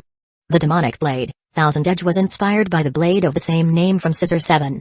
It was crafted from over 1,000 pieces of chakra metal, forming a fractured blade that could expand or contract at will through chakra control, undoubtedly a divine weapon. To prepare for this, Natsuki even went to the library and picked up a book on swordsmanship. It would definitely come in handy later, especially if he studied the Hatake sword style. However, for now, Thousand Edge remained a blueprint. Tenten had already taken it to begin research. Who knew when it might be completed? As for the ninja card game, it was born from a sudden spark of inspiration. Ever since he got into a relationship with Tenten, he was filled with a sense of responsibility. He didn't want to keep living off his future father-in-law and felt he should find a way to earn money himself. Then one day, he saw Naruto dragging Shikamaru and Choji to play poker, and realized how dull the games in the ninja world were. That gave him the idea to create a new card game, based on Killers of the Three Kingdoms from his previous life, and so Ninja Kill was born. It was only recently finished, just yesterday. In fact, he brought 2 decks to Hiruzen for approval. The ninja kill card game included identities of deceased Hidden Leaf village heroes and some clan jutsus, so it had to be cleared by the Hokage. Thankfully, Hiruzen approved it, especially since the back of each card proudly displayed the slogan Will of Fire, making it politically correct and a good tool for spreading ideology. Those 2 decks gifted to Hiruzen were a gesture of goodwill. He could bring them home to play with his grandson. Speaking of which, Konohamaru should be a few years old by now, right? Now all that was left was promotion. Natsuki planned to play with a few friends, giving each of them a free deck. That should help it spread quickly. That day was extracurricular combat class. Iruka held the roster and began calling out, "First match, Natsuki vs Sasuke Uchiha." He paused in surprise after reading it out, and the class immediately turned their eyes toward Natsuki and Sasuke, curious about how this battle would unfold. After all, their duel in first grade had been impressive, but they hadn't fought since. No one knew how strong they were now. Sasuke was also curious about Natsuki's strength. He stepped forward coolly and said, "Come on, show me your moves." Is this emo kid getting cocky again? Didn't seem like it. Natsuki looked at the once handsome and adorable Sasuke, now gloomy and dark-eyed, probably hadn't slept well for a long time, likely plagued by nightmares every night. And it made sense. His most respected brother had killed the whole clan, including their parents, and even used Sakaimi to torment him. How could a young boy handle that? Surrounded by hatred during the day, haunted by nightmares at night, of course his mental state would collapse.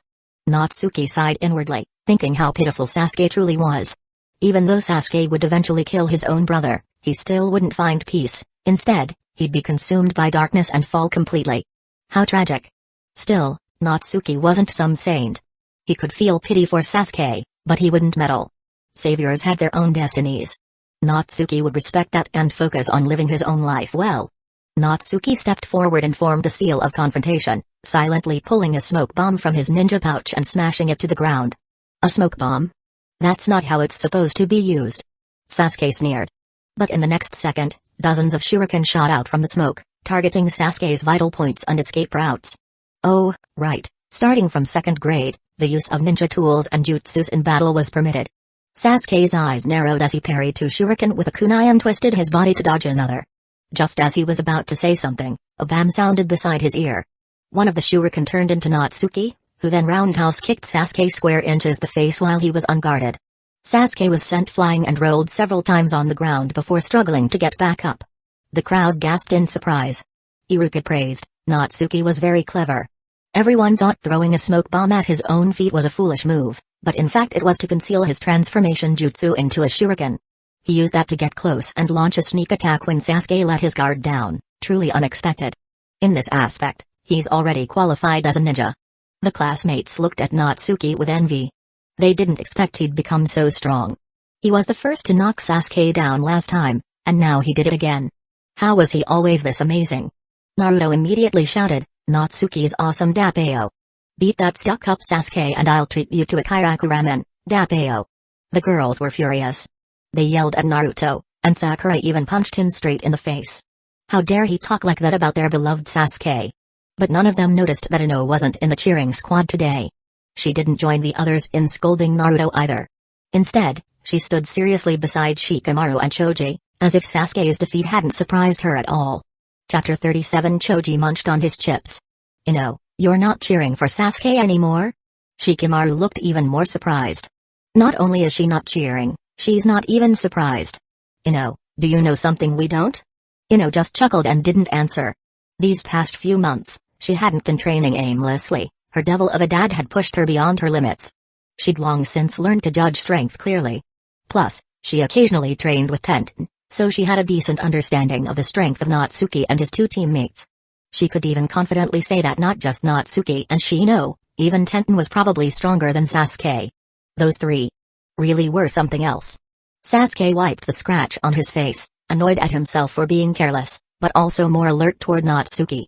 He could tell Natsuki was sharp and extremely good at applying what he'd learned. Take the smoke bomb, for instance, others used it to block the enemy's sight for a sneak attack. But not Natsuki. He'd looked like a fool, throwing a smoke bomb at himself, only to conceal his transformation into a shuriken, pulling off a successful ambush. An opponent like that was much more interesting than all the others still clumsily flailing at each other. Hey! Natsuki, you're impressive. You're getting more interesting. Sasuke felt a spark of excitement. He needed strong opponents to improve. Natsuki might not be insanely powerful, but he was full of creativity. He'd already taught Sasuke a lot. But he wasn't about to lose. This time, he was going to win. Natsuki didn't respond. Instead, he threw another handful of shuriken, which Sasuke easily dodged. There was no smoke bomb this time, but Sasuke was much more cautious now, concerned there might be a shadow clone hidden among the shuriken. Whether Natsuki actually knew how to use shadow clone didn't matter, Sasuke was ready for anything. Seeing this, Natsuki formed hand seals and used the clone combination jutsu, rushing forward. Sasuke knew this move well. He didn't panic at all and quickly formed seals of his own, spitting out a massive fireball. Fire style, fireball jutsu. The class gasped. No one expected Sasuke to already be able to use a technique like that. He was only 7. Truly a prodigy of the Uchiha. Iruka grew nervous, worried a student might get hurt. But Natsuki charged straight at the fireball without even trying to dodge, forming hand seals as he ran. Oh, a substitution jutsu? Then he's fine. Wait, a substitution? That's brilliant. Iruka suddenly realized. A substitution? Sasuke couldn't see clearly, but his expression changed. Damn it. This guy. He spun around and kicked backward just in time to see the Natsuki running toward the fireball transform with a puff into a shuriken, while the real Natsuki had reappeared behind him. They had swapped places. Bam. Their feet collided midair. Because Sasuke had kicked reflexively, he was slightly off balance and ended up stumbling back. Just as he was about to counter, Natsuki rapidly formed another set of hand seals, eyes locked on Sasuke, and suddenly, Sasuke felt the world spinning. Ganjutsu, Narakumasa no Jutsu. Crap, Ganjutsu. Sasuke immediately calmed his mind and disrupted his chakra flow, breaking free from the illusion in an instant, only to be greeted by a big ol' kick to the face, sending him flying. The entire class was dumbstruck. They hadn't expected Natsuki to chain together attacks like a storm, dominating Sasuke the whole time. Sasuke had been knocked down twice, and his seemingly powerful fire style, fireball jutsu, hadn't even worked. It really looked like Natsuki had surpassed him. But how was that possible? Sasuke was supposed to be the Uchiha prodigy. Sasuke himself couldn't believe it. He got back up, face full of frustration, but was now more cautious than ever. Just as he was preparing to continue, he saw Natsuki suddenly raise his hand. Instinctively, Sasuke leapt back. But Natsuki calmly said, "Iruka-sensei, I'm out of chakra. I forfeit." "Nani? Natsuki, are you messing with me?" Sasuke was furious. "You knocked me down twice, my fireball did nothing, and now you're telling me you're giving up? What kind of logic is that? Keep fighting me." But Natsuki had already formed the seal of reconciliation. Sasuke had no way to vent his frustration. The guy said he was out of chakra, he clearly couldn't pull off those techniques anymore. Forcing the fight to continue didn't make sense. Left with no choice, Sasuke sulkily formed the reconciliation seal too. Natsuki saw Sasuke's expression and, in a rare moment of kindness, said, "Sasuke, that Ganjutsu may be low level, but it does consume a lot of chakra. And I don't have much of a knack for Ganjutsu, I practiced that one for a long time. The fact you broke out of it so quickly means I wouldn't have been able to land another. Continuing would have been pointless. More importantly, if I kept going, you'd lose, and I'd blow my cover. Better to leave it at that." Sasuke felt a bit better hearing that. Maybe he wasn't doing so badly after all, he had escaped a Ganjutsu instantly. But then Natsuki added, "Still, your mental state isn't great, Sasuke. Otherwise, you wouldn't have fallen for such a low-level Ganjutsu. Those dark circles under your eyes aren't a good sign. If you don't get proper rest, it could be dangerous in a real fight." With that, he turned and walked off, receiving a wave of applause from the class. Though Natsuki had technically forfeited, it didn't really feel like a loss. He had still earned everyone's respect. After all, he was the first one to beat Sasuke down like that. If only he had more chakra, Sasuke might have suffered a real defeat. Only the insiders, Shino and Ino, remained calm. To them, it was clear, Natsuki wasn't the type who enjoyed playing ninja games. Just then, Naruto jumped out again. "Iruka-sensei. Since Natsuki forfeited, can I fight Sasuke next? I'm super strong today, I will win, Dappeo." Iruka sighed, this blonde brat was giving him a headache. He glanced at Sasuke, who gave a slight nod, so he relented. "Fine. Since Sasuke has no objections, the second match will be Naruto versus Sasuke. Form the seal of confrontation." "Ha. Sasuke, prepare yourself, Dappeo." Naruto charged up enthusiastically right after forming the seal, only to be kicked flying the next second. Sasuke sneered. I'm still pissed off from Natsuki forfeiting. Since you're so eager for a beating, how could I say no? Your attacks aren't even a fraction as good as Natsuki's. And you think you can beat me? What followed was a one-sided beatdown. Though Naruto could really take a hit, at his current age, and with his long-term malnourishment, he wasn't nearly as tough as he'd one day become. Soon, he was lying on the ground in miserable shape. Only after Iruka declared the match over did Sasuke's sour mood finally ease. Still, he couldn't shake the feeling that something about Natsuki was off. Even if he said he was out of chakra, he hadn't looked the least bit exhausted. So was this guy just hiding his true strength on purpose? And he waited until after beating me up to pretend to give up. Was he treating me like a joke? Chapter 38. But strangely, no one questioned Natsuki's supposedly low chakra levels. It had somehow become an accepted fact. When did that happen? Something felt off.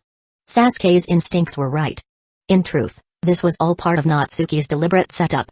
Ever since that first-year match when he surrendered to Sasuke and claimed his chakra wasn't enough, he'd kept up the act in every outdoor class, always showing signs of running low on chakra.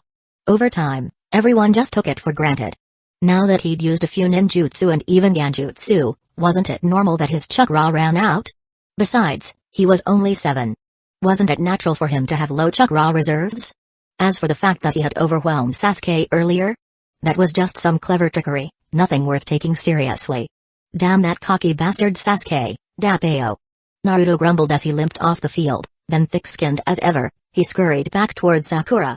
But she kept her eyes on Sasuke the whole time, only Hinata was concerned about Naruto's injuries. This tangled mess of emotions, it was enough to give anyone a headache. Still, with a bag of sunflower seeds, this would make for excellent entertainment. The rest of the matches weren't much to see. Even when Shino faced off against Kiba, it was a clean win for Shino. Kiba didn't stand a chance and ended up completely deflated. Oh right, Kiba hadn't even gotten his dog yet. He probably wouldn't start raising Akamaru until he turned 9. But even if he had his dog, he still wouldn't be a match for Shino. That, Natsuki was absolutely sure of. Once the boys' matches wrapped up, it was the girls' turn. First up? The best friends turned rivals battle, Yamanaka Ino vs Haruno Sakura. No need to wait for the Chunin exams, this was a full-blown hair-pulling war right now. Or, that's what everyone expected. Instead, the match began with Sakura getting smacked and sent flying. She stayed down for quite a while. Iruka was instantly alarmed and quickly declared Ino the winner, even preparing to send Sakura to the hospital. Ino, however, walked over, extended a fair and delicate hand, and said, "Come on, I didn't hit you that hard. It'll stop hurting soon." "But Sakura, you're really weak. A whole year of school and you've barely improved." Sakura clutched her stomach, but the pain did ease up quickly. Ino had clearly held back. And something about Ino felt different today. She didn't mock her forehead and even offered a helping hand. That wasn't normal. "Ino pig, what's gotten into you?" Sakura grumbled, but there was concern in her tone. "You trying to pick a fight? Get up, forehead. I'll talk to you later in private, everyone's watching." A vein popped on Ino's forehead as she grabbed Sakura and hauled her up. Hand in hand, they walked off the field like nothing had ever happened between them. Sakura stood in a daze, staring at Ino's hand wrapped around hers, as if it were a dream. Outdoor class soon ended, and Iruka announced dismissal. The students scattered like birds, they had way more important things to do than stick around. Natsuki gathered a few friends together. "Shino, Shikamaru, Choji, Ino, tomorrow's our day off. If you're free, come over to my place. I want your help trying out a game. I'll treat you to lunch as thanks." Shino and Shikamaru didn't say much but nodded in agreement. Choji started drooling. "You're treating again, Natsuki?" "Hey, I'll come for sure. I'll even skip dinner tonight to save room." Ino was intrigued. "What are you treating us to that even this glutton is willing to skip dinner? And wait, shouldn't we be asking what game you want us to play? What's with the mystery?" Natsuki kept it vague. "Just come, you'll love it. Even if you don't like the game, you'll love my cooking." Choji added, "He's right. Natsuki's cooking is amazing." That was enough for Ino to agree. She didn't feel like helping at the flower shop on her day off anyway, and she definitely didn't want to go through more of her dad's hellish training. A little break sounded great. Thinking about a game, she quickly asked, "Can I bring Sakura?" Sakura blinked in surprise, pointing at herself. She hadn't expected Ino to invite her. Something was seriously up with Ino today. Naruto immediately butted in. "Nani? You're all going to Natsuki's place to play a game? And he's treating?" Sakura and everyone else is going, I can come too, right? Natsuki, I can come too, right? Natsuki hesitated, he couldn't say no outright. Then again, this was a great chance to promote his card game, get close to this group of future monsters, and introduce Tenten to everyone.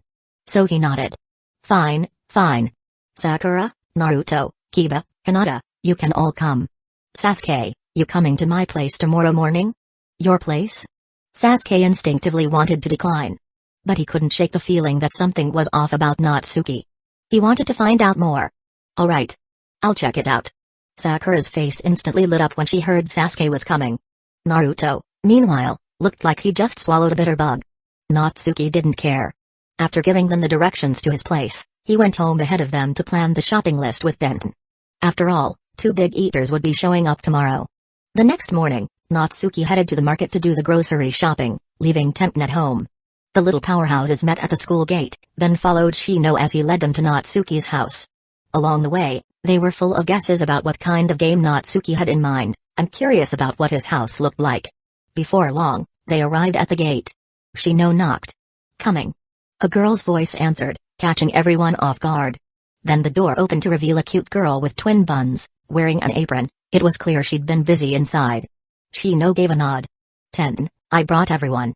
Ino beamed. Tenten. I didn't expect you to be home. Where's Natsuki? Tenten smiled and welcomed everyone in. Natsuki went out shopping. He said there'd be 2 big eaters, so he wanted to buy extra to make sure everyone's well fed. Come in and sit. I'll introduce you all to the card game Natsuki made. I'm sure you'll love it. As she spoke, she deftly poured drinks for everyone. Aside from Shino and Ino, everyone else was quietly studying Tenten, wondering whether she was Natsuki's little sister. Or maybe older sister?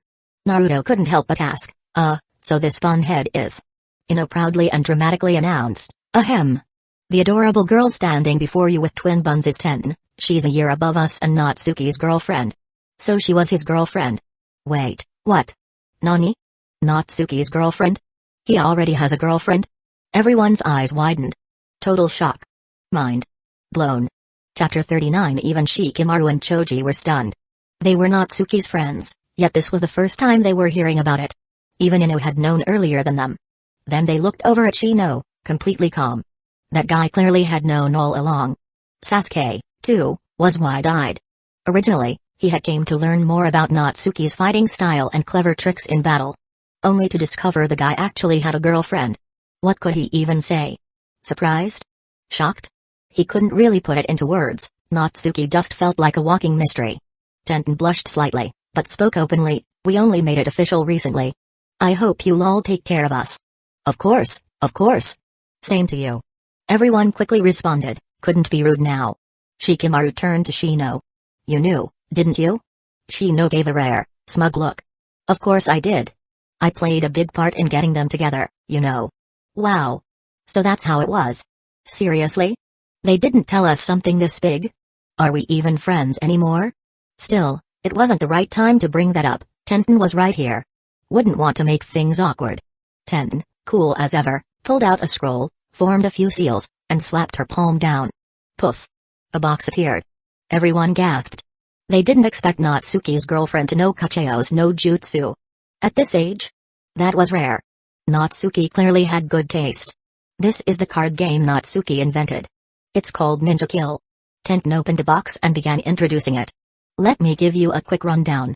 The game has several types of cards: identity cards, character cards, health cards, skill cards, and ninja tool cards. There are 4 modes of play: one-on-one, one versus many, team battles, and hidden village defense mode. The first 3 don't need identity cards, just draw character cards and fight using their abilities. The 4th mode, hidden village defense, is based on a ninja village invasion scenario. Enemy ninjas, rogue nin, traitors, and spies infiltrate the village. The village's Kage and their allies must uncover and defeat them. Identity cards include Kage, ally, enemy ninja, rogue ninja, traitor, and spy. The bad guys win if the Kage dies. The traitor must eliminate everyone else. The Kage and allies win by defeating all the threats. As she explained, she handed out the detailed rule sheets. Everyone was instantly intrigued. A ninja-themed battle card game? That was a first. And defending the village as a mode. That sounded super fun. Tenten then brought out the cards themselves. Identity cards were self-explanatory. Health cards tracked HP. Character cards were based on historical Hidden Leaf village heroes, some even had secret techniques. For example, Uchiha characters had the Sharingan, discard 2 red cards to activate it. After activation, they could ignore basic attacks and counter big attacks with just 1 card as a dodge. Byakugan characters like those from the Hyuga clan could activate their Dojutsu by discarding 2 black cards, then peek at opponents' hands and dodge any attack with just 1 card. There were also characters from the Nara, Okimaki, Yamanaka, and Ibarame clans, some even from other villages. All had been officially approved by the Hokage, so no problems there. Skill cards included ninjutsu, ganjutsu, and secret arts. Ninja tool cards included things like kunai and shuriken, even medical ninjutsu cards like shosen jutsu. Natsuki had clearly put a lot of thought into it. Shikamaru flipped over a card and read the back, Will of Fire.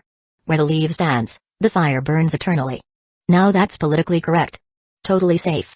Once everyone had a general grasp of the game, Tenten said, no point explaining too much, let's try a round. We'll start with one-on-one duels so I can help out and guide everyone. Once you're all familiar, we can do Hidden Village mode. Oh.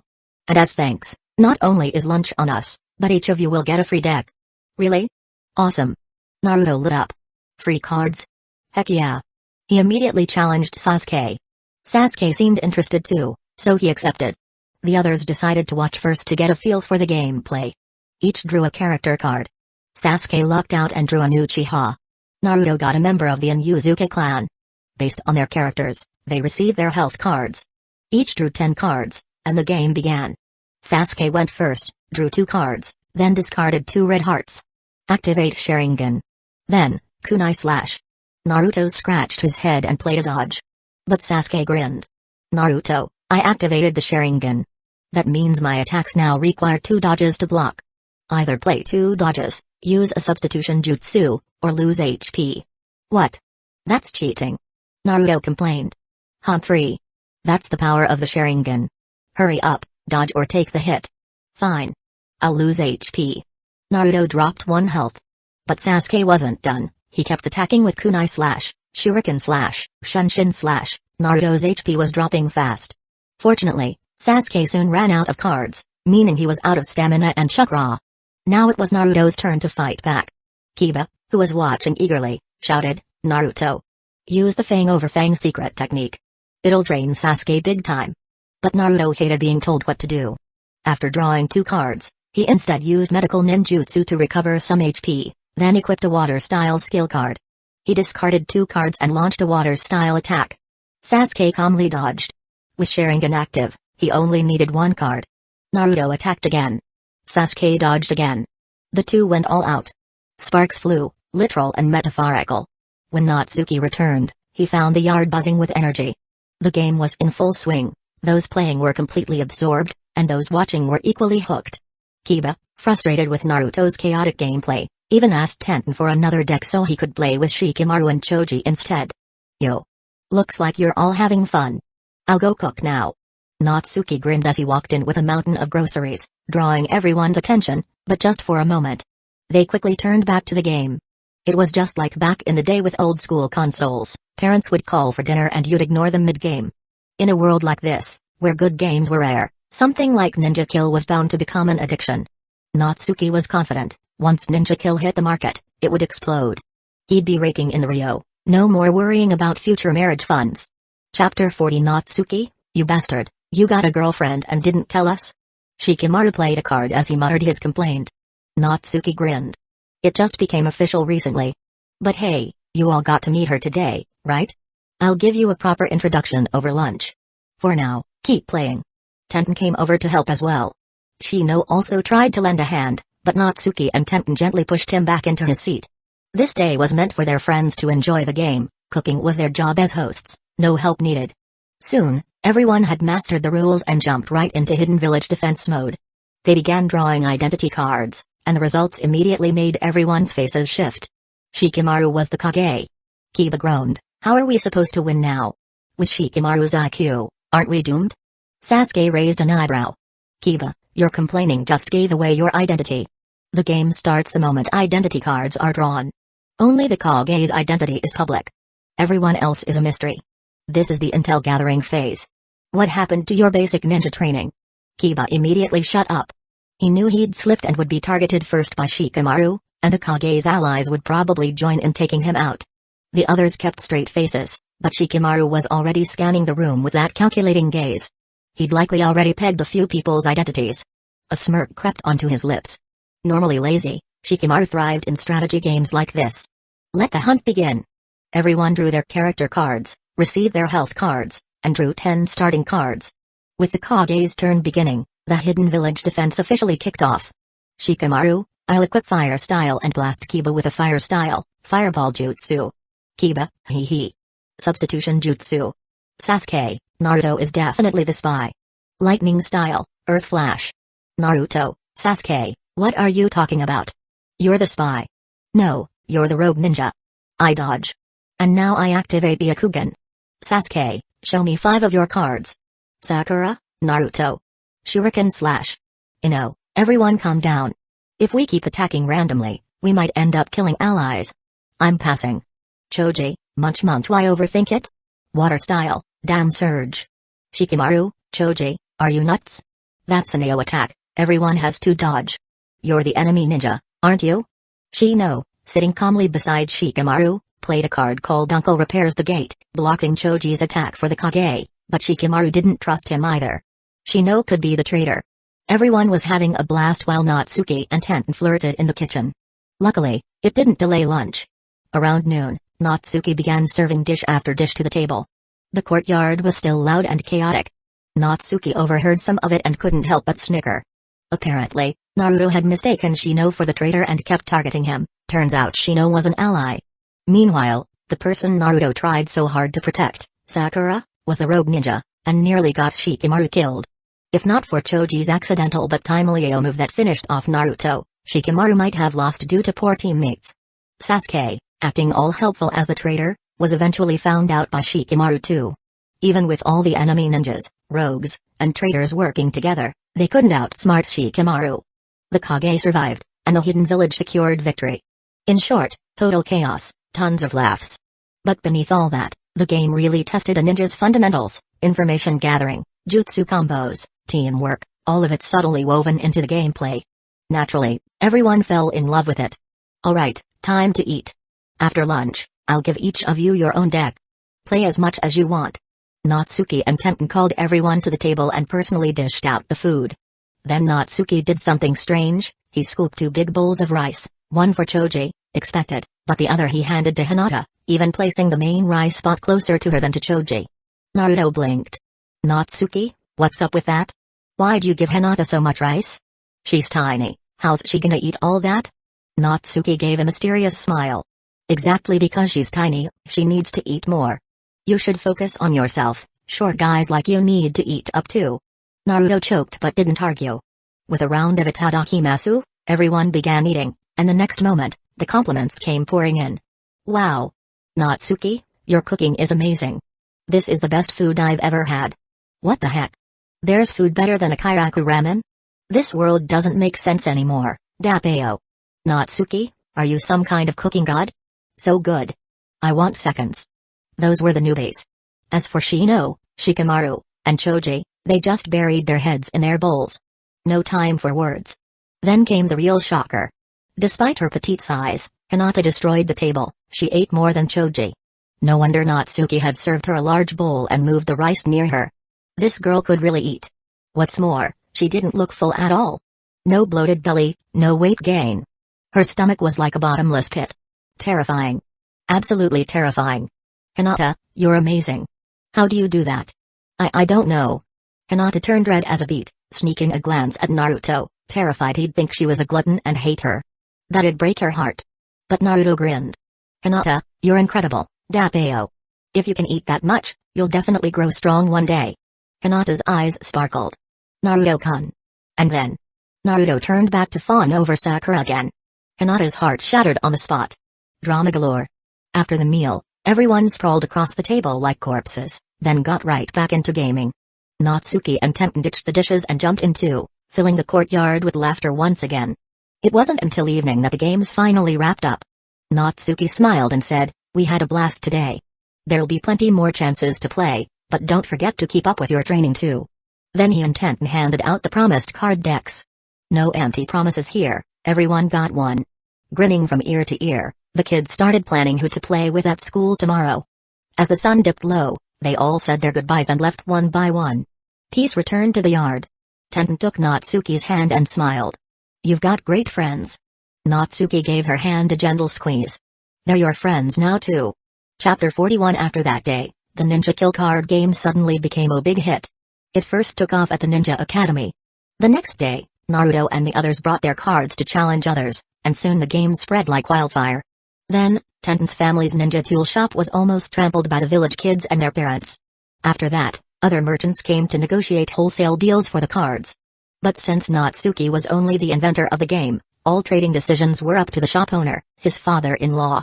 All Natsuki had to do was sit back and wait to collect his share of the profits. The shop owner knew Natsuki was a capable guy and happily went off to do business. But Ninja Kill really did explode in popularity.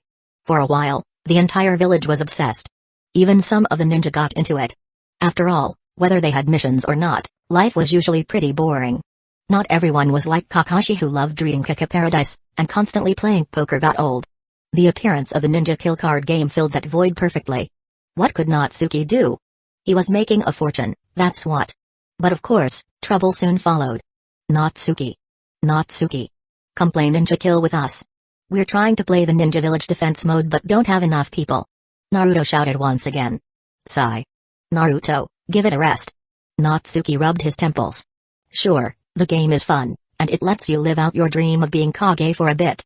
But don't forget to study and train, alright? Every time you become the Kage in the game, you go on a killing spree.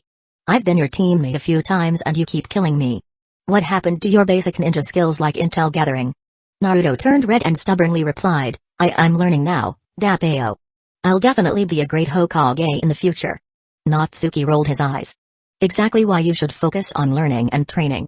Otherwise, you'll only ever be Hokage in the game, and forget about it in real life. Naruto couldn't argue back, but he couldn't give up the game either, so he went off to find others to play with. Luckily, Hinata the sweet idiot decided to join in, letting Naruto start up another round of Ninja Village defense. Natsuki thought that although he created this game to earn money for marriage, he might have ended up ruining Naruto's future. Would this savior of the world even be able to save the world if things kept up like this? What if, when facing Kaguya, he just threw out 2 dodge cards? Wouldn't the entire shinobi world be doomed? But Natsuki quickly got over it. After all, Naruto was the chosen savior by the world itself. That old geezer, the sage of 6 paths, was still watching. Nothing major would go wrong. No need to interfere too much.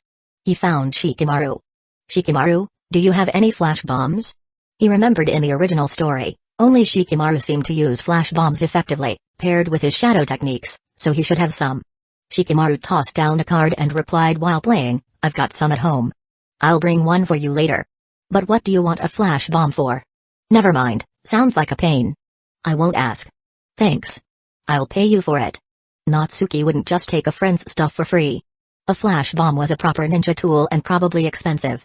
As he sat back down, Shino couldn't help but ask, Natsuki, got a new idea? Natsuki smiled and nodded. Yup. And it's perfect for you.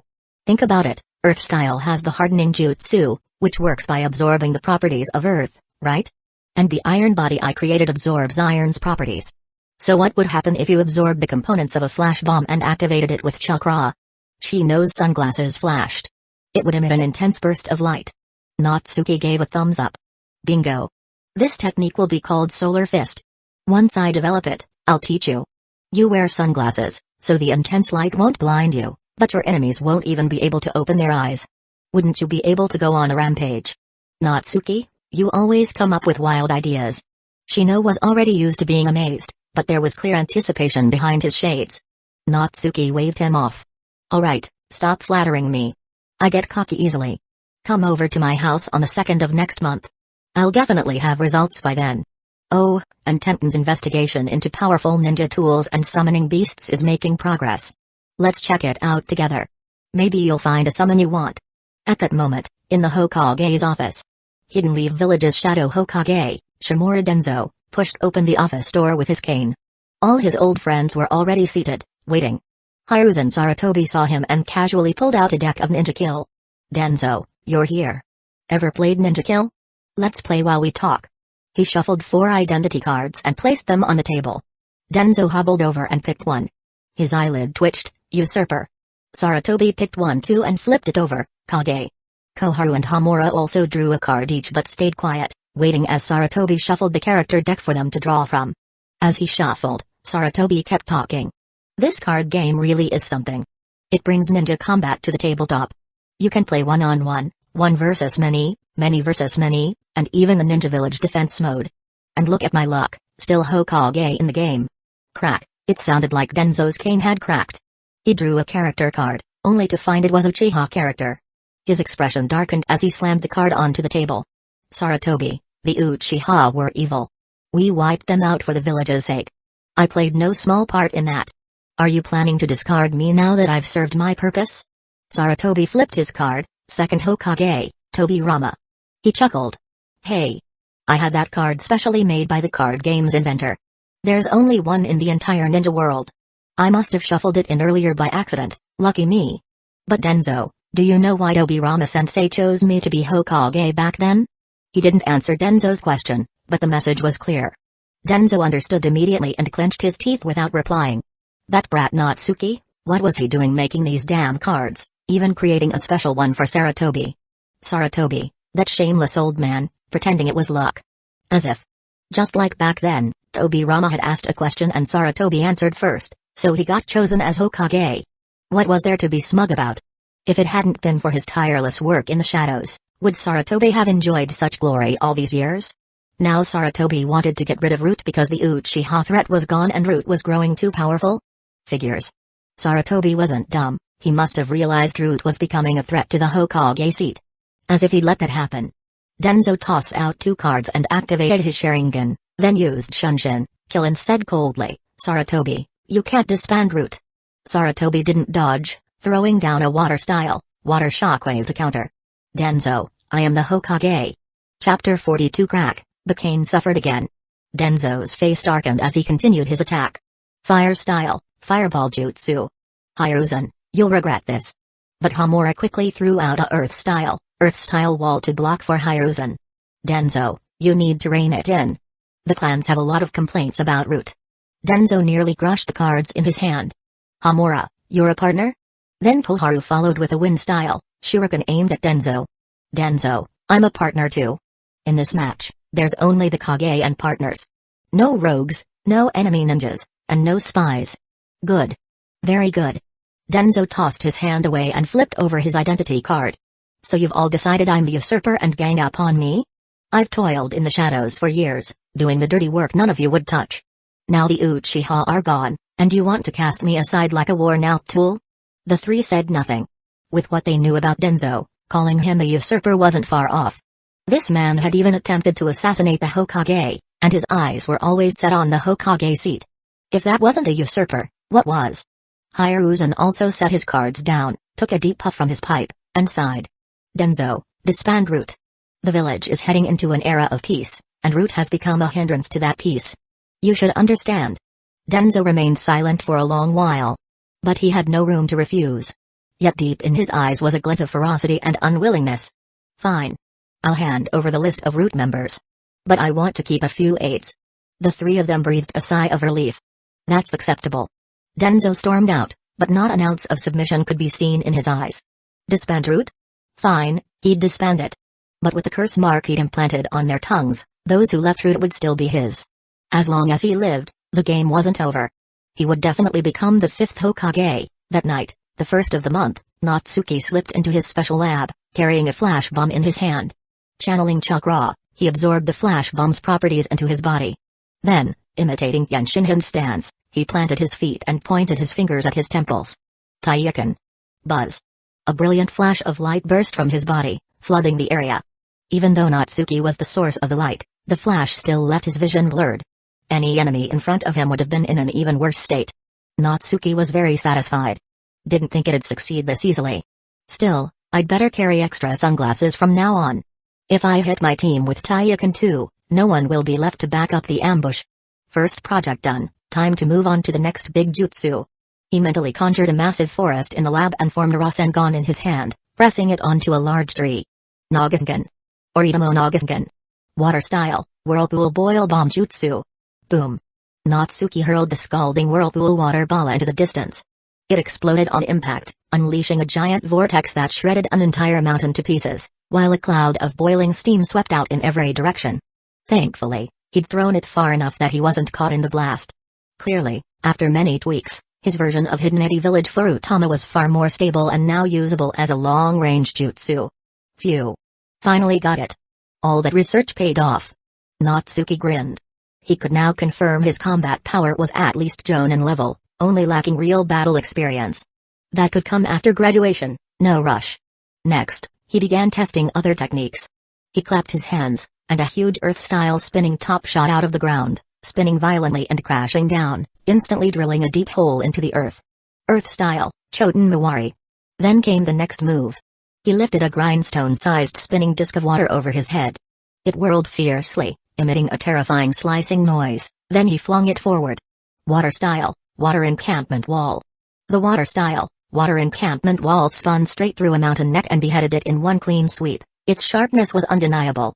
Natsuki then extended both hands. From his left fingers shot out razor-sharp chakra threads that cleanly sliced a thick tree into firewood. From his right hand came sticky chakra threads that easily latched onto several trees and ripped them from the ground with a tug. Yup, that's about it. These techniques should be more than enough for now. As for what's next, I'm aiming for the Hikumen and the Hatake swordsmanship.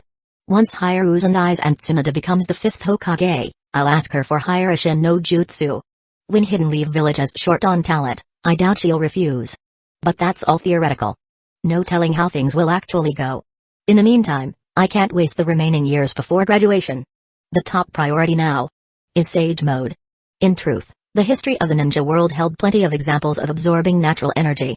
Even the library might have relevant texts, since Sage Mode wasn't a foreign concept to most shinobi. Jiraiya, Minato, even Hashirama, each of them had mastered Sage Mode. From the founding of Hidden Leaf Village to now, many had seen it. But few dared attempt it. Randomly absorbing natural energy turned people into stone. Only Jiraiya and Minato succeeded thanks to the guidance of the Toad Sages. As for Hashirama, he was the god of shinobi. Of course he could use it. So really, finding a method to absorb natural energy wasn't that hard. Even if the library didn't have it, worst case he could buy it at the exchange pavilion. No way he wouldn't get his hands on it. Once he had it, he could safely conduct experiments in his lab without dying. As long as he carefully adjusted the ratio of natural energy, physical energy, and spiritual energy, he would eventually master Sage Mode. At that point, his power would skyrocket, easily Kage level. Everything was planned out. The next day, on the 2nd, Shino arrived at Natsuki's house. Tenten was there too, flipping through a stack of scrolls. Shino wasn't surprised. Tenten had the house key and had long since claimed the role of lady of the house. "You're here, Shino. Come on in. Tenten, you too." Natsuki ushered them both inside and handed out sunglasses for himself and Tenten. "The light from Taiyakan is intense, so we need these. I'll teach you both now."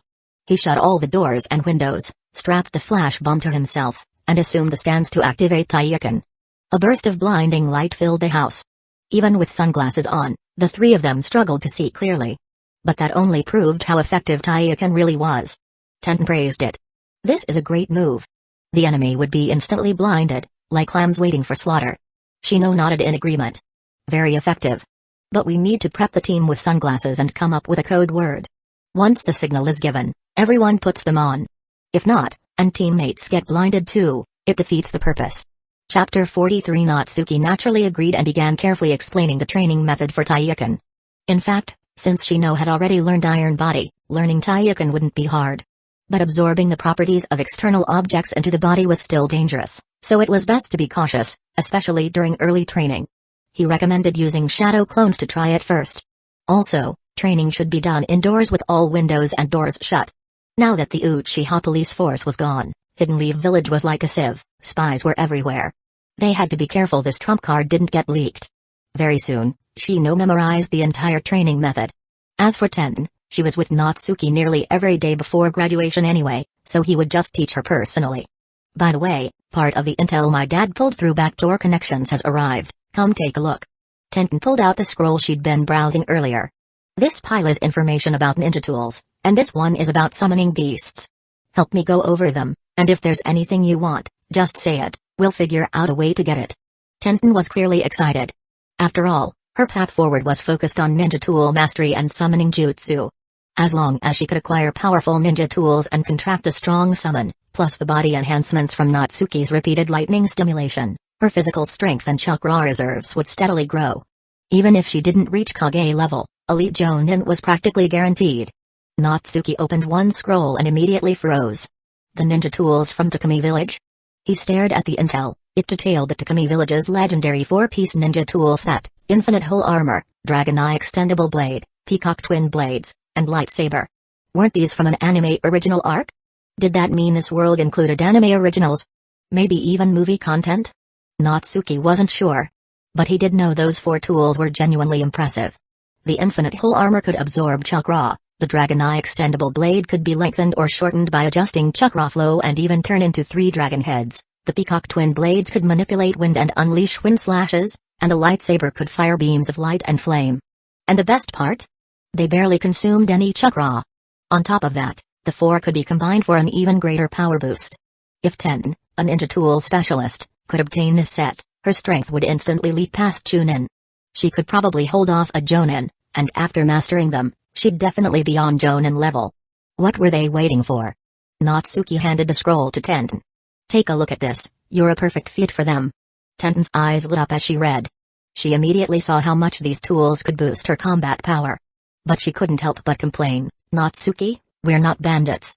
We can't just steal other people's stuff. What if it ruins Hidden Leaf Village's reputation? Tenten, did you read the intel properly? Natsuki chuckled. These tools are currently in the hands of 4 Takumi Village ninjas who call themselves the 4 Celestial Symbols Men. They're basically criminals who go around causing trouble.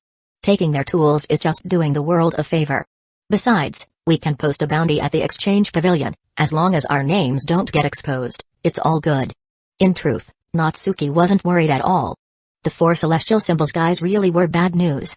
And those who accepted exchange pavilion jobs weren't saints either. Take someone like Kakazu. If he went after the bounty, he'd probably kill them all and grab the loot without a second thought. So what's to worry about? Just take them. Alright then. That 4-piece set is mine. Tenten agreed without hesitation. Just then, Shino passed over another scroll. Most of the other tools are nothing special, but the 7 Swords of Hidden Mist Village are worth a look. I've heard of them before. 7 Ninja Swordsmen of the Mist? Tenten took the scroll and saw the bizarre weapons. She hesitated. Especially after realizing they were tied to Hidden Mist Village, she didn't really want to get involved. After all, Hidden Mist Village was one of the 5 great villages. If they stole their iconic tools, the retaliation could be a nightmare. Natsuki saw her hesitation and patiently explained, Tenten, maybe you've never heard of the swordsman's backstory, or Hidden Mist Village's situation. Back in the Great Ninja War, the Mist sent the 7 swordsmen to ambush Hidden Leaf Village. Each of the 7 was an elite jonin with a sword tailored to them, and when working together, they could even kill a Kage. That powerful? Tenten and Shino were shocked. They could hardly imagine it. Yup. But before they could even reach the village gates, 4 of them were killed on the spot by a senior named Might Dewey. The remaining 3 ran away like dogs and never dared step into the land of fire again. Afterward, the group reformed, but a bloody mist rebellion broke out. One by one, the swordsmen defected and became rogue ninjas. So now, the 7 swords are out in the wild. If we get them from missing Nyan, what's the issue? None at all. And those swords were powerful, definitely worth acquiring. Tenten got excited. So, we keep posting bounties at the exchange pavilion? Natsuki quickly stopped her. Don't be hasty. Not all the swords suit you, and some are tricky to handle. For example, Seimata has its own will. If you're not strong enough, it won't acknowledge you, you'll never control it. And the executioner's blade just absorbs blood to repair itself. Honestly, kind of lame. No need to bother with it. Tenten calmed down and reread the intel. Eventually, she made her choice. Then I'll put a bounty on Kiba, the Thunder Swords. They seem really good. Natsuki nodded. Kiba was indeed excellent. With just chakra input, it could unleash lightning attacks both up close and at range. In thunderstorm weather, it could even summon lightning from the sky. Extremely powerful. Tenten's lightning affinity wasn't bad either, so it was a perfect match. In the anime original arc, it was Team Guy and Naruto who fought the sword wielders of Kiba. If it weren't filler, Tenten could have totally claimed the blades herself, and her strength would have skyrocketed. Now that this world included filler plots, he might as well hand Kiba over to her. Beyond that, Tenten had her eyes on some other unique tools. She planned to issue secret bounties later to keep them as hidden trump cards. Then came the summoning beasts. She read through a few scrolls before saying, actually, the Aburame clan has special summons, giant insects. I'll ask my dad about them when I get back. As expected of a big clan, they had everything. Natsuki and Tenten discussed it and settled on one. Then let's go with these Highland giant eagles. Not only are they strong, they can carry people and deliver messages, super practical. As for how to get one? Simple. Post a bounty and have someone deliver the contract scroll. Money really did make life easier.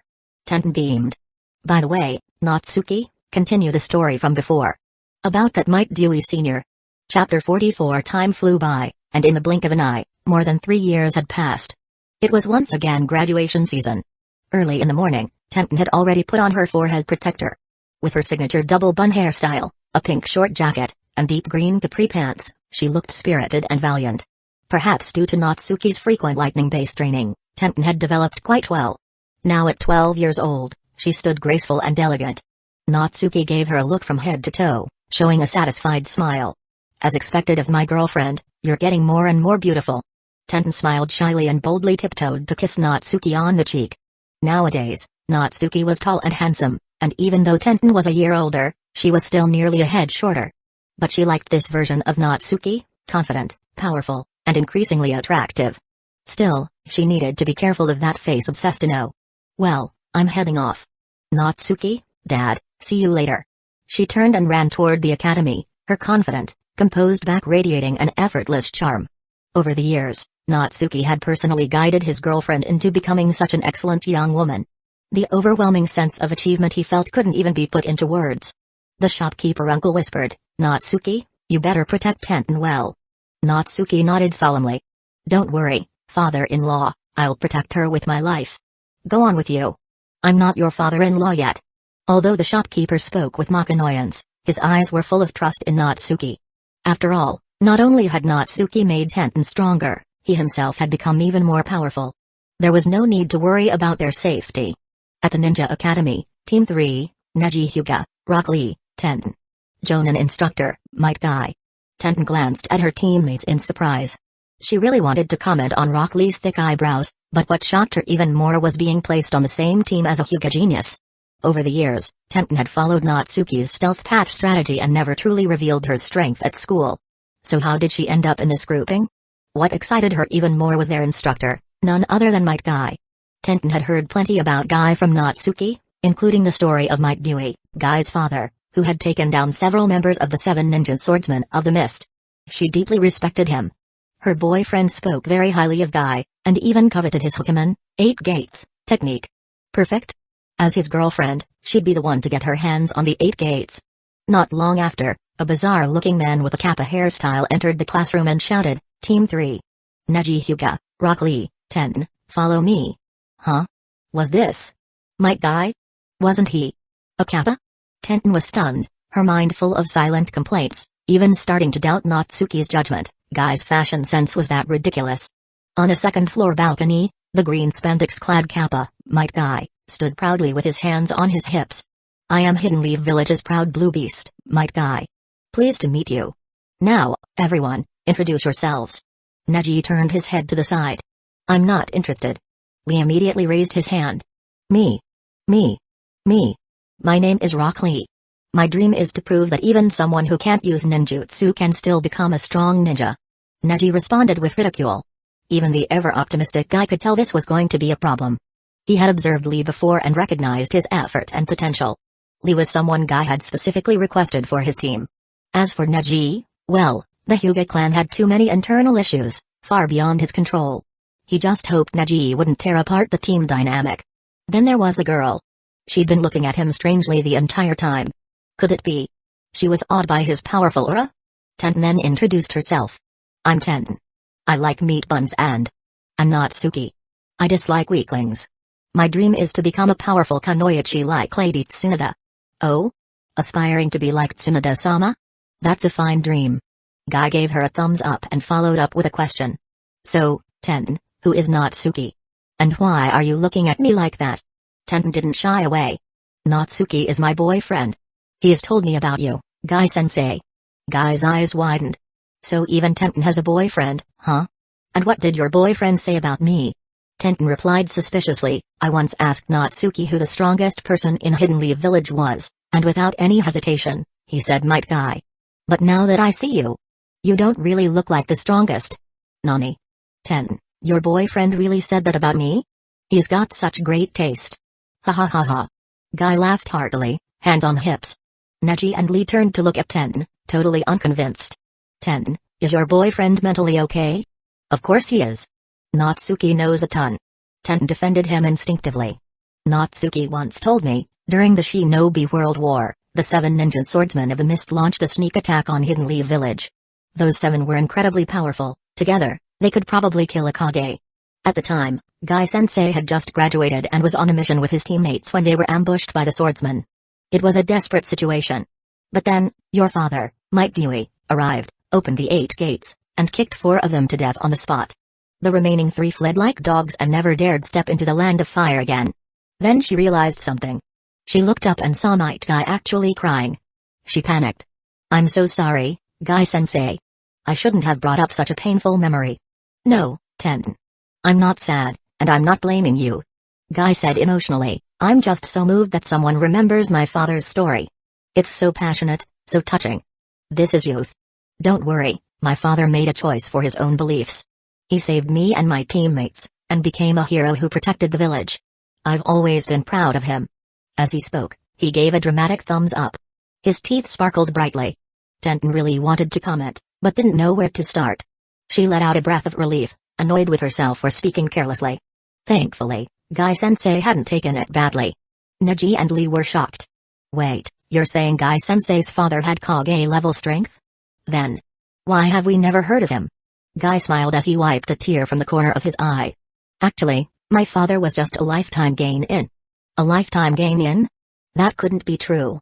Someone that strong. And still a gain-in? My father didn't have great talent. He couldn't master ninjutsu, so he focused entirely on taijutsu. The 8 gates technique doesn't show much strength in the early stages, it only becomes truly powerful when you open the later gates. So, my father stayed a gain-in his whole life. But that day, he opened the gate of death, fulfilled his beliefs, and earned the title of a hero. At the cost of his life. Guy didn't speak with sadness, only pride and fondness.